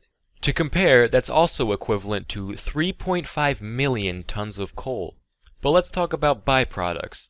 Thorium, being as pure as it is compared even to enriched uranium, produces about 100 times less nuclear waste. So whereas we might not have as many X-Men, that also means much less work has to be done to dispose of the material. Additionally, it's very difficult to make a nuclear weapon out of thorium, since it can't do much on its own. The only thing that's really weaponizable about thorium plants is that little bit of helper material I talked about earlier. But overall, that's a pretty minuscule amount. That means we can feel a lot better about plopping these plants down in places like Iran. So kids, you heard it here first. Thorium is the future. Powerful, clean, reliable, and if things go wrong at the end of the day, you can still kick its ass. Hey kids, let me talk to you about dog breeding. Nowadays, dogs are mostly around just to be a cute companion, right? So breeding has gone from functionality to cuteness. And that's fine, as long as it stays within the bounds of nature. But that's not enough for today's breeder. So, how do you make a dog cuter? Apparently, by giving it disgusting genetic deformities. And chances are, you, the listener, agree with that. You just don't know you do. Let me show you what I mean. See this? This is a relatively normal dog. Notice the snout, the eyes, the shape of the head. Not too far gone from the wolves that today's dogs come from. Now let me take you through some other breeds. First is the Bull Terrier. 100 years ago, still looked pretty normal, right? Now here's today's version.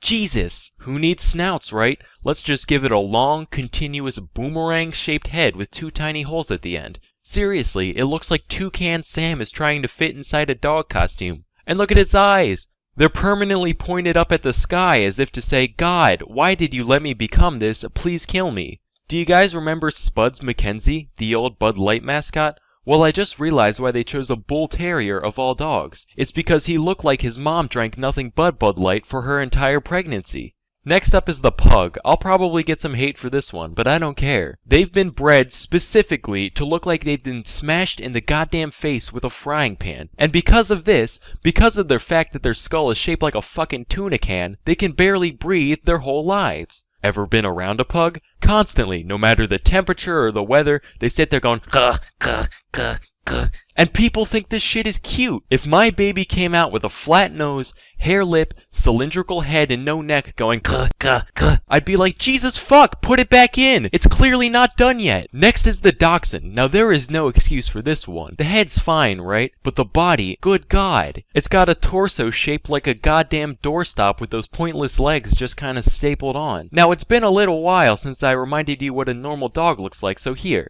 Now let me go into Photoshop real quick and do all the changes necessary to make this dog look like a dachshund. Look at that. That's not okay. Why even have legs at this point? Might as well just keep going until it's just a drumstick from the neck down. And there's no reason. It's just one day someone was like, well, people like dogs, and people like ferrets, so why don't we make some chimera abomination halfway in between the two, and see what happens. My least favorite breed, though, out of all of them, it's just straight up fucked in every way. A testament to humankind's never-ending corruption of the natural world. I'm talking about the Chihuahua. It's like somebody took a normal dog and boiled away every aspect except for anger and neuroticism, leaving this tiny hell creature behind. And this is one of the nicer pictures I could find. Take a look at this. Someone call a priest. And we let these things inhabit our homes. This poor woman's gonna wake up with her fucking nose chewed off and just be like, oh, Mr. Wiggles was a little hungry this morning, wasn't he? Meanwhile, the dog's just sitting there like, bloodlust. The only time they're not being needlessly aggressive towards people, it's when they're off pissing, shitting, and vomiting all over their surroundings. And you would think such a small dog would at least produce manageable waste, but much like the creature itself, the small things it does expel are straight up toxic. It's like some of the Chihuahua's pent-up hate hatred for the mortal plane manifests itself in every dump it takes. I would rather clean up a full-grown man's shit from my floor than wipe up the septic nightmare that is Chihuahua squirts. The only good thing about owning a Chihuahua is that if it ever gets rabies, it'll be fine, because you won't be able to tell the goddamn difference. It'll still be sitting there, business as usual. So that's my little rant about the monstrosities that live right beneath our noses. I'm Salmonella, and thank you for watching. Hey kids, it's Tips Tuesday. So today I'm giving you a beginner's guide on how to unicycle. Alright, let's do this. Tips Tuesday. Step number 1, buying a unicycle. This part's pretty easy. I got mine on Amazon. You are gonna wanna pick the proper size, however, based on your height. I'm lanky as a fucking Kong, so I got a 24-inch. If you on the shorter side, go for the 20-inch. If you under 13, well, you probably shouldn't be on my channel. But if you are, go for the 16-inch. They're generally only around $60 or $70, mostly because they're basically just a wheel and a seat, so that's a plus. Step number 2, assembly. Okay, you can probably do this part on your own. They give you directions in the box, so I'm not going to waste your time with this. However, you do want to make sure your pedals are on the correct way. If you put them on backwards, it could make it so they unscrew while you're riding. Trust me, I learned the hard way. Step number 3, mounting. Kids, a unicycle is like a woman. It's not hard to get to know a good unicycle, especially if you've got lots of money. But if you want to mount it, that's still going to require some skill on your part. In my experience, however, I've found that those things that are hardest to mount are oftentimes the most rewarding. You see this tricycle? This tricycle's a whore. It has a poor relationship with its father, and it does not deserve your respect. Unicycles, that's where the real men play. Here's how you do it. First off, find something to hold on to. Trust me, you're gonna need it. Could be a car, or a trash bin, or Jay Leno's chin. I used my basement's low ceiling. If you can reach yours, I highly recommend it. Next, rotate the wheel so that one pedal is at the bottommost point. That's where your first foot's gonna go. Once you got all your weight on that foot, put the other one into place. As you do so, you will find yourself being placed upon the seat. Now guys, remember how I said a unicycle is like a woman? Well, forget that for a moment, because you want your junk to have as little involvement with the unicycle as possible. Remember in middle school you learned about levers? Well, you're gonna want to use your taint as a fulcrum on the seat in order to maintain your balance. Too far back, you're gonna fall over. Too far forward, you're just gonna castrate yourself. So be careful. Step number 4, riding. Okay, remember my woman metaphor? That's back on. When you're riding a unicycle, you require great balance, as well as a steady rhythm. Also, you're probably not gonna last too long your first few times, just FYI. If you prefer, you can deflate your tires a little when you're first learning, cause a flabby unicycle might not let you go as fast, but they're certainly easier to ride. Anyway though, riding a uni is a lot like riding a bike. Except instead of just balancing on your left-right axis, you gotta worry about your front-back axis as well. So you want a bike, you wanna turn right, you lean right, right? Same with every direction on a unicycle. If you wanna go forward, in addition to pedaling, you gotta lean forward. For your first few goes, you're probably gonna wanna hold on to something. This ain't called a crash course for nothing. Fortunately with the uni, it's very easy to dismount whenever things go wrong. Out of hundreds of failures, I personally only ever landed face first around 2 or 3 times. Above all, keep practicing. Eventually, kids, you'll be like that stupid-ass frog meme that everybody hates. And remember, riding a uni is like riding half a bike. You only half forget.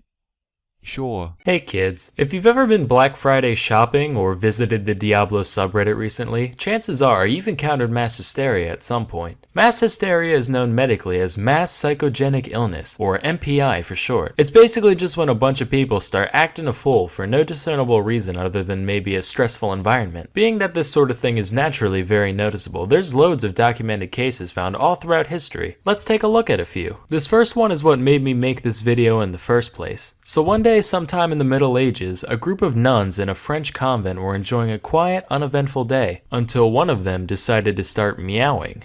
You know, like a cat. You'd think this would last all of 4 seconds before another nun was like, "Excuse me, Sister Gertrude, would you kindly cut the shit?" But instead, another nun joined in, and another, until basically the entire nunnery was exchanging mouths like a group of communist trading card enthusiasts. This wasn't just a one-time thing either, it basically became integrated into their way of life. It's said that on a given day, they would stand there meowing in each other's faces for hours at a time. Could you imagine being the first outsider to witness this? You might laugh now, but as they say, everybody gangsta till the nuns start meowing. I'd void my bowels and move to Malaysia without even thinking. Miles more terrifying than this pile of garbage. As you can imagine though, after a while it stopped being scary and just got annoying, leading to the neighbors calling in a band of soldiers to deal with the situation. Hey guys, can we talk to you for a sec about Yeah, that. All due respect, but we have orders to literally beat the hell out of you with whips till you start acting like people again. Sorry sir, it's just force of habit. Haha, habit. Seriously though, we would rather go to hell for throttling a gaggle of nuns than put up with another minute of your bullshit, caprese? Our next event took place in the parish of Fatima, Portugal in the year 1917. It all started with 3 shepherd children, ages 10, 9, and 7 respectively. They were like, "Greetings, fellow Portugueseites. We've been seeing visions of the Virgin Mary, and she told us to tell you that some real crazy shit's gonna go down in the sky on October 13th. Now, if 3 random farm children started spouting out prophecies to the public today, you'd say, "Ha, what tomfoolery. Go play in some dirt, you dirty little dirt baby." But keep in mind, the past is a different country. And Portugal's a different country, so that's like different country squared you gotta think about. Plus this was during World War I, a time where a lot of people were holding out for a miracle to begin with. So the kid's story was actually picked up and even spread by local newspapers, to the point where, when the day finally came, at least 30,000 people gathered in Fatima to witness the alleged miracle. Lo and behold, on that day, the sun began zooming around, careening towards Earth and sending rays of multicolored light cascading across the sky, creating a light show like nobody's ever seen. Keep in mind, this happened in the 20th century, way after the era where belief in divine jiggery and or pokery was considered mandatory, so naturally there were plenty of skeptics and non-believers present, and even they saw it all happen. Or so they thought. How do we know the sun didn't really whiz around haphazardly that day, Well, number 1, use your frickin' brain. And number 2, accounts differed wildly from person to person. While some say the sun zigged hither, others say it zagged thither, and others still said it shined a brilliant yellow and stayed perfectly still. As such, it was eventually concluded that the event was just a combination of MPI and weird eye stuff from too much sun staring. Although I'd like to believe it was real, just that Jesus' illusion skill was way higher than his alteration at the time. Yep, that's it. Sam's going to hell. Why, for blasphemy? Trust me, that was the least offensive part of that joke. Our next tale took place in 1962 in Tanganyika, which was basically just the beta version of Tanzania. The nation had just declared its independence from Britain the previous year, and with the future so uncertain, tensions were naturally running high around this time. One little girl in a Tanganyikan school ended up handling the stress in a bit of an unusual way. Rather than overeating or staring at her ceiling for hours like a normal person, she just started laughing, and laughing, and laughing. Pretty soon, her classmates at the all-girls school she attended began to join in, to the point where 95 of the 159 students caught the gigglies, which lasted anywhere from a few hours to 16 days straight. Beyond just the unprovoked cackling, other odd behavior included aimless running and occasional violence. The problem got so severe that the school was forced to close down temporarily, leading to the chortlers roaming the streets, spreading the affliction further. Thousands of people from all strata came to be affected, with 13 additional schools being shut down in the progress. Over the course of the hysteria, several other symptoms began to present themselves as well, ranging from obvious ones such as breathing problems, fainting, random screaming, to more anomalous things like rashes. Despite all this, no physical cause could be found, leaving MPI as the only explanation. The epidemic finally died down after between 6 and 18 months of day in, day out laughter, depending on the village. While this whole thing likely sucked for most people involved, it probably could have been worse. A lot of the time when I'm alone, I'll think to myself, man, if I ever go full schizo, I hope I'm one of the laughy ones, not one of the screamy ones. With this story in mind, just maybe, if I put my mind to it and believe hard enough, I can be both. Flashback to the year 1518 to the city of Strasbourg, at the time part of the HRE. A woman named Mrs. Trophy began fervently dancing in the streets for no discernible reason, for hours, then days. All without music, of course. Her only breaks consisted of occasional food intake and passing out from exhaustion when night came. If you saw that today, you'd just be like, ha! Drugs. But apparently people found it pretty inspiring because within a week, 34 others had joined in, and after a month, there were around 400. This wasn't your casual bobbing up and down neither. This shit made Zumba look like Tai Chi. Here's the best modern day simulation I could find.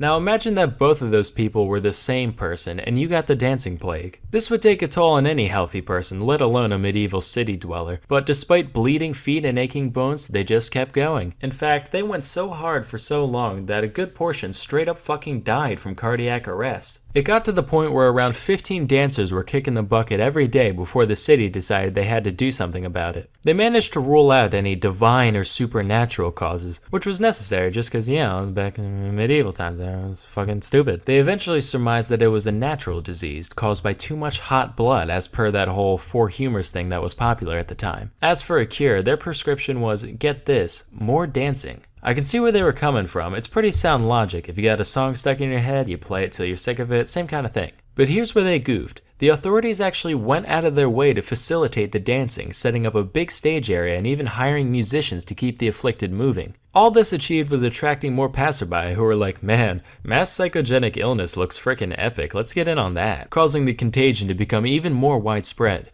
Seeing that their solution backfired, the city then went the other way and completely banned any public dancing. Those who still showed signs of the mania were subsequently carted off to the Shrine of St. Vitus, where an exorcism-like ritual was performed on them. This ended up being highly effective, presumably for no other reason than that the dancers believed it would work, and after nearly 2 months, the plague was quelled. While this whole thing was most likely a case of good old-fashioned MPI, some historians believe it might have been egged on in part by ergotism, a state of psychosis brought on by eating tainted bread, which I talked a little bit about in this video. Ding! Anyway, that's all for today. Till next time, I'm Salmonella, and thank you for watching. Hey kids, now some philosophers have called boats the airplanes of the sea, but while every glamorous Glennis has its slow-mo shun, so too does JJ the jet plane have his awful counterpart. Her legacy in many ways resembles my middle school career, a 3-year-long travesty plagued by blunder after blunder due to both gross incompetence and sheer misfortune, with the only silver lining being that it's remembered by relatively few. Meet the USS William D. Porter, nicknamed the Willie D, which was a perfectly acceptable alias in the days before Don't Ask, Don't Tell. She was a Fletcher-class destroyer, which, if you know Fletcher as well as I do, you know he's pretty high-class at destroying. Like when he snapped off my DS screen during summer camp because he was trying to get a better look. Didn't even apologize. He was just like, well, you're not supposed to bring video games to camp anyway. Even though everyone did. Fuck you, Fletcher. You were a counselor. You're supposed to be more mature than us. You're the reason I grew up with a lingering resentment towards authority. And my only reprisal is that I got to draw you as a disgusting fat lard for millions of people. Actually, I think his name might have been Eric. Anyway, in July of 1943, the ship was commissioned by the Navy and led by Lieutenant Commander Wilfred A. Walter. As her first real job, the Willie D was assigned to a top-secret escort mission across the Atlantic. Walter was like, alright man, time to prove ourselves. I want to see you all on your A-game. And as its first act under military command, the ship didn't raise anchor properly and tore a massive chunk out of the ship next to it while pulling out. Okay, rough start, but definitely not a sign of things to come. The next day, she met up with 3 other ships, including 2 destroyers and a battleship known as the USS Iowa, and the fleet set off towards Africa. Given the clandestine nature of the operation, They were ordered to maintain total radio silence. so as not to alert any subs that might be lurking below. Suddenly, boom, bang, borf, Hare Krishna, huge explosion off the starboard quarter. They're like, holy shit, evasive maneuvers. But after however many minutes, the transmission comes in saying, hi, this is Wilfred D. of the Willie Walter.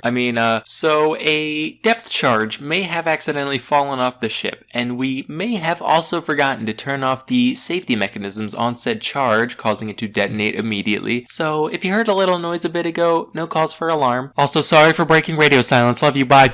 Shortly thereafter, a strange phenomenon was spotted near the ship. Officer, what in the rhyme of the ancient fuck is that? Appears to be a large wave, sir. Jesus Christ, they have that now? Basically everything that wasn't tied down ended up being swept off, and one of the boilers in the engine room got foobarred. But fortunately, no crew members were taken away, except for the one that was. Later, the 4 ships congregated in the waters east of Bermuda when the Iowa decided to test its anti-air abilities and launched a bunch of weather balloons for target practice. A few of these drifted towards the Willie D, and they took some potshots just for fun, probably wrecking some happy albatross households in the process. But Walter was like, men, it's time to redeem ourselves. Spit those crayons out. Don't you know the purple ones are bad for you? Time for some impromptu torpedo drills on the Iowa. Yay! That was Narnar and the Pow Pow. They're gonna douse their trousers when they see how good we tore those pedos. Say, you guys remember to take the primer out of all of them before launching, right? Yes, sir. Yep.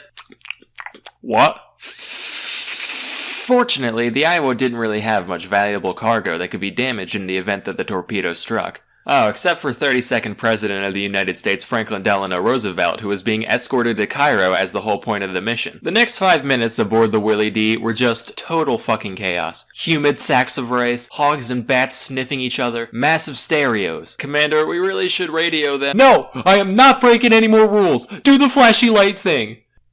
Hey, incoming signal from old Iron Brains, a yuck. They're saying they're, going to reverse at full speed? What? Shit off a bowsprit, this ain't working! Fine, call him! FaceTime, Uvu, I don't give a hoot! The transmission arrived in the nick of time, and the torpedo detonated a safe distance away in the Iowa's wake. Of course, that didn't stop the entire crew of the Willie D from being arrested for, shooting a torpedo at the president. Lawton Dawson, the Elmer's eater from earlier, was initially sentenced to 14 years hard labor, till FDR came out and was like, no, it's okay. Boys will be boys. But we are sending you and the rest of Carnival Cruise Line to Alaska, where there's fewer things to ruin by being yourself. Get it, Carnival Cruise Line? Because you're the worst. And also clowns. So they kicked it for a while in the Aleutians, otherwise known as the tale of the pregnant rat that makes up Alaska. This went on mostly without incident, except for when they were anchored outside an officer's home during a New Year's Eve party, and a sailor got drunk and decided to fire off one of the 5-inch guns for a laugh, ended up sending a bunch of his geranium straight to hell where they belong. Other than that, smooth sailing. Then they hung out at the Philippines for a bit before Central Command was like, alright, looks like you smoothskins are ready for actual missions again. Except you're going to clown college. And the Willie D was sent to the Battle of Okinawa under the leadership of some guy named Charles. Here they actually did some worthwhile stuff until June 10th, 1945, when a kamikaze began to dive towards them. They weren't able to shoot it down, probably because it wasn't American, but it crashed in the water some ways away. They were like, phew, crisis averted, turned their attention elsewhere, unintentionally driving right over where the bomber landed. The plane was like, the hell? Oh, shit, that's right. Bonsai. About 3 hours of desperate repairs went by before the order to abandon ship was given, and miraculously, every crew member made it out alive by the time the ship sank, just 12 minutes later. So it just goes to show, everything has its silver lining. Everyone on the dipship gets to live, every filthy Chuck E. Cheese ball pit has a delicious prize at the bottom. Anyway, that's all for today. Till next time, I'm Salmonella, and I'm a fellow with rubella. Kids, let's talk about Fidel Castro. We're all familiar with Castro, right? Dictator of Cuba for the whole second half of the 20th century, main antagonist of the Cuban Missile Crisis, you know. Anyway, this man loves 3 things. He loves Cuba, he loves communism, and good God, does the man love dairy. Yep, you heard me right. The all-powerful dictator of communist Cuba is obsessed with anything related to milk and its derivatives. I drew up a little chart here, right? I call it the Leche Lovin' Ladder. At the bottom you got dairy farmers, then you got Ross O'Donovan, then Mr. Bones, then starving babies, and then all the way up at the top here, you got Fidel Castro. Today, I'm going to share a few true stories that illustrate his preoccupation. Okay, the first one isn't really a story so much as a fact, but according to several sources, Castro was known to be able to eat 18 scoops of ice cream after a meal. That's more than 2 pints. If that doesn't impress you, then go try it for yourself. Me, I can barely manage a pint and a half on an empty stomach, and Castro's doing it on top of a full meal. But it gets better. Being such an ice cream connoisseur, Castro ordered the construction of an ice cream shop. But this isn't your average everyday parlor, not by a long shot. He built a straight-up ice cream complex taking up an entire city block. This was a piece of modern architecture too, in total contrast to the surrounding slums, all for the sake of ice cream. The place is called Coppelia, and it's still open today. Of course, Castro's obsession went beyond just personal pleasure. Dairy was so dear to him that it often found its way into diplomatic interactions. Like one time, a French diplomat came to visit, so Castro whips out some Cuban cheese. Specifically though, it was Camembert cheese, a variety that France is famous for. French guy was like, hey, not bad, it's almost as good as the French kind. Try it again. I think you'll find it's even better than the French. Alright, I wouldn't say that. I'm sorry, are you disrespecting my cheese? In my house? On my island? No, I mean it's good, I just said the French kind is better. Maybe if you froggy fucks bathed once in a while, you'd be able to taste the cheese instead of your own B.O. Listen, you've got your cigars, we've got our cheese, live with it. Fine. Fuck him, it's good cheese. I'm paraphrasing just a little bit, but that's basically how it went down. So already it's obvious that dairy is of great value to Castro. Most exceptional, however, is how this value reflected in his leadership. Naturally, having an entire nation at his disposal, Castro wanted to bolster the Cuban dairy industry as much as possible. But there was one problem. Cuba initially had two types of cows called La Reinas and Zebus. La Reinas came from the days when Spain ruled Cuba, and Zebus originated from India. Both of these cows are well suited to the Cuban environment, having a very high tolerance for heat. However, they don't produce much milk, they're mostly just raised for their meat. So Castro decides to import thousands of Holsteins from Canada. Holsteins are the classic black and white cows, and as we all know, you can juice these guys for days. They are utterly superior. Only problem is, they're used to living in Canada, so when they're plopped down under the scorching Caribbean sun, it's going to stress them out. They're not going to be laughing cows by any means. So as a result, Castro's imports still didn't put out enough milk to satisfy his desires. At this point, your average run-of-the-mill dairy queen would have given up. But Castro, he's more than that. He's a dairy dictator. So he ordered the construction of a giant air-conditioned complex with the sole purpose of providing a comfortable environment for his Holsteins. And it helped a little bit, but they were still stressed out. They still weren't putting out at their natural levels. And as you can imagine, climate controlling an entire facility is very expensive, so Castro was forced to abandon the project. But like the astronaut he is, Castro held on to his dream of finding the Milky Way. So he gathered a team of scientists and farmers and ordered them to breed together the Zebus and the Holsteins in order to produce a heat-resistant, lactose-pumping super cow. The breeding efforts were mostly a bust, never producing the bovine master race that Castro longed for. However, there was one exception. Under Castro's program, a single individual was born that met his expectations with flying colors. The cow was named Ubre Blanca, Spanish for white udder, and she produced world record-breaking volumes of milk, peaking at 110 liters a day. That's more than 29 entire gallons of lactation. Needless to say, Castro was absolutely euphoric at this isolated success of his. To say he went ballistic would be an understatement. He went intercontinentally ballistic. Like, India hasn't got shit on the levels of cow worship that Castro performed. Daily updates were published in the Cuban national newspaper describing Ubre Blanca's health and productivity, and when she died in 1985, Castro commissioned a giant marble statue of the cow in her honor. He also had scientists harvest tissue and egg samples for the sake of preserving her DNA. After Ubre Blanca's death, Castro's plans for the Cuban dairy industry got even more desperate and ridiculous somehow. This is based off of an actual conversation that he had with his team of scientists in 1987. Okay guys, hear me out. What if we make cows that are the size of dogs, so that way they can live in people's apartments with them? Fidel, I don't think that's gonna work. No, it'll work. You just have to grow grass in the apartment too. You can't be serious. Yeah, you just gotta put up some fluorescent lights. Bam, little grazing patch for your doggy cow. You are a fucking lunatic. And obviously nothing ever came of that idea, and Cuba's dairy industry is still floundering today, sadly. So yeah, if you haven't gotten the picture by now, the dude likes milk. Imagine he's at the birth of his grandson, right? Ah, what a beautiful baby boy. Fidel, there's something we need to tell you. Your grandson, he's lactose intolerant.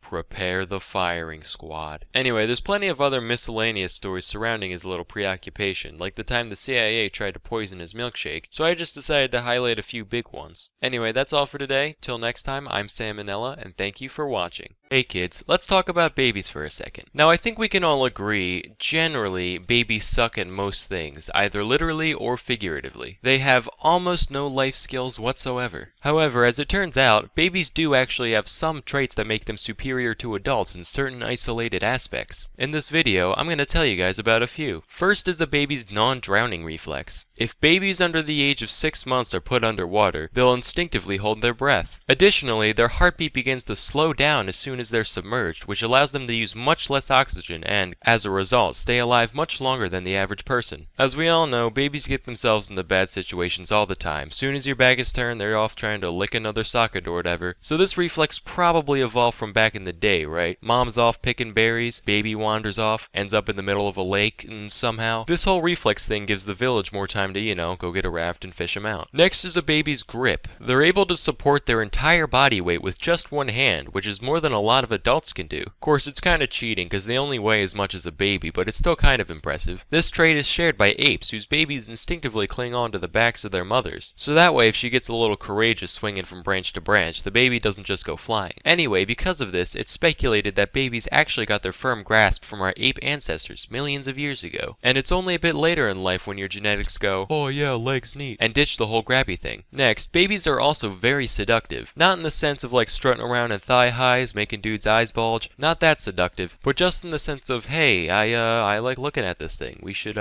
keep it alive for a while. Here's an example. If people saw a 5-year-old on the streets rolling around in a pile of its own shit, they'd be like, ugh, what a scumbag. But if an infant did it, people would still be like, oh man, little guy, I want to take you home, clean you up, put you in little hats. Yeah, it has to do with a baby's facial features, like their large forehead and eyes, which set off a bunch of baby caring instincts in our brains, causing us to perceive cuteness. It's only when they hit like 2 or 3 when that all goes down the shitter. Lastly, babies have a surprisingly good concept of morality. According to a study by Yale University's Infant Cognition Center, babies are born with an innate sense of right and wrong. Here's how the study went, right? So first they put on a puppet show for the baby with these 2 rabbit dolls, and they made one of them act nice and the other one act like a dick. Then at the end of the show, the babies were offered either puppet, and in almost every case, the babies took the nice one. And you might say a strong grip on morality doesn't qualify as a superpower. Personally, I disagree. People are terrible at keeping their basic sense of right and wrong unless their society maintains it for them. Let me give an example. A few days ago in the Philippines, the president of the entire country basically said, hey, we should just start murdering every drug addict alive. Right now. And this isn't seen as insane over there. No, millions of Filipinos are now on board with this. It is fucked. You see, babies lack the mental capacity to justify atrocities with shit like it's about the greater good,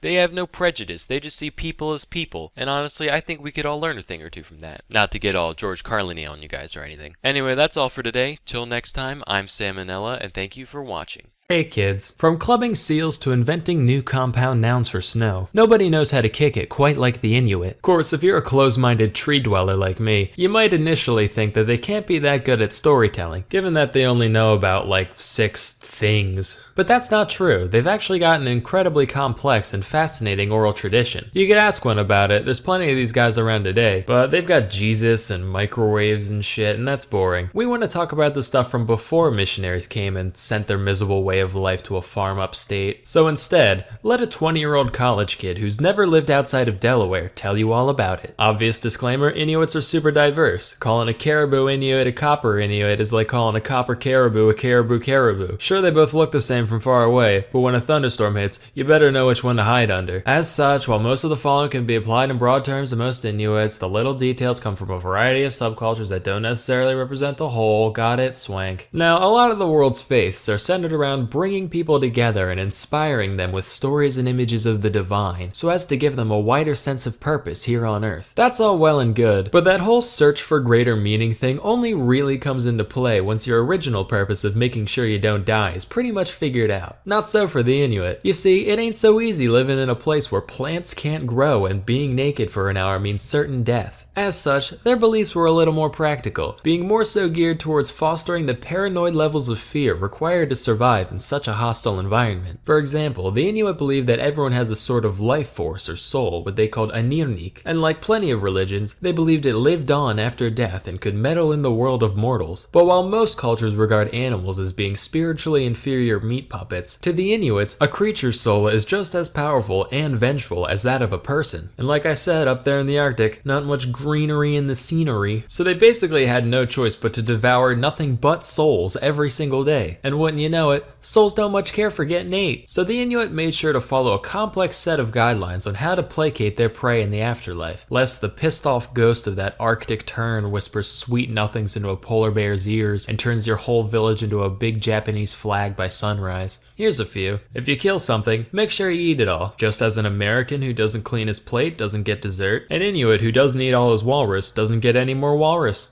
Ever. till they starve. If you kill a polar bear, make sure to point its head towards the direction it came from so it can find its way home more easily. If you pull a seal out of the water, give him some fresh water so he's not thirsty when you bash his brain in. Also, its spirit lives in its bladder, so make sure to hold on to it until the yearly bladder festival, where everyone gets together, blows up their bladders like balloons, and throws them out to sea so they can reincarnate into new seals. These taboos aren't all just about hunting though. For some reason there's a load of them about pregnancy. Don't make fun of people's facial features or else the baby will have the same features. Don't walk backwards or else the baby will come out backwards, dangerous. Face your bed towards a doorway or it'll come out sideways, also dangerous. Don't wrap rope around your hand or it'll come out with the umbilical cord around its neck, extremely dangerous. Don't drink directly from a soup bowl or it'll come out with dark skin, not touching that one. Don't put a bowl on your head or else it'll be wearing the placenta like a hat, too hilarious, and the list goes on. Central to the consequences of breaking a lot of these rules is the being known as Sedna. The story behind Sedna varies pretty wildly between different groups of Inuits, but here's the gist of it. She was once a young girl who pissed everyone off, either by being annoying or eating too much food or rejecting an arranged marriage or marrying a dog for some reason. So her father throws her out of a kayak, and when she tries to get back in, he chops off all her fingers. The sea goddess sees this, furrows her long floppy seaweed brow, does a sassy snap, and the girl turns into an immortal sea witch, while her disembodied fingers turn into the first seals. And to this day, Sedna sits at the bottom of the ocean, growing new fingers which promptly fall off and turn into all the world's seal lions and narwhalruses. That is until someone goofs up in some small arbitrary fashion like, "Yo Sedna, bad news, I just caught a guy chewing a piece of blubber. What's wrong with that?" Well, he wasn't looking north while he did it.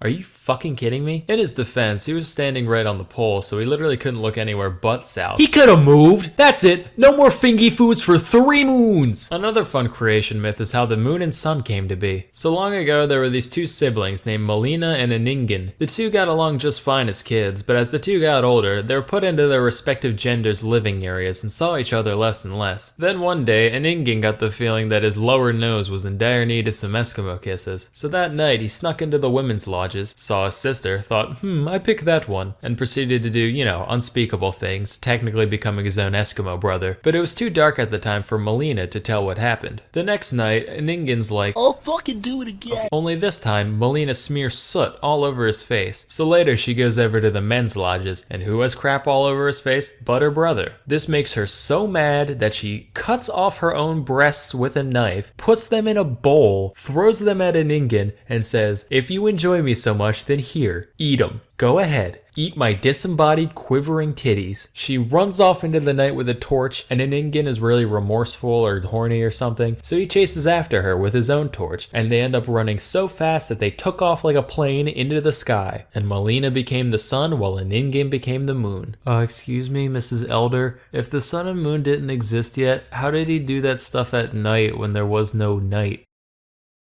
Now, some details of the story are tied into real-world phenomena. Some say that Aningin tripped and messed up his torch, which is why the moon is so dim. And the moon cycles are because he gets really skinny from chasing after her for so long. And the new moon is when he goes away for a few days to hunt seals so he can fatten back up. But here's the kicker. Nobody ever explains what the whole lopping off her tits part was supposed to represent. That's entirely just creative liberty. Just like, yes, that's why the sun doesn't have tits. Probably for the best it doesn't, otherwise half the population will be blind by now, and worse, it's the half that makes up 85% of my viewer base. So you know what? Thanks for slicing and dicing them tea towels, Melina. I kinda owe you my career. Anyway, that's all for today. Till next time, I'm sleeponella, and... Hey kids, remember Neanderthals? Me neither, cause they're dead. Some say they went extinct because of out-competition by Homo sapiens, but personally, I don't subscribe to that notion. I believe that they went extinct primarily because they interbred with early humans, not because they were inferior survivors. Now, I could ramble on for a couple of hours about the genetic and archaeological evidence for this, but modern experts have already run those points into the ground.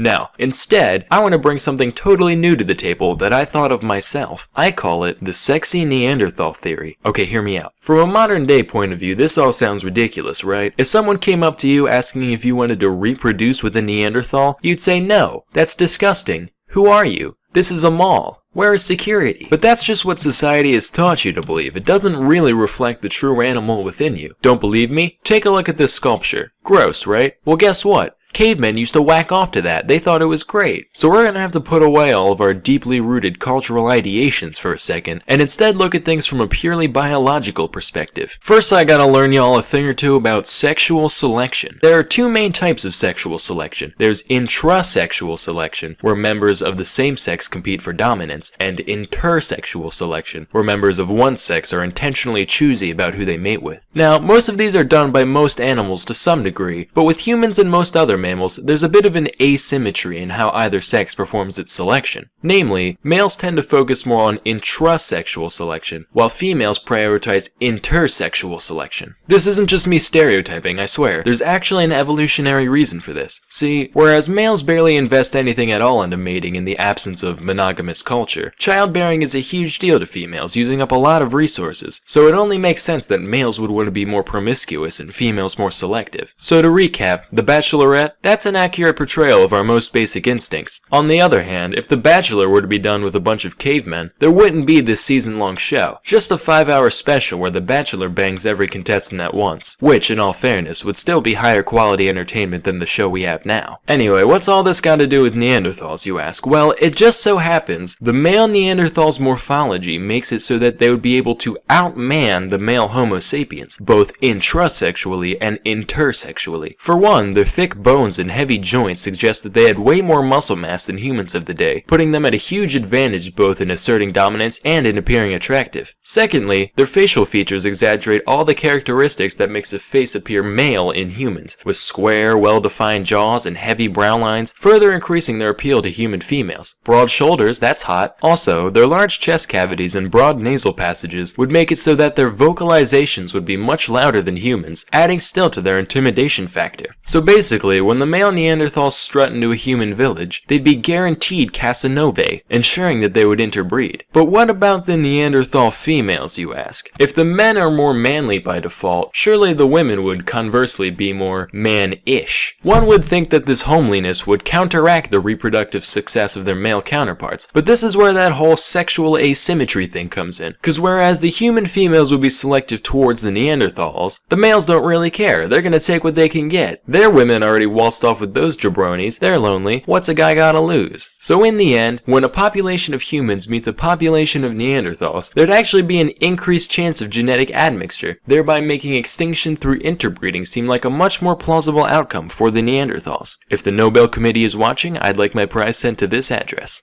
Thank you. Hey kids, when most people think of the Middle Ages, they think of them as being like humanity's dumb teenage years, where all we did was play harpsichord in our room and burn heretics with our friends. But that's not entirely true. In fact, I would argue that the medieval era saw just as much genius as any other period in time. It's just most of that genius went towards finding new and creative ways to brutally slaughter those you disagree with. Here's a few highlights. First, we'll talk about the werewolf. So, as you can imagine, medieval castles were not easy to break into. They were basically like those jungle gym things at Chuck E. Cheese's. Massive in size, intentionally confusing layout, security everywhere, and by the end of your visit, you'd probably end up with some kind of disease. So in order to help penetrate fortresses, medieval armies would often utilize siege weapons, one of the most popular of which was the trebuchet. Now this device is interesting enough on its own, but it gets better. So around 1300 AD, King Edward I of England was in the process of invading Scotland. However, one fortress known as Stirling Castle was giving him a lot of trouble. He laid siege to the building for many months without any real progress. Then one day he woke up and had a revelation. Hey guys, listen, why are we wasting our time building all these regular sized trebuchets when we could just build one giant one and call it a day? So that's what he did. This gargantuan war machine was known as the Werewolf and stood at around 6 stories tall. To give a bit of perspective, this is about as tall as King Kong was in his largest film depiction. So basically, picture a giant fucking ape launching boulders like they're baseballs, and you've got a pretty good idea of what the werewolf was capable of. It was so intimidating that when the Scots saw the English constructing the beast outside the castle, they immediately surrendered out of fear. But then Edward was like, ha, fuck that,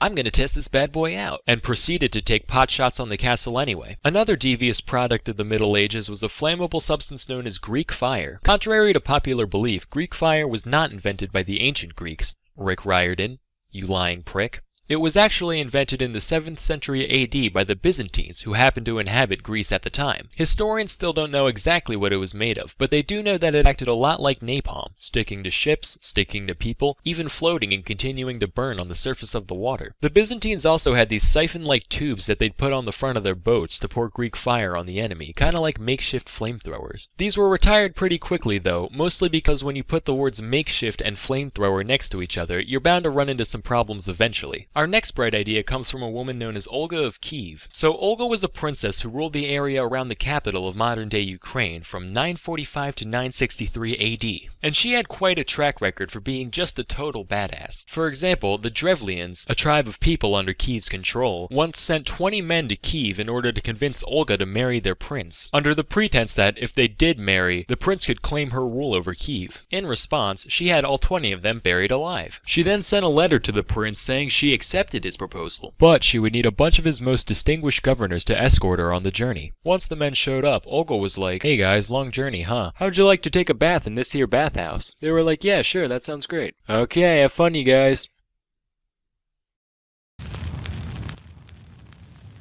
Man, it's like a sauna in here. It is a sauna, dipshit. You have a point. So long story short, this lady just did not give a heck. My favorite story about her starts with her besieging a Drevlian city that refused to pay tribute to her. The people in the city were already well aware of the type of rampaging that Olga was capable of, so they were already scared shitless. But when she showed up, she was like, "Alright, you know what guys, I'm gonna play nice. Just bring me 3 pigeons and 3 sparrows from each household and I'll be on my way." Okay.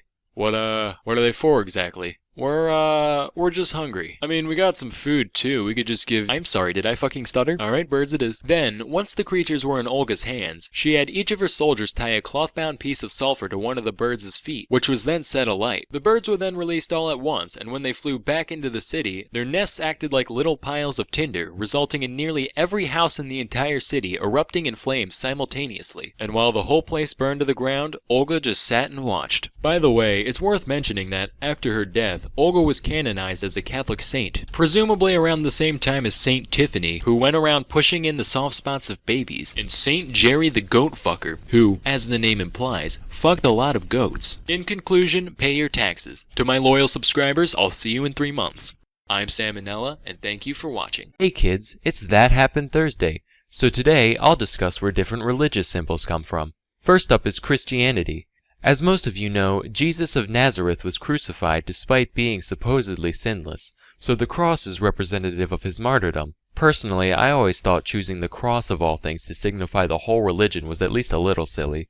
Right, my prophet? He was a great dude, spread peace and love all along the land, performed many bountiful miracles, and then right at the end, he fell face first into a fucking bear trap and died. So that's our symbol, whole religion bear trap. Peace, love, compassion, and bear trap. Next up is the Jewish Star of David. It's been used now and then since the 11th century, but it only really got popular around the 1800s. There's no real special meaning behind it. They really just took a random symbol that was kind of around, called the hexagram, and made it their own. Bro, check out my new religious symbol. I'm pretty sure you didn't come up with that. Pretty sure that's a thing elementary schoolers do in their notebook when they're bored. Nah man, not once it gets popular. Then everybody will think of my religion when they see it. Whatever floats your boat. Jimmy, what is this in your notebook? Oh, it's just a little doodle. Jimmy, listen to me. We are Catholics. Now get over here and erase this blasphemy. But Mom, Now! Next is Islam. So, the star and crescent actually used to represent the Ottoman Empire, which ruled over most of the Islamic world during the 1800s. However, the empire dissolved after World War I, and its symbol was later adopted to represent Islam as a whole around the 1970s. Hey Rob, guess what? I'm starting a new baseball team. Isn't that the Chicago Cubs logo? Oh please, they're barely even a team. When's the last time they did anything? Nobody's using this symbol because nobody wants to buy their merchandise. Perfectly good logo. I'm taking it for my team. Couldn't that lead to a bit of confusion? Only because they'll see a guy in a Cubs jersey who can actually catch a pop fly. Next up is Taoism. Alright, so the yin-yang, or as they call it, the Taijitu, actually applies to a lot of Asian religions. Just the Taoists use it as their primary symbol today. It originated in China, dating back to the 11th century AD. Although it's had a lot of different looks over the years, it's always represented the same idea of balance between contrasting forces in the world. Okay, Carl, balance of good and evil. Let's see your design. Not bad, not bad. Alright, what about you, Steve? What the hell is that? Oh, well, you said balance between good and bad in the world, so I drew a grilled cheese sandwich shaking hands with a razor blade covered dildo. What? Okay, all other questions aside, why is a grilled cheese the best thing you could think of? Have you ever had a grilled cheese? Like a real one with butter just smeared all over it, crust nice and crispy, sprinkle some onions in there, get out. Okay. So you know how when people are meditating in movies, they do that obnoxious Om thing? Well, apparently, Om is actually the name of the popular Hindu symbol, and repeating its name aloud is said to be a sacred incantation, which is why it's said during things like rituals or yoga. The actual meaning behind the symbol is said to represent a load of different things depending on who you ask or when. Basically, whatever your purpose is, it's a one-size-fits-all prayer. Bless us, O Lord, and these thy gifts, which we are about to receive from thy bounty. This is taking forever. No, you know what? I'm gonna make my own religion, yeah. And our prayers, one syllable long. We're just gonna go ood whenever we feel like praying. That's it. Dinner table, ood! But how will you get any meaning out of that? It's my own word. I can give it whatever meaning I want. So I'll just give it all the meanings. It'll mean the soul, it'll mean the universe, it'll mean I don't have to recite any more long-winded bullshit. Anyway, pass the corn. So unfortunately, that's all we have time for today. At some point I'll do a second video covering some of the more obscure religious symbols. But until tomorrow, I'm Salmonella, and thank you for watching.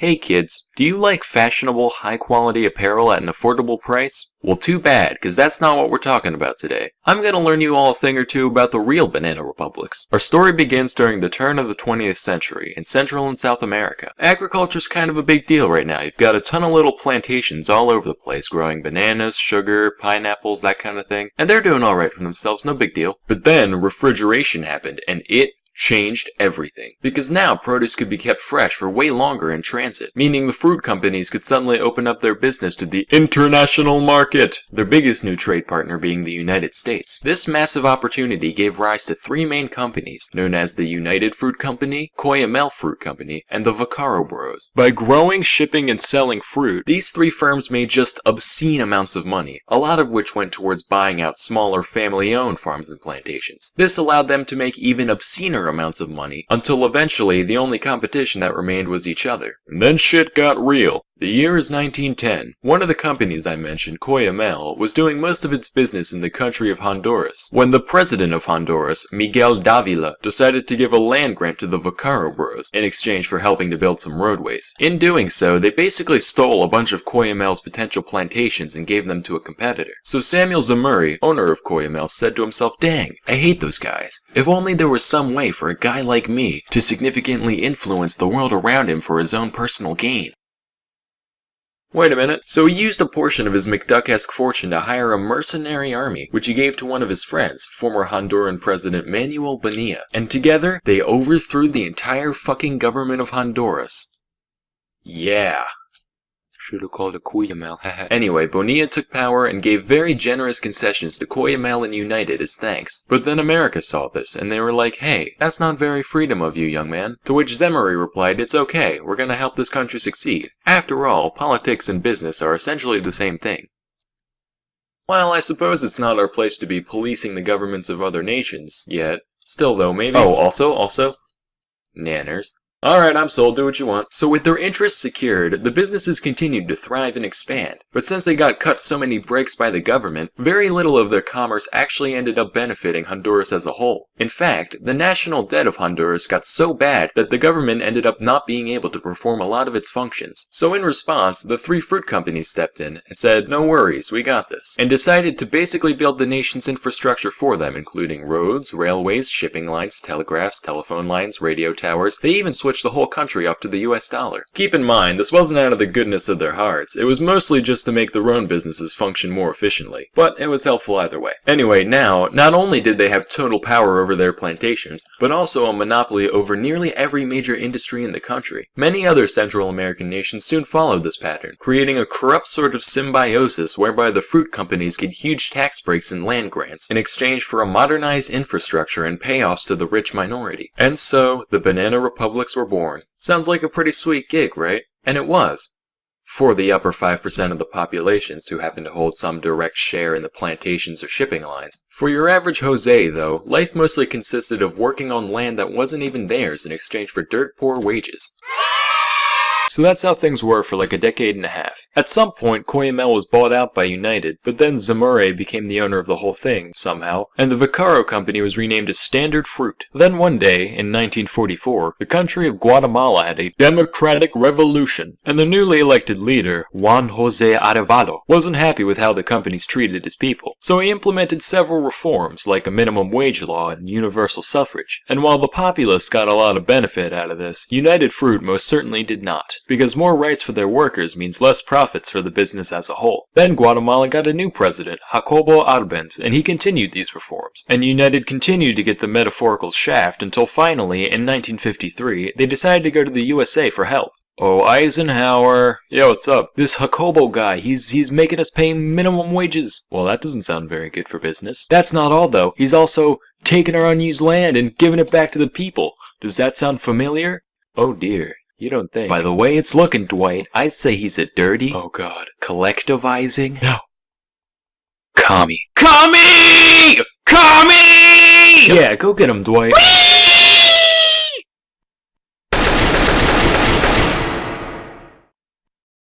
Holy shit, you actually did it. World Star! And from that point onward, Guatemala was ruled by a series of US-backed dictatorships, all the way up until 1996. This kind of situation happened in several other places and times as well, almost always driven by some combination of red fear and yellow love. I won't give any more details for the sake of time, but that doesn't mean they weren't big deals. So you might be wondering, where did these companies go? Surely the Clan of Banana Shenanigans can't still be around today. Well, that's where you're wrong. They're still in operation, just under different names. Standard Fruit changed their name in 1991 to become none other than Dole Food Company. You know, when I was a kid, I used to play a lot of Super Monkey Ball, and I used to wonder, what kind of cruel tyrant would just stick an ape in a ball for their own amusement? Well, now I know. Those bastards. As for United, one day in 1976, their CEO decided he couldn't take the heat anymore, so he jumped out the fucking window. That's a real thing, look it up. Then some other guy bought the company and renamed it to, drumroll please, Chiquita Banana. That's right, ladies and gentlemen. The face you once knew as an innocent, fun-loving dancer/fruit merchant is actually a ruthless tyrant who overthrows democracies and undermines basic human rights for her own profit. Anyway, that's all for today. Till next time, I'm Salmonella, and thank you for watching.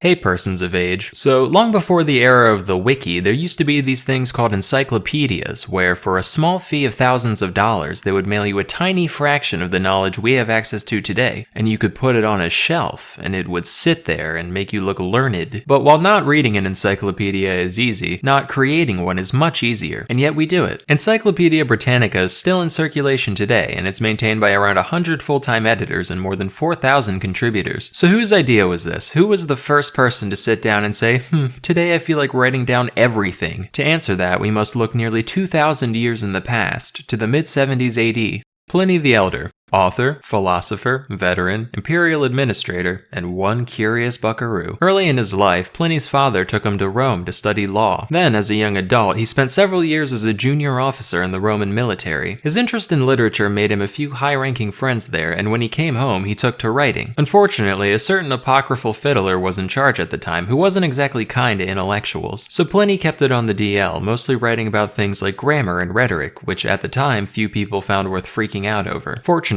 in June of 68, Nero finally took a hint and killed himself, and following the chaos of the Year of the Four Emperors, one Vespasian came out on top. Vespasian was a general and a friend of Pliny's, so when he became emperor, he promoted Pliny to procurator, which was like the governor of a province. Suddenly, with this guy on the throne and a cushy job to pay the bills, Pliny found himself in a position to make complete use of his own potential. By day, he continued his administrative duties, but during nights, he wrote. And over the course of a few years, with nothing but his own wits and whatever authors he could get his hands on, on, he created a work known as the Historia Naturalis. This consisted of 37 books, each broken up into many dozens of chapters covering just about every topic there is. While it wasn't quite an encyclopedia in the modern sense, it's still the earliest surviving attempt at an all-encompassing scholarly work, and it is a trip. I've been reading it. It is fascinating, not only as a reflection of what people did and did not know in the Roman Empire, but also as a reflection of Pliny himself, who is a character and who made zero attempt to hide it. So today I come to you with a brief summary of the first part of a brief summary of all human knowledge according to one dude circa 77 AD. Now the original thing makes for a fairly long read, even removing most of the more uninteresting details. I've only managed to fit the first 2 books into today's video. As for the other 35,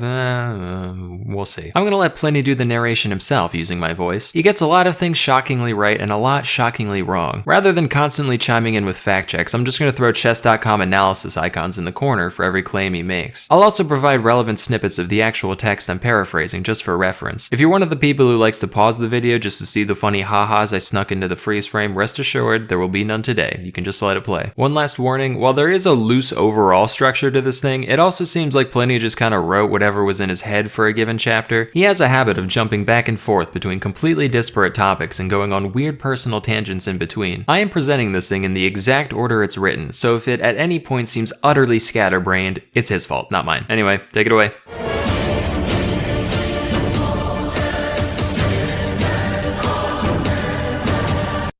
Yo.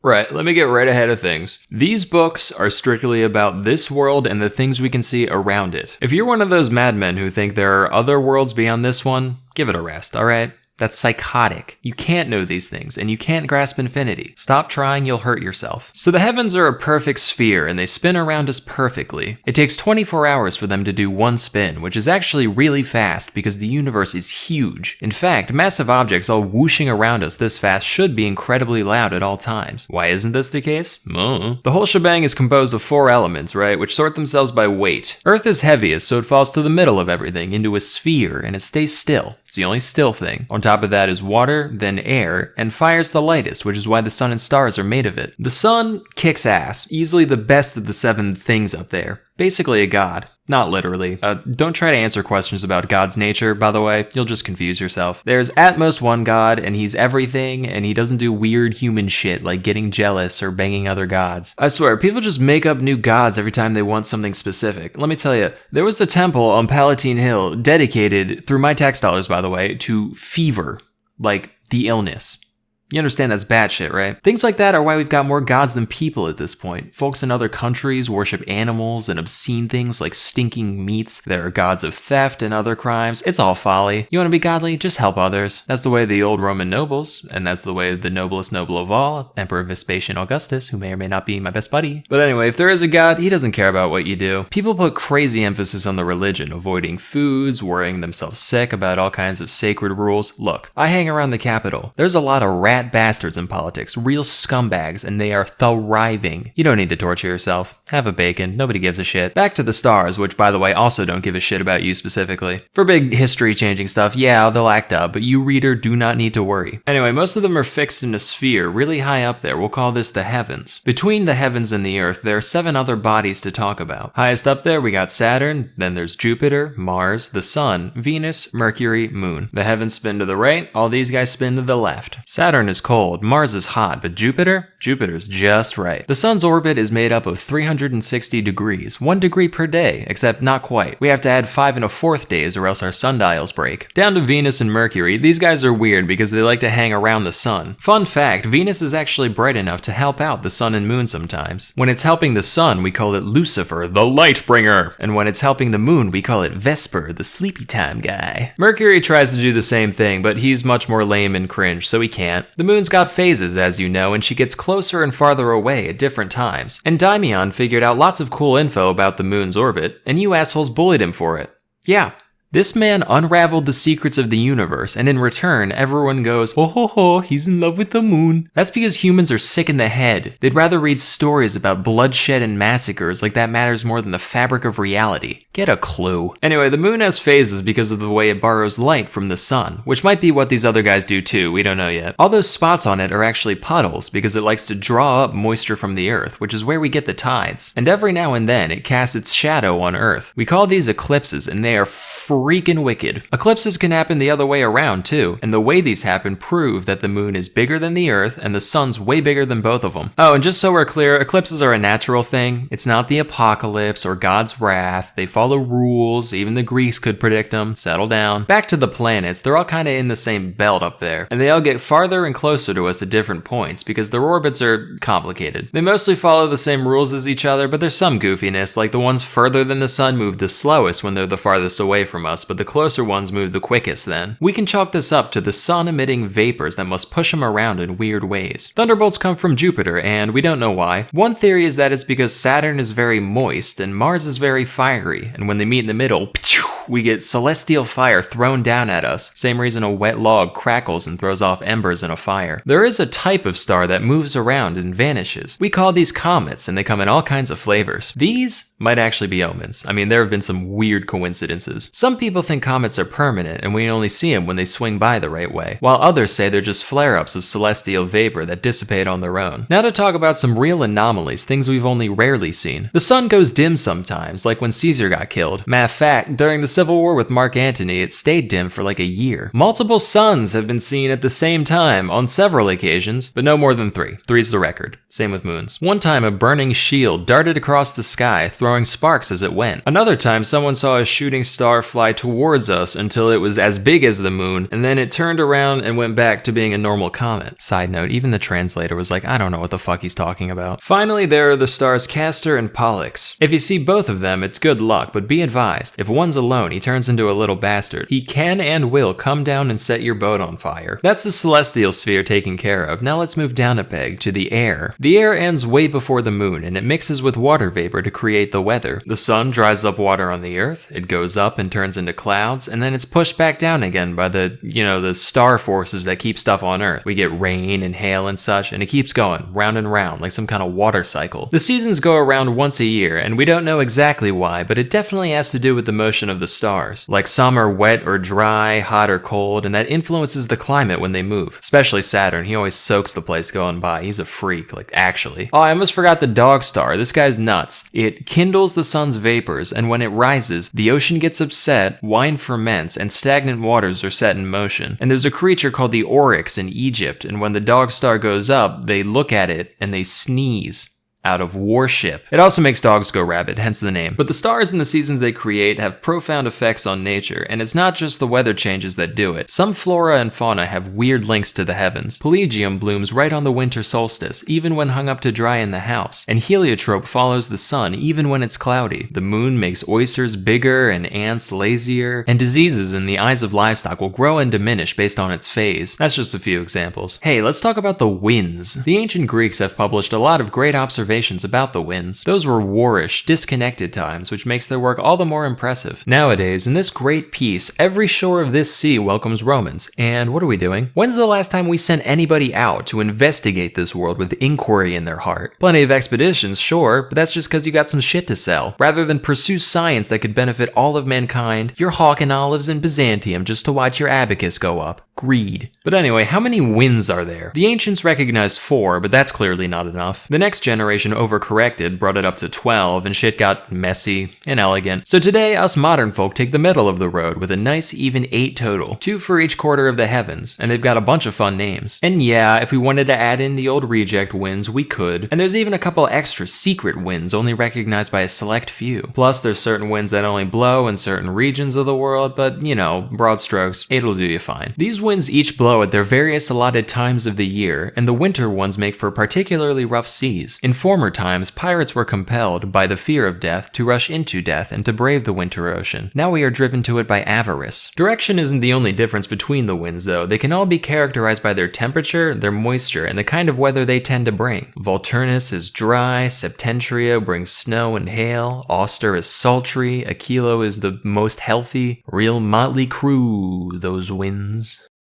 But while those guys are generally pretty calm, we must also consider the sudden, violent gusts we call storms. Storms are self-contained events that come in a few flavors themselves, like Eknephius, which brings thunder and lightning, or Typhon, which doesn't. Certain storms also give rise to whirlwinds, which are these giant, loud pillars of wind and moisture that destroy everything in their path. They are so dense that they can actually support themselves on the ground, and if they happen over the sea, they suck up the water as they go. Thunderstorms produce lightning, and lightning is crazy. It has this unique property where it can damage things on the inside while leaving the outside unharmed. It can empty casks of their wine without breaking the vessel itself, and it can melt gold and silver without burning the bag they're in. One time, a noblewoman named Marcia was struck by lightning while pregnant, and while the baby got fried, she herself survived without injury. Many people believe that when lightning strikes a man, it can be used to predict his future, with terms and conditions, of course. Some historians also state that man is capable of invoking lightning. The author L. Piso said that the ancient king Numa did it all the time. Then his successor, Tullus Hostilius, tried to imitate him, but he didn't do the ceremonies right, so he just got electrocuted. Is any of this true? Maybe. At the very least, I buy the fortune-telling thing. Now, we all know that we see lightning before we hear thunder. That's nothing special. It's just because light has a greater velocity than sound. It's the same event, thunder's just the sound that lightning makes. Fun fact, man is the only animal that isn't always killed by lightning. Any other creature, instant death every time, but we're special. Lightning can strike just about anything, except for laurels, seals, and eagles. They're all safe. It also never descends more than 5 feet into the ground, so if you're someone who's scared of lightning, your best bets are deep caves or a tent made out of seal skin. Besides all this normal weather, we do have records of some real weird stuff falling from the sky. It has rained milk and blood on many occasions. One time it rained flesh, and the fallen meat that wasn't eaten by birds just didn't rot. You know, your casual immortal meat storm. One time it rained wool, another time there was a shower of baked tiles. What a country, huh? Stones have been known to fall from the sky now and then. The Greeks like to brag about how the philosopher Anaxagoras correctly predicted such an event, but I find that dubious. We know a stone fell, it was like a wagon load big, but I think Anaxagoras just got lucky. I mean, the guy said it would fall out of the sun. What are you on about? The sun can't do a rock, it doesn't have rocks. Finally, rainbows are nothing special. We get them all the time. They don't predict the weather or anything else, they're just something that happens. Rays of sunlight hit a hollow cloud and they get refracted. And the colors are due to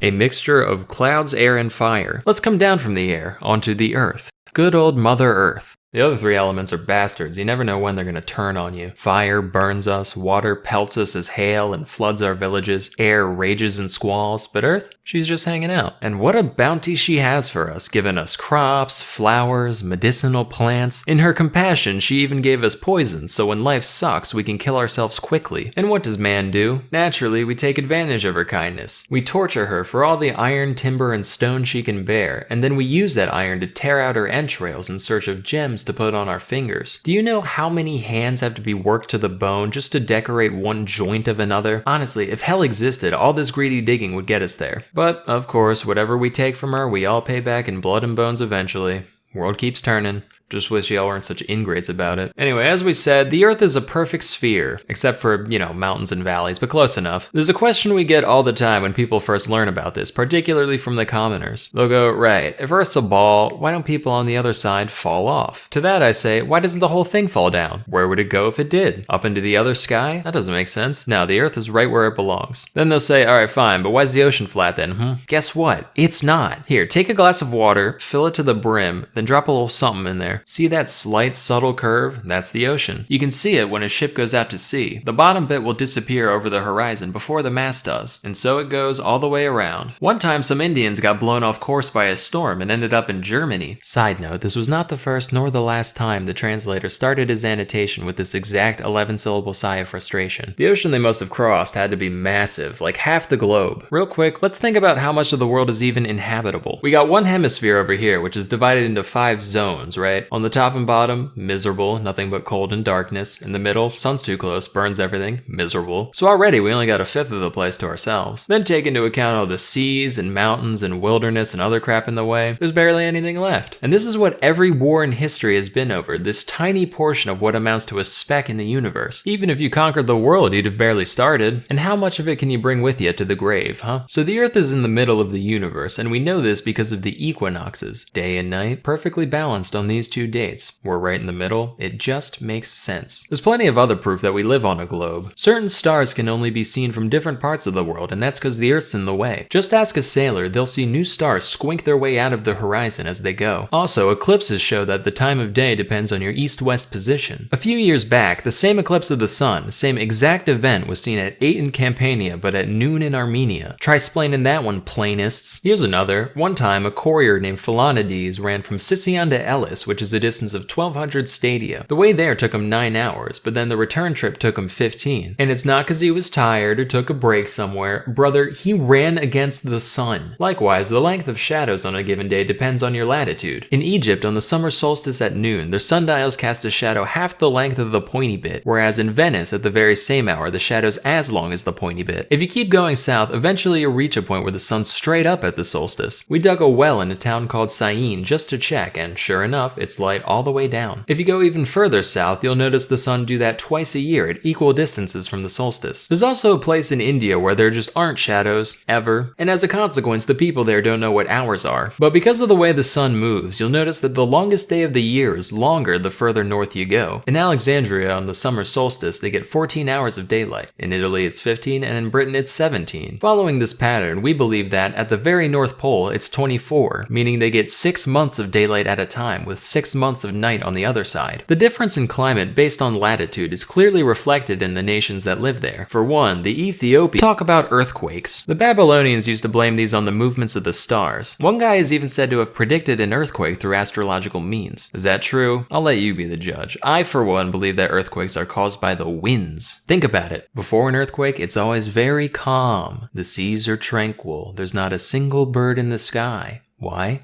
No wind. They can't fly. Where'd the wind go? Underground. It gets stuck down there and it builds up until finally hell literally breaks loose. It starts off with a horrible noise like cows mooing or people fighting in the distance. Then everything shakes, hard. Whole city walls get knocked down and sometimes the earth opens up and swallows them entirely. The shaking is even noticed by people on ships who get hit by waves without any wind. Earthquakes also make well water turn cloudy and smelly. So the obvious question is, what the hell can we do about it? Well, places with a lot of natural caverns or man-made sewers tend to get fewer earthquakes. That's because the underground air has an easy way to escape. Buildings that are arched or that lean against each other also tend to fare better in the event of an earthquake. Barring all else, at least things are usually over with quickly. Although some earthquakes have been known to last days, months, even 1 or 2 years straight. As for related anomalies, about a century and a half ago, 2 mountains slammed together and collapsed, and fire and smoke came from the ground where they stood. More recently, under Nero, there was a knight named Vectius Marcellus who woke up to find that his fields and olive grounds swapped places with each other. No mayhem or destruction, just, oh, this is over here now, okay? But just as Earth swallows up land in one place, she spits it back out elsewhere. As such, islands sometimes rise up spontaneously out of open sea. We have tons of records of these events across the Mediterranean. They're often accompanied by a giant fiery explosion and loads of dead fish floating everywhere. It's said that one time some people ate these fish, and then they too immediately died. But enough of tragedies. Let's turn back to the wonders of the Earth, such as there are many caverns filled with gas that instantly kills things. Some kill only birds, others kill everything but people, and still more kill everything and people. In a few caves, those who breathe the gas instead become intoxicated and start predicting the future, as is the case with the famous oracle at Delphi. We can ascribe these effects to the divine power of nature. I mean, what else could it be? How the hell do you explain that rationally? But while most islands are attached to the earth at the bottom, there are a few that float. The Calaminae Islands are not only moved by the wind, but the people on them can actually push them around with long poles to go wherever they want. There's another group of floating islands known as the Dancers, so called because they move to the beat of drums played on their surface. I've got a few more miscellaneous wonders here, let me just rattle them off. In Harpassa, there's a giant rock that can be moved by one finger, but not by the force of the whole body. In Paracini, there's a type of dirt that heals all wounds. In Troas, there's a stone that makes dead bodies dissolve. Near the Indus River, there's 2 mountains, one of which attracts iron and the other repels it. So if you had iron nails in your shoes, you couldn't step on on the one or off the other. In Argyropa, the grainy plant doesn't grow, and in Crustaminium, the hay springs up already rotten. Let's turn now to the tides. We know these are caused by the moon, and to a lesser degree the sun. Moon overhead, they go up, moon on the other side, they go down. A large open ocean is needed to manifest this power of the planet, which is why neither lakes nor rivers have tides. In Britain, the tide rises 120 feet.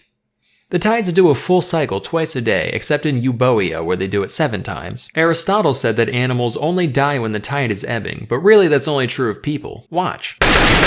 Seawater is salty, and that's because the sun evaporates all the mild, sweet water while leaving all the gross crap that ends up in the ocean behind. A number of estimates have been made for the depth of the ocean, ranging from 15 stadia to who the hell knows. Seawater is also heavier than fresh water, which is why things float better on it. As with everything in nature, bodies of water have no shortage of weird stuff they get down to. Some rivers actually run underground before bursting out again elsewhere. We know they're the same river because if you chuck stuff in one, it comes out the other side. There's a lake in Judea where nothing sinks at all. In Dodona, there's a spring called the Fountain of Jupiter, and though the water there is cold as ice, it'll relight extinguished torches held near its surface. The river Melas turns sheep black when they drink from it, while the Cephasus makes them turn white, the Peneus turns them black again, and then the Xanthus makes them red. The river Astaces makes the horses there produce black milk, which the people use for food. There's a spring in the island of Andros that tastes like wine. The river Lyncestis tastes sour but gets you drunk like wine, and in Arcadia, there's a river called the Styx that kills you instantly. In Labrosis, there are 3 springs, all of which also kill you instantly, but in a much less painful fashion than the Styx. That's enough of those. From here we turn at last to the 4th element, fire. In Samosata, along the Euphrates, there's a big pool of this flammable mud they call maltha. It sticks to everything it touches, and if you set it on fire, even water won't extinguish it. Romans invaded these lands long ago, and the people there poured the stuff on our soldiers, cooked them in their armor like a crab. There are certain places in the world where fire's always burning. The summits of many mountains are home to such flames, as are the occasional crater and field. And of course, the sun and stars are no exception. What a weird thing these are, like fire needs fuel to spread and sustain itself. So what is it that can feed these flames without destroying itself in the process? There's a thinker for ye. But besides these guys, where else does fire come from? You got fires lit by men, for one. Certain stones have fire in them innately. There's the fire you get from rubbing sticks together, and there's the fire in clouds that causes lightning. You can also use concave mirrors to focus sunlight into fire, highly potent, do be careful. Sudden fires also manifest occasionally in the human body. One time when 6th king of Rome Servius Tullius was a child, he was just sleeping there when suddenly flames shot out of his freaking head. I've got more fun facts like this to drop later, but it's about time we wrap this book up. And what better way than by sizing up the entire globe? So I ran some numbers, added some distances, checked some other people's answers. I've got some estimates here on the width of the inhabited world, from the mouth of the Ganges in India to the port city of Gades in the west. These all fall around 9,000 miles, give or take 1,000. But like I said before, the uninhabited Earth extends far beyond that. Eratosthenes was a really bright dude, and he put the circumference at 31,500 miles. What a big, wild world it is. Just how wild? You'll have to tune in next time for books 3 through 6, all of which are titled An Account of Countries, Nations, Seas, Towns, Havens, Mountains, Rivers, Distances, and Peoples who now exist or formerly existed. But for now, I'm Pliny the Elder, et gratias ago tibi, qui aspectandi. The Pope's sitting at home fuming at my pronunciation right there. Hey kids, guess what? You could be a freak of nature and not even know it. Yep, not every deformity is visible to the untrained eye. Today, we're going to talk about a few physical defects that you, the listener, might have. First is situs inversus. So situs inversus is when a person is born with some or all of their organs mirrored along the vertical axis. This can range from a heart that's on the right instead of the left to the entire body cavity being flipped around. The condition is pretty rare, affecting about 1 in every 10,000 people. According to Wikipedia, plenty of people live their lives with this condition without knowing about it. Considering that even little kids know that their heart is supposed to be on the left, I find this a little hard to believe, but who knows. At any rate, the first doctor visit where you find all this out sure would be interesting. Whoa, I think your testicles are on backwards. What? Hold on, maybe I'm just holding them weird. Let me just... no, yeah, they're definitely on backwards. I don't follow. It's not that hard a concept. The left one's on the right and the right one's on the left, that's all. Okay? Does that mean anything? Well, I mean, I wouldn't want to be the guy with the backwards nutsack, but that's just me. What do you mean? Just, Kind of weird, isn't it? What is weird about it? How are they different? Can you see it? Can you feel it? Is it dangerous? Look, I'm a doctor, not a cosmetologist, alright? Next is bell clapper deformity. This is a condition that affects 1 out of every 125 males. So in a normal nutsack, the nuts are anchored to the sack in a certain way that limits their mobility. But if you have bell clapper deformity, this anchor isn't present, meaning your nads are free to swing around much more independently than normal. Being that we, as males, don't often compare our scrotal dynamics with other men, most people aren't aware of their deformity, at least not at first. However, having free-floating testes comes with a significantly higher chance of suffering from testicular torsion, which is where your sperm tube gets all twisted around as a result of rigorous exercise or other mechanical means. This condition is extremely painful and oftentimes requires a visit to the hospital in order to prevent that nut from literally dying from hypoxia. Wait a minute, these aren't on backwards, they're just all twisted up. What? Fix them? Yeah, I'm trying. Try harder. Hey, you ever try to untangle a pair of earbuds through a plastic bag? This is like that except sweatier. Cut me some slack, alright? Don't get your balls in a twist.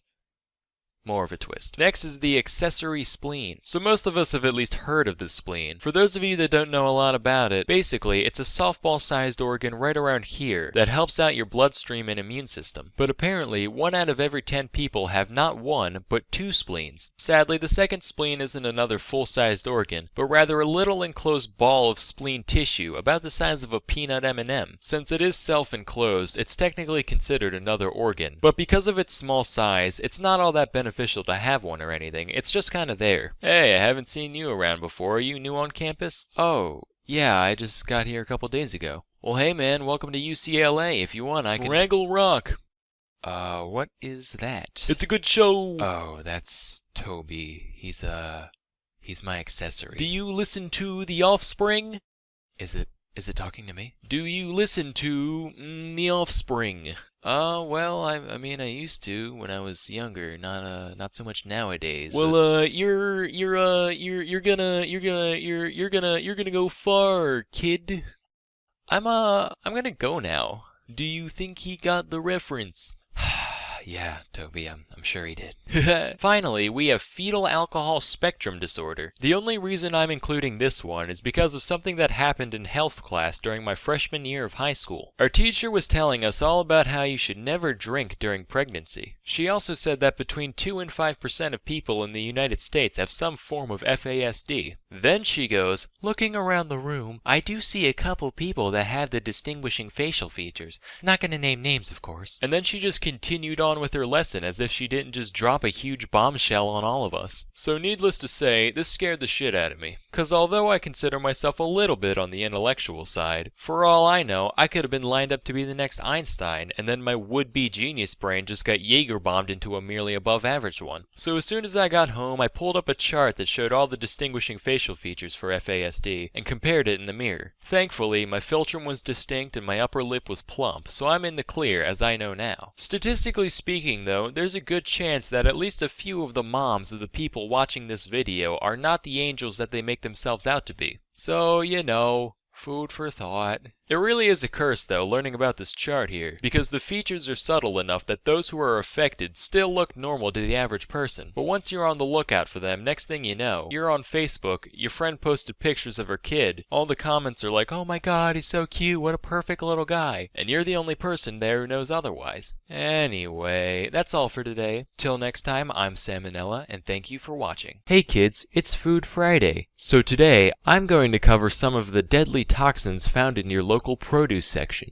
Our first item is rhubarb. Now, the part of the rhubarb that you normally eat, the delicious red stalk, is virtually toxin-free, so no worries there. It's the greenery of the plant that's a cause for concern. The leaves of the rhubarb plant contain small amounts of oxalic acid, which is toxic to humans. And it's not a fun poison either, not one of those drift off to dreamland types. It will mess your day up, particularly in the digestive and renal areas. Some symptoms include breathing difficulty, burning of the mouth and throat, eye pain, bloody urine, abdominal pain, nausea, vomiting, diarrhea, convulsions, coma, and only then will you finally receive the sweet release of death. Of course, you'd need like a shitload of leaves to actually reach the lethality point, about 11 pounds for a 150-pound person. To put that into perspective, the average person eats around 4 pounds of food a day total, so to eat that weight of anything would be very difficult. Next up are almonds. So you know how they say cyanide reeks of almonds?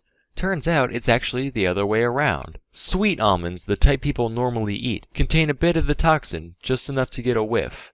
After eating about a pound of them, you may experience some of the more mild symptoms which, while they're not exactly fun, aren't quite as bad as oxalic acid. In order for the poison to actually be deadly, you would have to eat around 4 pounds of almonds in the course of a couple hours. Considering that's the total food intake daily for an average person, and that you would be vomiting, cramping, and hyperventilating the whole time, it'd be hard to pull off. Next are apple seeds. Most of you are probably familiar with this one.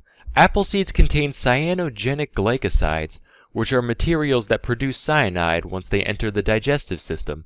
These chemicals also have a significant presence in a whole menagerie of other produce items, but out of all of these, apple seeds will give you the most bang for your buck as far as potency goes. You would only need around 3.5 ounces of the seeds to do yourself in, which is a lot easier to pull off than the last two. Of course, the whole point of seeds in fruit is so that things will eat them and crap them out elsewhere to spread the plant around, which would be pretty hard to do if the thing carrying your babies keels over and dies. For this reason, the glycosides are only accessible when one crushes the seeds open. Whole seeds are relatively safe. But if you really wanted to off yourself, you could toss 18 apple cores in a blender and drink the whole thing. The most virulent thing you'll find in your entire produce section, however, is none other than the kidney bean. Yes, this innocent-looking legume holds some sinister secrets. Kidney beans contain a toxin known as phytohemagglutinin, and as little as 4 raw beans worth is enough to trigger symptoms. The main sign of kidney bean poisoning is known scientifically as two-tip tummy terrorism.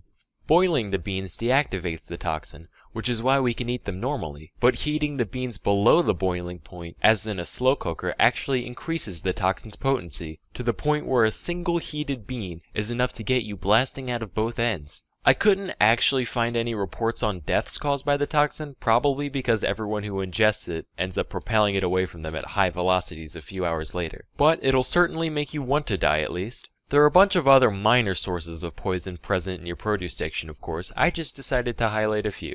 Anyway, I'm Sleeponella, and thank you for watching. Hey kids, let me ask you, do you watch the news often? Have you attended a school in your life? You ever look at a dollar? If the answer to any of these questions is yes, then chances are you're familiar with at least a couple United States presidents. But if you're like me prior to last week, you've probably never heard of a United States emperor. Excuse me, good sir, but I should inform you that we're actually living under an emperor as we speak, at least according to my degree from the University of Reddit. Hey, that's great. Whoa, look over there. It's someone criticizing Elon Musk. And he's making typos.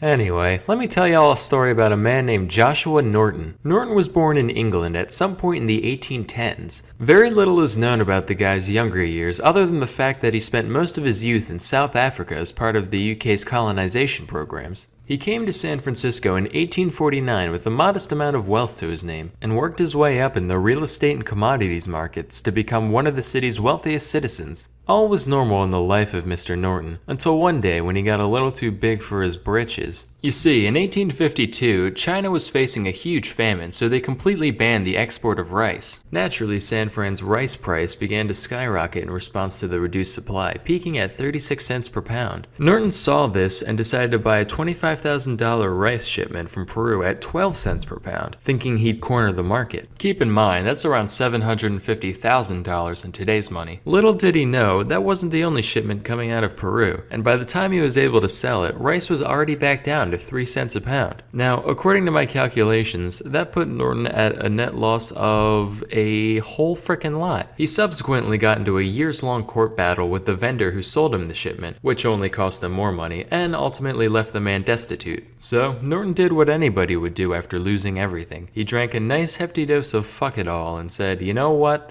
The courts can eat my shorts, the house can eat my blouse, Peru can eat my shoe. I declare myself emperor of these United States. And I'm telling every newspaper in the city about it. And then he did. Now, the papers could have just been like, what a lunatic, and that would have been the end of it. But instead they said, you know what? This guy's kind of a meme. Let's publish his declaration, just for gits and shiggles. People across the city had their laughs, and Norton's rise to power began. From here, he issued several more commands to the media, and unlike nowadays, people loved having regular Norton updates shoved in their face. Among these announcements was a decree in 1859 to formally abolish the United States Congress. He also gave out a mandate to both the Protestant and Roman Catholic churches to formally ordain him as emperor. Although these edicts were ultimately ignored by the powers they were addressed to, they still served to build Norton's reputation around the city, and before long he was a fully fledged local celebrity. He was easily recognized by passerby, typically sporting a blue naval uniform and a beaver hat with a peacock feather in it. Pretty soon, Norton could expect to receive the royal treatment wherever he went. People started to address him formally on the streets, he got to ride public transport for free, and he even got occasional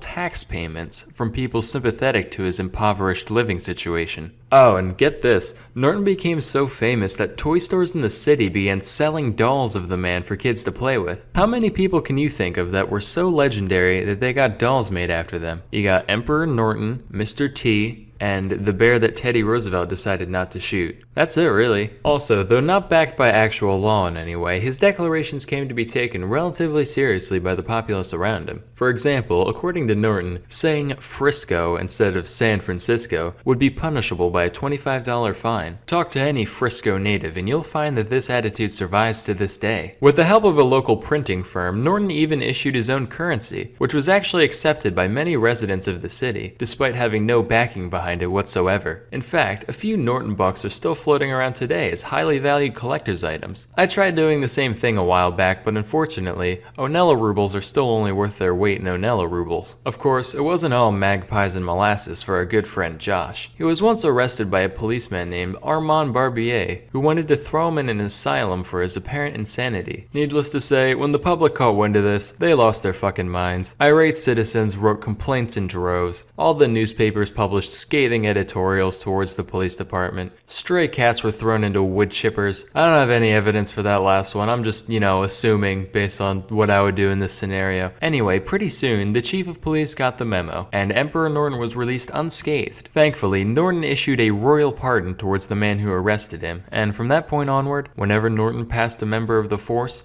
they would stop and salute him. So, although in many ways he appeared godlike, Norton was but a mortal. And, as mortals sometimes do, Emperor Norton decided to drop dead on a street corner on January 8th of 1880. However, he left behind a legacy the likes of which most of us could only dream of. Beyond just the comedic value of his many exploits, Norton definitely had his prophetic moments, with some of his orders actually coming true decades after they were given. On multiple occasions, he ordered a bridge to be built between San Francisco and the Oakland Bay Area, which was eventually constructed in the 1930s. He also told people to form a League of Nations to uphold international interests. Unfortunately, a man yelling in California wasn't quite enough to convince the leaders of the world that such a thing was necessary. But who knows? Maybe the little Nordo could have stopped World War I if he had been just a bit louder. I hope this tale has inspired some of you young impressionable kids out there, not because I expect any of you to succeed in the same way Norton did, but just because it's my personal belief that the world could always use more oddball vagrants.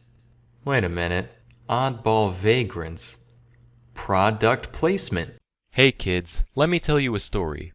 This is about something that happened when I was around 11. One day I was just walking through the woods with my dog, not a care in the world, when I see this guy approaching from the other end. He was all by himself and he had a football. And every now and then he would just toss the football up in the air, catch it, and then keep walking. When I walked past him, he muttered something along the lines of, "Hey kid, you want some football?" I assume he was propositioning me to a game of catch. Or maybe he just didn't like that football very much, I'm not quite sure. But between this guy's strange nature and the fact that he was 17 and I was around 11, I turned him down. I took the dog home, and later that day, me and my friend were back at the woods, just hitting shit with sticks, I guess. I don't know, whatever kids do. We were mostly chilling in the same place, and a little ways in, I see the guy walk past again. I think it's a bit strange, but as he turns the corner, I neglect to mention anything to my friend about my previous encounter. Around 2 minutes later, I hear some grown man shouting angrily, and my friend and I turn to look. Somehow, we were so engrossed in our nothing we were doing that we somehow failed to notice the giant plumes of smoke rising up from where that guy turned the corner. I'm talking huge, like if a member of the Vape Nation happened to see these clouds, he'd probably go into diabetic shock. The shouts were coming from our neighbor, whose house bordered on the woods, and he must have spotted the smoke before we did. So he's shouting things along the lines of, "What the fuck do you think you're doing? I'm gonna call the fucking cops on you. What is this?" That's when the guy goes fucking ballistic. "No, please, I don't want to go to jail. It was an accident." And a few high-pitched screeches which I don't think I'm able to replicate. My friend and I walk over to get a closer look. We see the guy standing on the edge of this huge ground fire. I'm talking at least 10 meters in diameter. Pitch black grass, smoke rising up, flames still around the edges. Now this guy must have been like a Boy Scout or something, because, like I said, it was about a minute and a half between him turning the corner and hearing the guy shouting. Maybe the football was just a propane tank he painted brown. Could have been a pyromancer for all I know. It was about that time that my friend and I realized that, as two young hip delinquents, it was not in our best interest to be standing in the near vicinity of a forest fire. So we skedaddled. As we heard sirens approach in the distance, I couldn't help but wonder what this guy's motive was. A few days later, I found out the guy lived somewhat nearby, and that he had mild autism. Yeah. That cleared a good bit up for me, because I have a couple friends on the spectrum, and they're good people, but sometimes they just do things. Nowhere near full-blown arson, mind you, more just along the lines of screaming fuck at the teacher and then walking out in the middle of class. But you get the idea. So the moral of the story here, kids, is that if somebody wants to play catch with you, you let them, or else they might unleash the fucking inferno. Hey kids, time to alienate 23.9% of the United States from my potential audience, cause today, we're talking popes. Now don't get me wrong, the modern papacy is a great thing. Just a genuinely virtuous man being elected to govern and set an example for Christians everywhere, that's awesome. But back in the day, not so. See, in the Middle Ages, the church was one of the greatest powers in the Western world, having massive influence over monarchs and laymen alike. And as we know, with great power comes great tomfoolery. Here's some of the less wholesome popes that history has to offer. Pope Stephen VI assumed the pontificate in May of 896, during a time of great instability for the papacy, where rulers and families of all different shapes and sizes were vying for influence over the Catholic Church. As such, successive popes from this period often had different ideas about how things should be run. Stephen, for example, didn't much care for Pope Formosus, the guy before last. Why?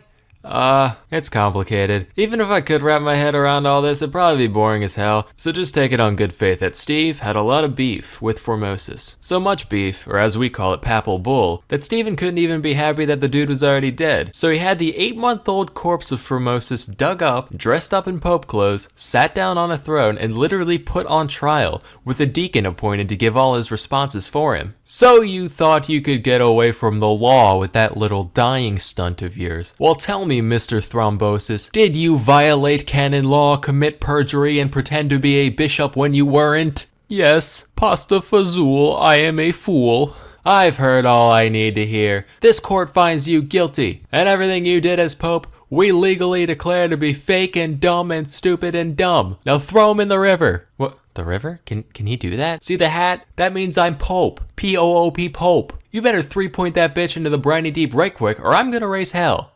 Metaphorically. So they throw him in the river. This whole thing caused an uproar among Formosus supporters, and after Formosus's corpse was allegedly seen performing miracles at the riverbank, Stephen ended up being overthrown, imprisoned, and executed by strangulation. The body, now slimy and disgusting, was fished out of the Tiber and reinterred in St. Peter's Basilica, where it rests to this day. Next we'll talk about John the 12th. This guy already looks like one of my characters. Why don't we just, yeah, there we go. This guy ascended to the throne when he was just 18 years old, which is insane. If I was elected world's biggest hat wearer at that age, you better believe things would get real unpapal real quick. I'm talking gambling, hookers, setting fires, and toasting to the devil. And wouldn't you know it, these are all things John the 12th did. It's said that he took the sacred palace and literally made it into a whorehouse. Matter of fact, while researching the guy, I stumbled across this list of sexually active popes. This is a real Wikipedia article. Take a hike, toilet paper orientation, daddy's got a new favorite. John is featured prominently on this list, of course. He had a thing for widows for some reason. Personally, I'm not big on weepy old hags. I'm more of a carefree young hag type of guy, but to each their own. He also banged his niece a bunch, which not the most virtuous act, but you know, Middle Ages and bloodline, fucking whatever. His playboy lifestyle eventually caught up to him though, leading to the Synod of Rome, where everyone got together to talk about what a piece of shit he is so they could kick him off the throne. Besides all the deviancy, there was a lot of things they had problems with. For one, someone once offered John some money to ordain a 10-year-old as a bishop, and he was just like, alright, I would have done it for free, honestly. Look how big those robes are on him, that's hilarious. He also had a deacon ordained in a horse stable, just like, oh, for fuck's sake, alright, let's get this over with.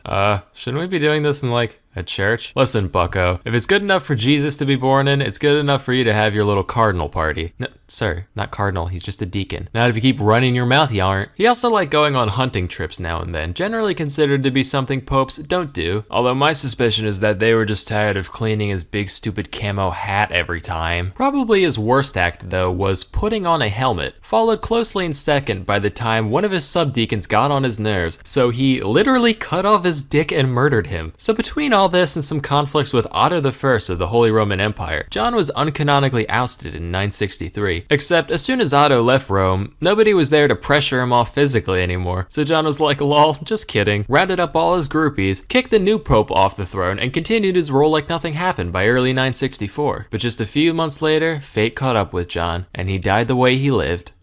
Committing adultery. Now let's be real, we all have our little guilty pleasures in life. Some people like a nice bag of Cheetos, others like scented candles, or poorly drawn educational videos. Alexander VI liked watching horses fuck.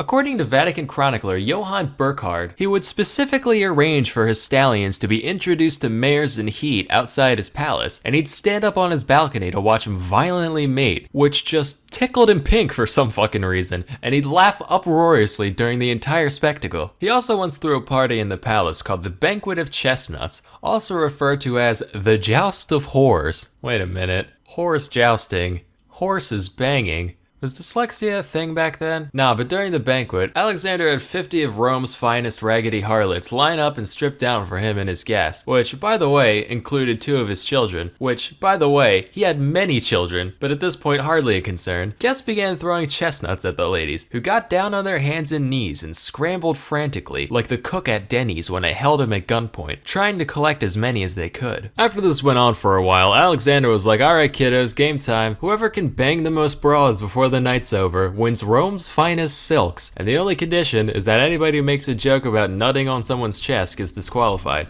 It's too easy. This is all according to that one Johann guy, mind you. Some secondary sources differ pretty significantly on the more lurid details of all this, so do take it with a grain of salt. But at the same time, this guy was the official record taker for the ceremonies he was involved with, so it seems equally likely to me that the other guys just wanted to save a bit of face, but who knows. Anyway, that's all for today. Till next time, I'm Salmonella, and thank you for watching. Hey kids, today I'm going to talk about the different kinds of straws. So first you got straw. This was the first kind of straw to be used by humans. Many of this straw is still called straw because it was discovered before plural nouns were invented. Good for roofing, good for feeding livestock, and it can also be used to make straw men, which are good for holding back society. Straw rating, 6 out of 10. Then there's classic straws, a beverage conduit incredibly simple in form, yet highly effective in function. In fact, these devices have caused me to create a new philosophical principle. I call it Onella's straw. It's totally identical in every way to Occam's razor, except for the fact that it only applies to straws. Anyway, straw rating, 10 out of 10. Next on the food chain are bendy straws. These are proof that just bending something a little can make it that much better. Bend a breadstick, you got a pretzel. Bend a sword, you got a scimitar.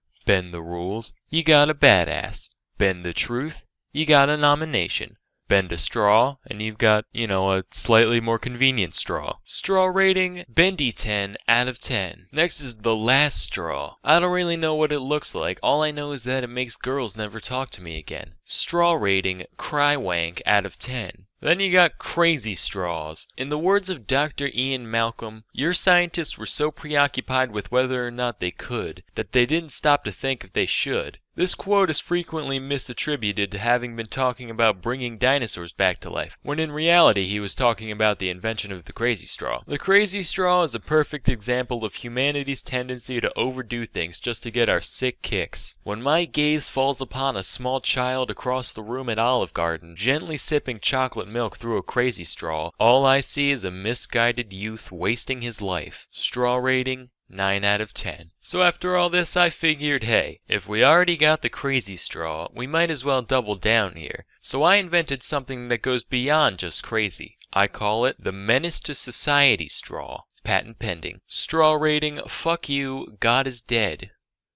Out of 10. Anyway, that's all for today. Till next time, I'm Salmonella, and thank you for watching. Hey kids, today I'll be discussing the alcoholic equivalents of the various allotropes of carbon. For those of you that don't know, an allotrope is just the various forms that carbon atoms can arrange themselves into. But anyway, let's get started. So amorphous carbon is like beer. It's the first form to ever be produced by humans, likely by accident. It's also the weakest form. It has a bunch of varieties, most of which taste terrible, and you need a whole lot of it if you want to have a good cookout. Graphite is like wine. It's almost as old as amorphous carbon, having been used by humans since ancient times. However, it's significantly stronger. Up until recently, only the rich could really get much enjoyment out of it. But today, most individuals can use it if they choose, but not all varieties are equal. Diamond is like vodka. First of all, it's very strong, the strongest form that's likely to be found in the average household. It's typically valued based on its purity and clarity, though flavored varieties do exist. Though it can be manufactured right here at home, most people seem to prefer it when it's from far-off lands. And remember never to use too much of it or else you might regret it later. Graphene is like brandy. It's similar to graphite in structure, but it's put through a process to make it more pure, and as a result, it's much stronger. Fullerenes are like absinthe. It's not as mainstream as the other varieties, mostly only being used by the intellectual types. It's also claimed to have a bunch of properties not shared by any other form out there. But despite all its hype, it has little real-world application currently. Finally, carbine is like pure alcohol. Despite its simplicity, it's extremely difficult to produce with current methods, except in very small amounts. If you were to have a bunch of it, however, it would be more than twice as strong as diamonds. Hopefully, this forced analogy has been at least vaguely informational. But anyway, that's all for today. I'm Salmonella, and thank you for watching. Hey kids, today I've got another character study for you all, a man known as Zhang Zhengshang. In 1881, he was born into poverty in the Shandong region of China. His father was a head shaver, not a barber mind you. If a head shaver's a barber, then a ditch digger's an architect. He also moonlit as an alcoholic. His mom, meanwhile, was a literal practicing witch and exorcist, already a recipe for success. Zhang joined a group of roving bandits at age 20, as one does, right around the Xinhai Revolution, where the Qing dynasty was overthrown and the Republic of China was established. But in 1916, the kidneys of the nation's widely disliked monarchist leader done shat the bed, causing a power vacuum that ultimately led to what is known as the warlord era of the Republic. During this time, different regions of China were constantly shifting hands between a collection of separate military groups, all of whom were ruthless both to each other and to the people they ruled over. And through charisma, favors to the right people, and a keen sense of military pragmatism, our humble highwayman soon came to be one of these warlords. Now Zhang was quite skilled as a leader of war. After the Russian Civil War, he recruited thousands of fleeing white Russians, not beverages, but Bolshevik butchers, which bolstered his battalions and brought big bonuses to his bloodshed. He also made efficient use of armored trains, which proved to be highly cost-effective at transporting large amounts of troops and supplies. But that's not what you people care about, you want some clownage. Well, rest assured, Zhang was quite the character. Now, we all know the age-old debate between positive and negative reinforcement. On the one hand, if you treat people well, you'll probably get the same treatment back later down the line. But on the other hand, nobody's ever taught a tiger to jump through flaming hoops with just pets and temptations. And if you think that's messed up, that's because, well, yeah, it is. Circus circuses are fucking evil. But like all great leaders, Zhang knew how to appropriately apply both the carrot and the stick. As an example of the former, he defeated the forces of enemy General Wu Peifu largely by convincing members of his army to defect, with the promise that they could keep their original rank after switching sides, which he fulfilled. But then he was like, yeah, I don't know if my loyal men would be too happy about being outranked by strangers. Well, only one solution here. All my guys are ranking up. Problem was, so many officers were promoted that Zhang literally ran out of gold and silver to make new insignias. He was like, I gotta think about this. Went out for a smoke, looked down, hey, wait a minute, and had the rest of the emblems made out of the colorful foil found in cigarette packages. It's said that during the promotion ceremony, people would look down and notice their little star already had a rip in it before the event was even over. But hey, there's still a colonel or poobah or whatever now, they can't complain. On another occasion, he proudly announced that he would either win an upcoming battle or return home in his coffin. And though Zhang was many things, he was not a liar. So after he ended up retreating, his men paraded him through the streets in a casket while he waved and sheafed on a cigar. So you're probably wondering why they called him the dog meat general. At this point, my head was swimming with lurid fantasies about him eating dog flesh or wearing dog flesh or eating dog flesh. Turns out, nah, he was just real into pai gao, of which the act of playing was colloquially referred to as eating dog meat. And also because he ate dogs. He was also sometimes jokingly referred to as the three don't knows, since he didn't know how much money he had, how many concubines he had, or how many men were in his army. While funny, there was some truth to the nickname, which did sometimes cause issues. Some were minor. For one, he had a lot of trouble remembering the names of the 30 to 50 women of all nationalities in his harem, but he got around this by just assigning them numbers. Number 4 is real flexible, 27 makes a killer quiche, watch out for 14, she's a biter, and so forth. Other times, things got a little more dire. Later in his career, Zhang became the military governor of the province of Shandong, and while the warlord life suited him, domestic affairs were another story. Rampant human rights violations aside, the whole thing was just way poorly managed. For example, while Zhang did collect taxes on everything from theater performances to tobacco examination licenses, relatively little of his extortions went towards his war efforts or anything practical, with most of it being funneled into vanity projects and his own personal riches. So how did he fund his army? Well, for those playing at home, it's time to take a shot, because Zhang printed tens of millions of dollars worth of paper money in the form of military stamps with no reserve to back them up. Obviously, massive inflation ensued, but Zhang just said no, insisted the stamps had a 1-to-1 conversion with real money, and continued paying his men at the same rate. Fortunately for them, the invisible hand of the market is no match for the very visible fist of the soldier, because they just kick old merchant ladies' asses till they accepted the currency at face value. But unfortunately, kicking old ladies' asses can't solve everything. In the summer of 1927, Shandong was hit with a famine caused primarily by drought. At the time, many people prayed to Zhongxian, a folk deity, in an attempt to bring rain to these crusty lands. But Zhang Zhengshang, he don't get on his knees for nobody. He walked right up to the statue in Xian's temple, starts bitch slapping it, tells it to go fornicate with its sister, and then has his artillery crew fire shells straight into the sky for hours on end to show that god who he's dealing with. Sources differ on when the next rain was, but it did eventually rain, so in the end, Zhengshang got the last laugh. Speaking of which, our boy was also a renowned poet. Here's a piece he wrote about that very event. The sky god is also named Zhang. Why does he make life hard for me? If it doesn't rain in 3 days, I'll demolish your temple. Then I'll have cannons bombard your mom. Truly prophetic. He's got a few other good ones too. Let me just dim the lights real quick. Yeah. This one's called Visiting Mount Tai. From afar, Mount Tai looks blackish, narrow on top and wide at the bottom. If you flipped it upside down, it would be narrow at the bottom and wide on top. I like that one a lot because it's like he heard about metaphors without realizing they're supposed to have a second meaning. This one's titled Poem About Bastards. You tell me to do this, he tells me to do that. You are all bastards, go fuck your mother. Poignant. But unlike most poets besides E.E. Cummings and Emily Dickinson, Zhang was quite well endowed. He was often referred to as General 86, as when Zhang Jr. stood up straight, he could reportedly reach the length of 86 Mexican silver dollars stacked atop one another. Given a thickness of 2.4 millimeters, this would put him at around 20.6 centimeters or 8.1 inches. That's especially impressive given that he was likely malnourished during puberty due to both poverty and the 1896 famine. You racists. I thought of a few other jokes about this, but I couldn't fit them in the narrative, so I'll just rattle them off. Should have been called the horse meat general. When he got out of the pool, he was General 12. This one just says Dong Hung Dong. You get the point. But all great things must eventually come to an end. After suffering a series of defeats at the hands of his enemies and a subsequent failed rebellion against a quickly reunifying China, Zhang was forced to run away in 1928, bringing his mom with him to Beppu, Japan. His time here was relatively uneventful, except for when he shot a former prince in the back for trying it on with one of his concubines. In court, he said the gun just happened to go off while he was pointing it at the center of the guy's mass. For some reason, they're like, nothing suspicious here, gave him the choice between 15 days in prison or a $150 fine. He chose the latter. Zhong's story finally came to an end in 1932 when he went back to Shandong not as a conqueror but as a visitor. Unfortunately, it seems it takes people more than 4 years to get over murder, because he was unceremoniously assassinated by the nephew of an officer that he had executed. All in all, Zhong left behind quite a strange legacy. Given the litany of horrible crimes that I've seemed to kind of gloss over, he's generally regarded as the stinkiest stain of an already messy portion of the tapestry that is Chinese history. The only remaining question is if one can truly separate the art from the artist. During his rule, Time magazine described him as China's basest warlord. I'll let you decide whether or not they forgot the DE. That's all for today. Till next time, I'm Salmonella, and I'm hiding in your fridge. Hey kids, today I'll be teaching you how to read these things. The symbol is technically known as NFPA 704, but nobody really calls it that. Most people refer to it as a fire diamond or a safety square,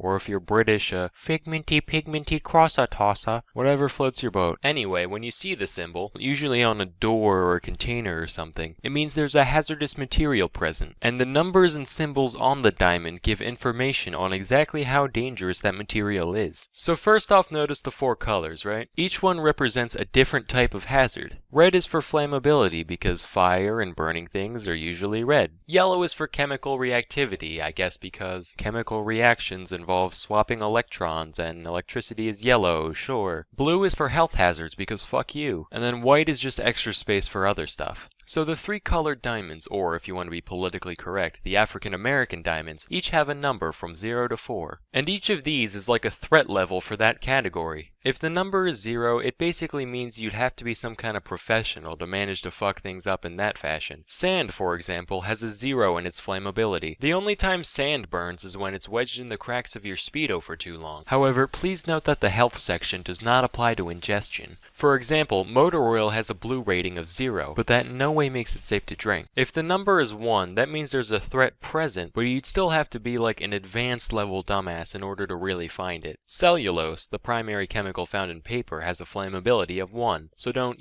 hold it over a fire for a while, and you'll be fine. 2 is where things start being kind of a big deal. Capsaicin, the chemical that makes peppers spicy, has a health risk of 2. You finish chopping your jalapenos, and then you go touching your jalapenos. It's not gonna kill you or nothing, but it's gonna mess your day up for sure. If you see a 3, that's when you know you gotta watch out. Gasoline, it's got a flammability of 3, and we all know gasoline. You see gasoline walking by, you better take the cigarette out of your mouth, get the static off your clothes, fix your hair, make yourself presentable, don't make eye contact. That's the only way to keep yourself safe. And then 4 is the highest number on the scale. If you see a 4, the best thing to do is just start walking backwards, because if you're close enough to read that 4, chances are you're not where you need to be. Nitroglycerin has a reactivity of 4. If you soak a tissue in nitroglycerin and give it to your friend to sneeze in, that sneeze will result in his entire goddamn face getting blown off. So yeah, 4s are nothing to sneeze at. Literally. Now let's move on to the bottom bit. Unlike me, this diamond isn't just a big white waste of space. This is the spot for any extra warnings you need to know about. Most of them are pretty self-explanatory, like radiation, or biohazard, or gaze, so I'll just go through a few that aren't as easy to interpret. Take a look at this one. Unless you hear faint mooing while you're reading it, chances are it doesn't mean what you think. OX is short for oxidizer, which is basically something that produces oxygen when exposed to heat. This doesn't sound so bad until you realize that heat plus oxygen rarely ends well for most fuels in the vicinity. If you see this one, it means white people aren't allowed to touch the material. Just kidding. White people are allowed to do whatever they want. It actually means don't mix with water, or else it could explode or multiply or something. Ese means simple asphyxiant, referring to gases like helium. It basically means that while this gas isn't poisonous, it's also, not air. So if you breathe it for too long, you will still die. Alright kids, so now that you know all the ins and outs of these things, let me give you a little quiz. On the left we got a bunch of things, and on the right we have a bunch of fire diamonds. Pause the video now and see if you can match them up correctly. All done? Here are the answers. So now you know all about NFPA 704. Till next time, I'm Salmonella, and thank you for watching. Hey kids, hope you had yourself a merry little whatever. I know I did. What do you like best about the holiday experience? My personal favorite part is where we systemically brainwash children into thinking they're supernatural beings who judge their every move and then invade their house at night. Now, everyone knows Santa, good old Saint Nick, ol' Father Christmas, ol' Christopher Kringle, ol' Elpheus Prime, Slayer of Elk and Bringer of Xboxes. And you've probably heard of some other characters somewhere too. Guys like Krampus, Belsnickel, Charlie Brown, Xi Jinping. Well, today I want to show you guys some more obscure Yuletide beings from different cultures all across the globe, but mostly Europe. Now, this first creature's name comes from the Welsh. As a matter of moral principle, I personally don't formally recognize the Welsh language. Maybe someday they'll figure out how W's and Y's work, then it'll be a different story, but for the time being, you'll have to excuse me for not condoning bullshit like this. So the thing allegedly called Mari Lwyd isn't a true mythical creature per se, but more so a tradition carried out for at least the past few centuries in South Wales. No, I mean Old South Wales. This is how it works. Every holiday season, the village rapscallion will take a horse's skull and affix it to the end of a pole. Kinda like one of these things, except, you know, awful. The skull is typically decorated in some way, and sometimes they put in a lever so you can make the mouth move on its own. Then a white sheet is draped over the pole and its holder, thus giving the illusion that Famine himself has come to destroy all your figgy pudding. From here, one would think that the nightly festivities would include welshing your trousers and repenting for a lifetime of naughtiness, but no, it gets better. You know that whole mouth moving thing? Turns out that's not just for taking wild snaps at the faces of innocent children. The Mari Lwyd and its party of caretakers will go around to random houses and sing a song about wanting to be let inside. The inhabitants are then expected to sing back with excuses as to why they don't want this abomination in their home. All in rhyme, of course. This goes back and forth until either the Mari Lwyd gives up, or the party's invited in, at which point they get to raid your pantry and drink all your beer. So if you ever find yourself rap battling a horse skull in South Wales, don't panic. It's normal, I guess. Next we have Frau Perchta, a witch-like being said to visit during the holidays in the Alpine regions of Germany and Austria. Depictions of Perchta can range anywhere between beautiful woman and whatever the hell this is, but usually they fall somewhere in between. She's also sometimes shown with this big weird floppy goose foot. That's because she's apparently real into spinning. Not the 2-foot kind though, the 1-foot kind. It's said that this delightful spinster pays a visit to all the little wiener schnitzels on the 12th night of Christmas. If you were well behaved and hard working this year, she might leave you a small silver coin in your shoe. How kind. But if you've been an inattentive young lady and didn't spin all your flax that year, Perchta will trample all your half-woven fibers as punishment, and you'll say, weird flax, but okay. Fucking cut that out, Jesus. Then there's the stuff Perchta considers especially naughty, which can vary depending on who you ask. If you left your house a mess, or you didn't leave out the traditional bowl of porridge, or maybe you didn't eat your ceremonial fish and gruel on feast day, that's when you've been a real goober. As recompense, she'll rip out your fucking intestines through your abdominal wall and then stuff your empty body cavity with pebbles and straw until you're just as plump as when she started. So, you know, you win some, you lose some. Nobody knows what she does with your freshly harvested innards after she leaves. But being that she lives in the mountains and has an obsession with thread making, I think we can all infer the obvious truth. Of course, no discussion of folklore of any kind can truly be complete without taking a look at Iceland. Between the centuries of isolation and the volcanic fumes constantly spilling out over the countryside, it's no wonder that they're one of the world's biggest exporters of whack-ass mythology. Seriously, according to one 1998 survey, over 54% of Icelandic citizens said they believed in elves. Let me repeat that just so we're all clear. In 1998, the majority of the population of Iceland said they believed in elves, and a very large portion probably still does today. As such, the cast of characters said to visit during the holiday season over there is naturally quite diverse. The main lineup consists of the family pictured here. This is the leader of the bunch, a troll, goblin, ogreish type lady named Grilla. Grilla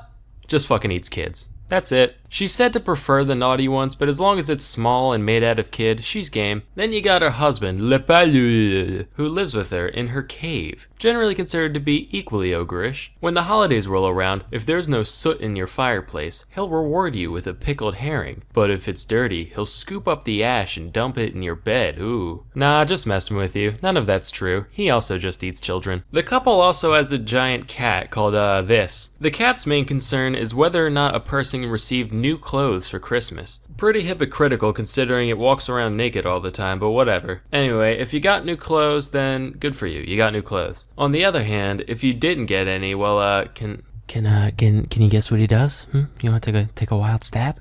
Yeah, that's exactly right. He fucking eats you. Children, adults, doesn't matter. He'll even vor your dog. He doesn't care. Finally, you got the best of the bunch, the 13 Yule lads, each of which visits on a different day leading up to Christmas. They're kinda like the 7 dwarves, but whereas those guys are jolly and helpful and stupid shit like that, the only real goal of the Yule lads is to harass and inconvenience people as much as possible, and each one has a unique way that they go about doing that. I'm going to go through all 13. Now please remember, I am making none of this up. I'm not even going to try to say the Icelandic names, so I'll just give you guys the English translations, which are very apt by the way. First you got Sheepcoat Clod, who goes around harassing sheep, but he's easy to catch on account of his peg legs. Then there's Gully Gulk, who hides in gullies to steal milk from your cows. There's Stubby, he's real short. He eats the leftover crust out of pie pans. This one's called Spoon Licker, he licks spoons. He's also incredibly thin on account of malnutrition for some reason. There's Pot Scraper, he scrapes pots. And Bowl Licker, who's like Spoon Licker. The key difference here being that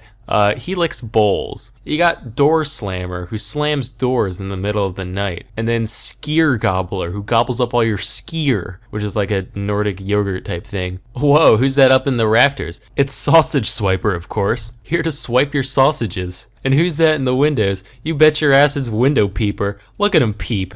And who could forget our favorite, Doorway Sniffer, who sniffs your doorway with his giant freakish nose to seek out bread. There's Meat Hook, he steals your meat with a hook. And finally, Candle Stealer, who fucking, you get the picture. So, if you know some kids who just won't behave, maybe it's time to take a page out of Iceland's book come next holiday season. Now remember, your friend dressed up as Grilla doesn't have to actually eat the kids. Just bite him a couple times, that'll be enough. Anyway, that's all for today. Till next time, I'm Salmonella, and thank you for watching. Nah, but seriously, fuck Swift the cockatiel. Look at this ugly tree-sniffing idiot. I hope he gets AIDS. I mean it. Hey kids, today I'm going to talk about a few slang words that I never understood. First is chicken legs. Now if you know me, you know that I'm leaner than lean. So I've received this insult a couple times, hey, chicken legs. But chicken legs really aren't that skinny. Here's a diagram of my leg, right? And here's the average chicken leg. Look at that. I wish I had that kind of calf definition. That's sexy as fuck. There are bodybuilders with less meat on their bones than that. And considering the fact that most people have interacted with the drumstick at some point in their lives, I'm frankly dumbfounded that anyone ever thought to use this to refer to skinny people. Then there's socking someone. Hey man, I'm trying to think of a new slang word for punching someone in the face really hard. Like just destroying someone with your fists. Got any ideas? How about one of the softest, gentlest, and most unassuming objects found in one's entire house? That's like kicking someone in the dick and being like, whoa bro, you just got feathered. Fuck you, don't try to downplay my suffering. If anything, I got shin bashed in the dick bag. That's the proper level of vulgarity relative to the situation. Anyway, it would make a little more sense if you said gloved, because at least those are socks for your hands. But no, it's nonsense. Next is blow, in reference to cocaine. It's a form of air movement, so I guess this one is like half correct, but it could still lead to a lot of confusion. Yo, y'all wanna do some blow? Oh, gee whiz, well, okie dokie. Oh, I'm feeling it. It's kicking in. Oh, doggy, that's some nifty blow you got there, eh? Get out of my house. Next is nuts. When somebody is nuts, it means they're wild, they're crazy, they live life on the edge, right? What the fuck is so exciting about this? Finally, box. So box is a common slang word for one's lady bits, right? Now I've only been around 2 vaginas in my life. I came out of one of them when I was born, and I spent most of my time around the other one with my eyes closed, so my knowledge on that subject might be a little shaky. However, I have been around hundreds of thousands of boxes in my life. I know those inside and out, so that should make up for it. And let me tell you, these two things could not be less similar in shape. You see, boxes have corners. If your pussy has corners, you should probably start taking the tampons out of the container before you put them in. Likewise, if you compare the properties of either object, you'll notice that they're basically opposites in every way, so as a slang word, it's totally unfitting. Anyway, that's all for today. Till next time, I'm Salmonella, and thank you for watching.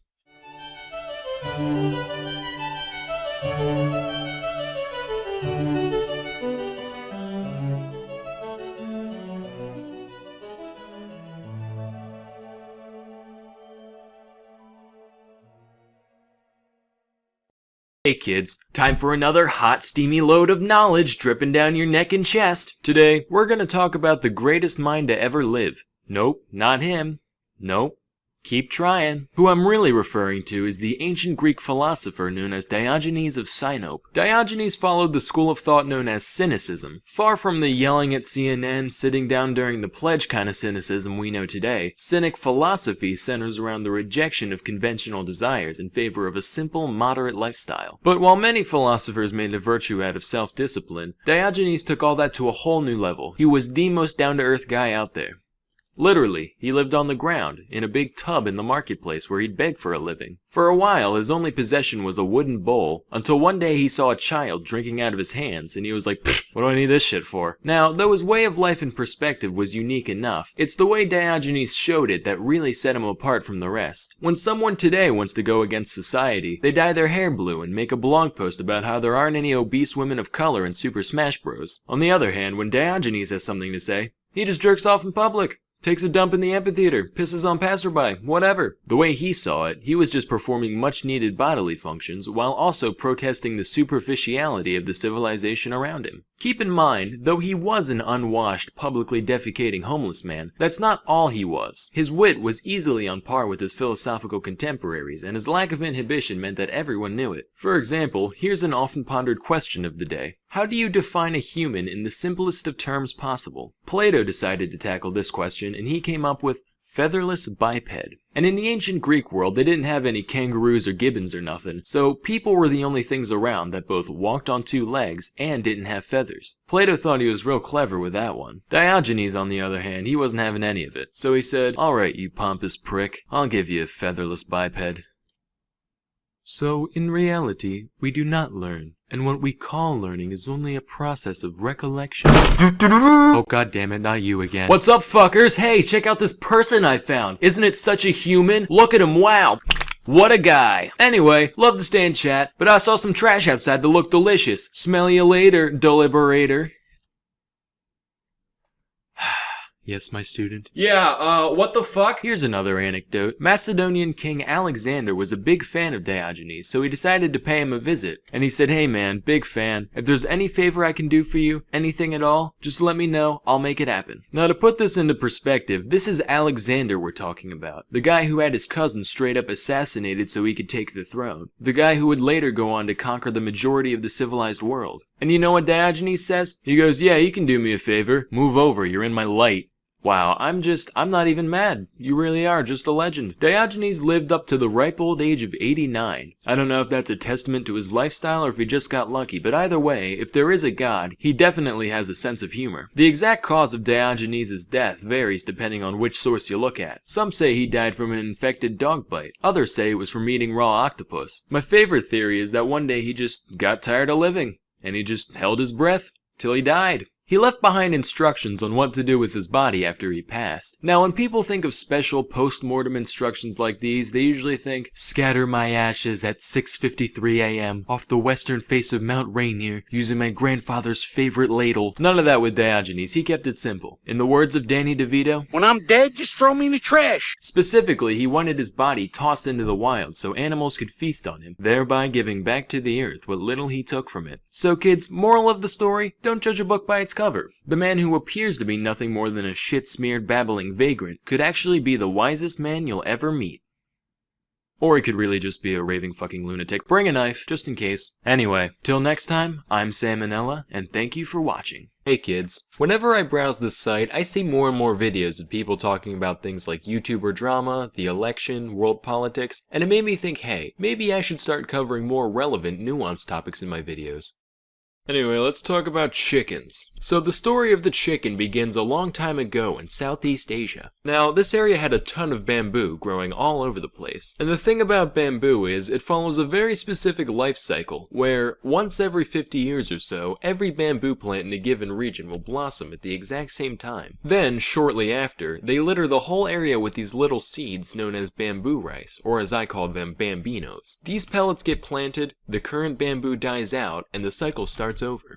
Now, enter the ancestor of the domesticated chicken, known as the red jungle fowl. The jungle fowl lived in the same area as the bamboo, and, as you can imagine, they got a lot of benefit out of being literally knee-deep in food once every half century. So much so that evolution basically said, alright, when food supplies go up, I want you to just start pumping out babies like there's no tomorrow. That way, we can take as much advantage of each bloom as possible. As a result, the chicken population became synchronized with the bamboo, shooting up during blooms and dwindling in between. Then humans showed up and they saw this pattern, and they said, wow, how bamboozling. And then they realized, wait a minute, that pun was dumb. But also, we can harness this whole chicken cycle thing. All we have to do is give these guys a whole bunch of food, and we can make their reproductive systems go into overdrive whenever we want. Do you know what that means? Lots of hot bird porn. No, it means we get as many eggs as we could ever dream of. So, with a bit of work, we managed to domesticate the chicken around 5000 BC. And as you can imagine, the idea of having a literal egg-laying machine around the house was extremely popular, leading to the chicken spreading across the entirety of the civilized world over the course of a few millennia. I think it's interesting that, despite the fact that the West has had chickens for most of its history, it wasn't until way later that we figured out where they came from. Like, alright men, it's time to delve into the world of the unknown. We're gonna see things the likes of which man has never laid eyes upon before.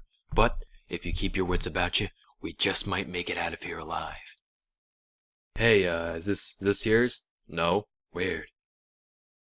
What the hell? Of course, having a constantly supercharged uterus is not without its drawbacks. After all, the chicken essentially goes through its entire menstrual cycle every day. So next time your girlfriend's complaining about how bad her period is, get her a box of chocolates and be generally attentive to her needs. You prick. Anyway, one thing with chickens and most other egg-laying critters is that they only have one hole in their pelvic region, which is called a cloaca, I think. Or cloaca. Cloaca? So the Croatia basically acts like a funnel, taking all the eggs and waste and sending it down the same chute. And while this might sound convenient at first, there is one fatal disadvantage that affects chickens in particular. Sometimes the egg can get stuck on its way out, leading to a condition known as egg binding. And since this means nothing can exit the clamato anymore, the egg-bound chicken ends up dying of constipation over the course of a couple days. Hey Jerry, how you doing? Not good, Sean. Not good. Oh man, what's wrong? It's just, ever since Jenny got egg-bound, things have been so stressful. Her funeral expenses are through the roof, and her memory means so much to me, but if the bills keep coming in like this, I'm not sure my family will be able to handle it. Well, hey man, you know what they say, don't put all your eggs in one casket. Let's just hope she doesn't get egg-zoomed. I'm sorry. Don't ever contact me or my kids ever again. I understand. Anyway, that's all for today. Till next time, I'm Salmonella, and thank you for watching. Hey kids, it's Food Friday. So today, I'm going to cover some of the deadly toxins found in your local produce section. Our first item is rhubarb. Now, the part of the rhubarb that you normally eat, the delicious red stalk, is virtually toxin-free, so no worries there. It's the greenery of the plant that's a cause for concern. The leaves of the rhubarb plant contain small amounts of oxalic acid, which is toxic to humans. And it's not a fun poison either, not one of those drift off to dreamland types. It will mess your day up, particularly in the digestive and renal areas. Some symptoms include breathing difficulty, burning of the mouth and throat, eye pain, bloody urine, abdominal pain, nausea, vomiting, diarrhea, convulsions, coma, and only then will you finally receive the sweet release of death. Of course, you'd need like a shitload of leaves to actually reach the lethality point, about 11 pounds for a 150-pound person. To put that into perspective, the average person eats around 4 pounds of food a day total, so to eat that weight of anything would be very difficult. Next up are almonds. So you know how they say cyanide reeks of almonds? Turns out it's actually the other way around. Sweet almonds, the type people normally eat, contain a bit of the toxin, just enough to get a whiff. After eating about a pound of them, you may experience some of the more mild symptoms which, while they're not exactly fun, aren't quite as bad as oxalic acid. In order for the poison to actually be deadly, you would have to eat around 4 pounds of almonds in the course of a couple hours. Considering that's the total food intake daily for an average person, and that you would be vomiting, cramping, and hyperventilating the whole time, it'd be hard to pull off. Next are apple seeds. Most of you are probably familiar with this one. Apple seeds contain cyanogenic glycosides, which are materials that produce cyanide once they enter the digestive system.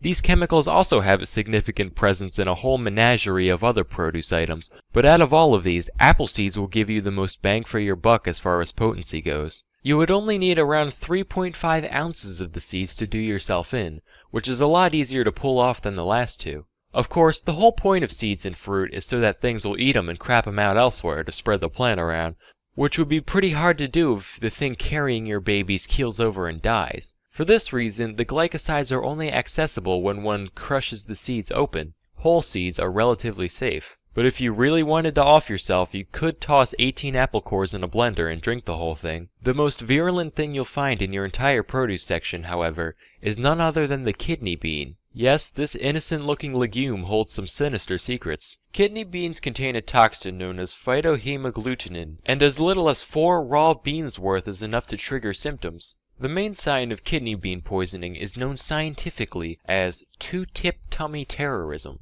Boiling the beans deactivates the toxin, which is why we can eat them normally, but heating the beans below the boiling point, as in a slow cooker, actually increases the toxin's potency, to the point where a single heated bean is enough to get you blasting out of both ends. I couldn't actually find any reports on deaths caused by the toxin, probably because everyone who ingests it ends up propelling it away from them at high velocities a few hours later. But it'll certainly make you want to die at least. There are a bunch of other minor sources of poison present in your produce section, of course. I just decided to highlight a few.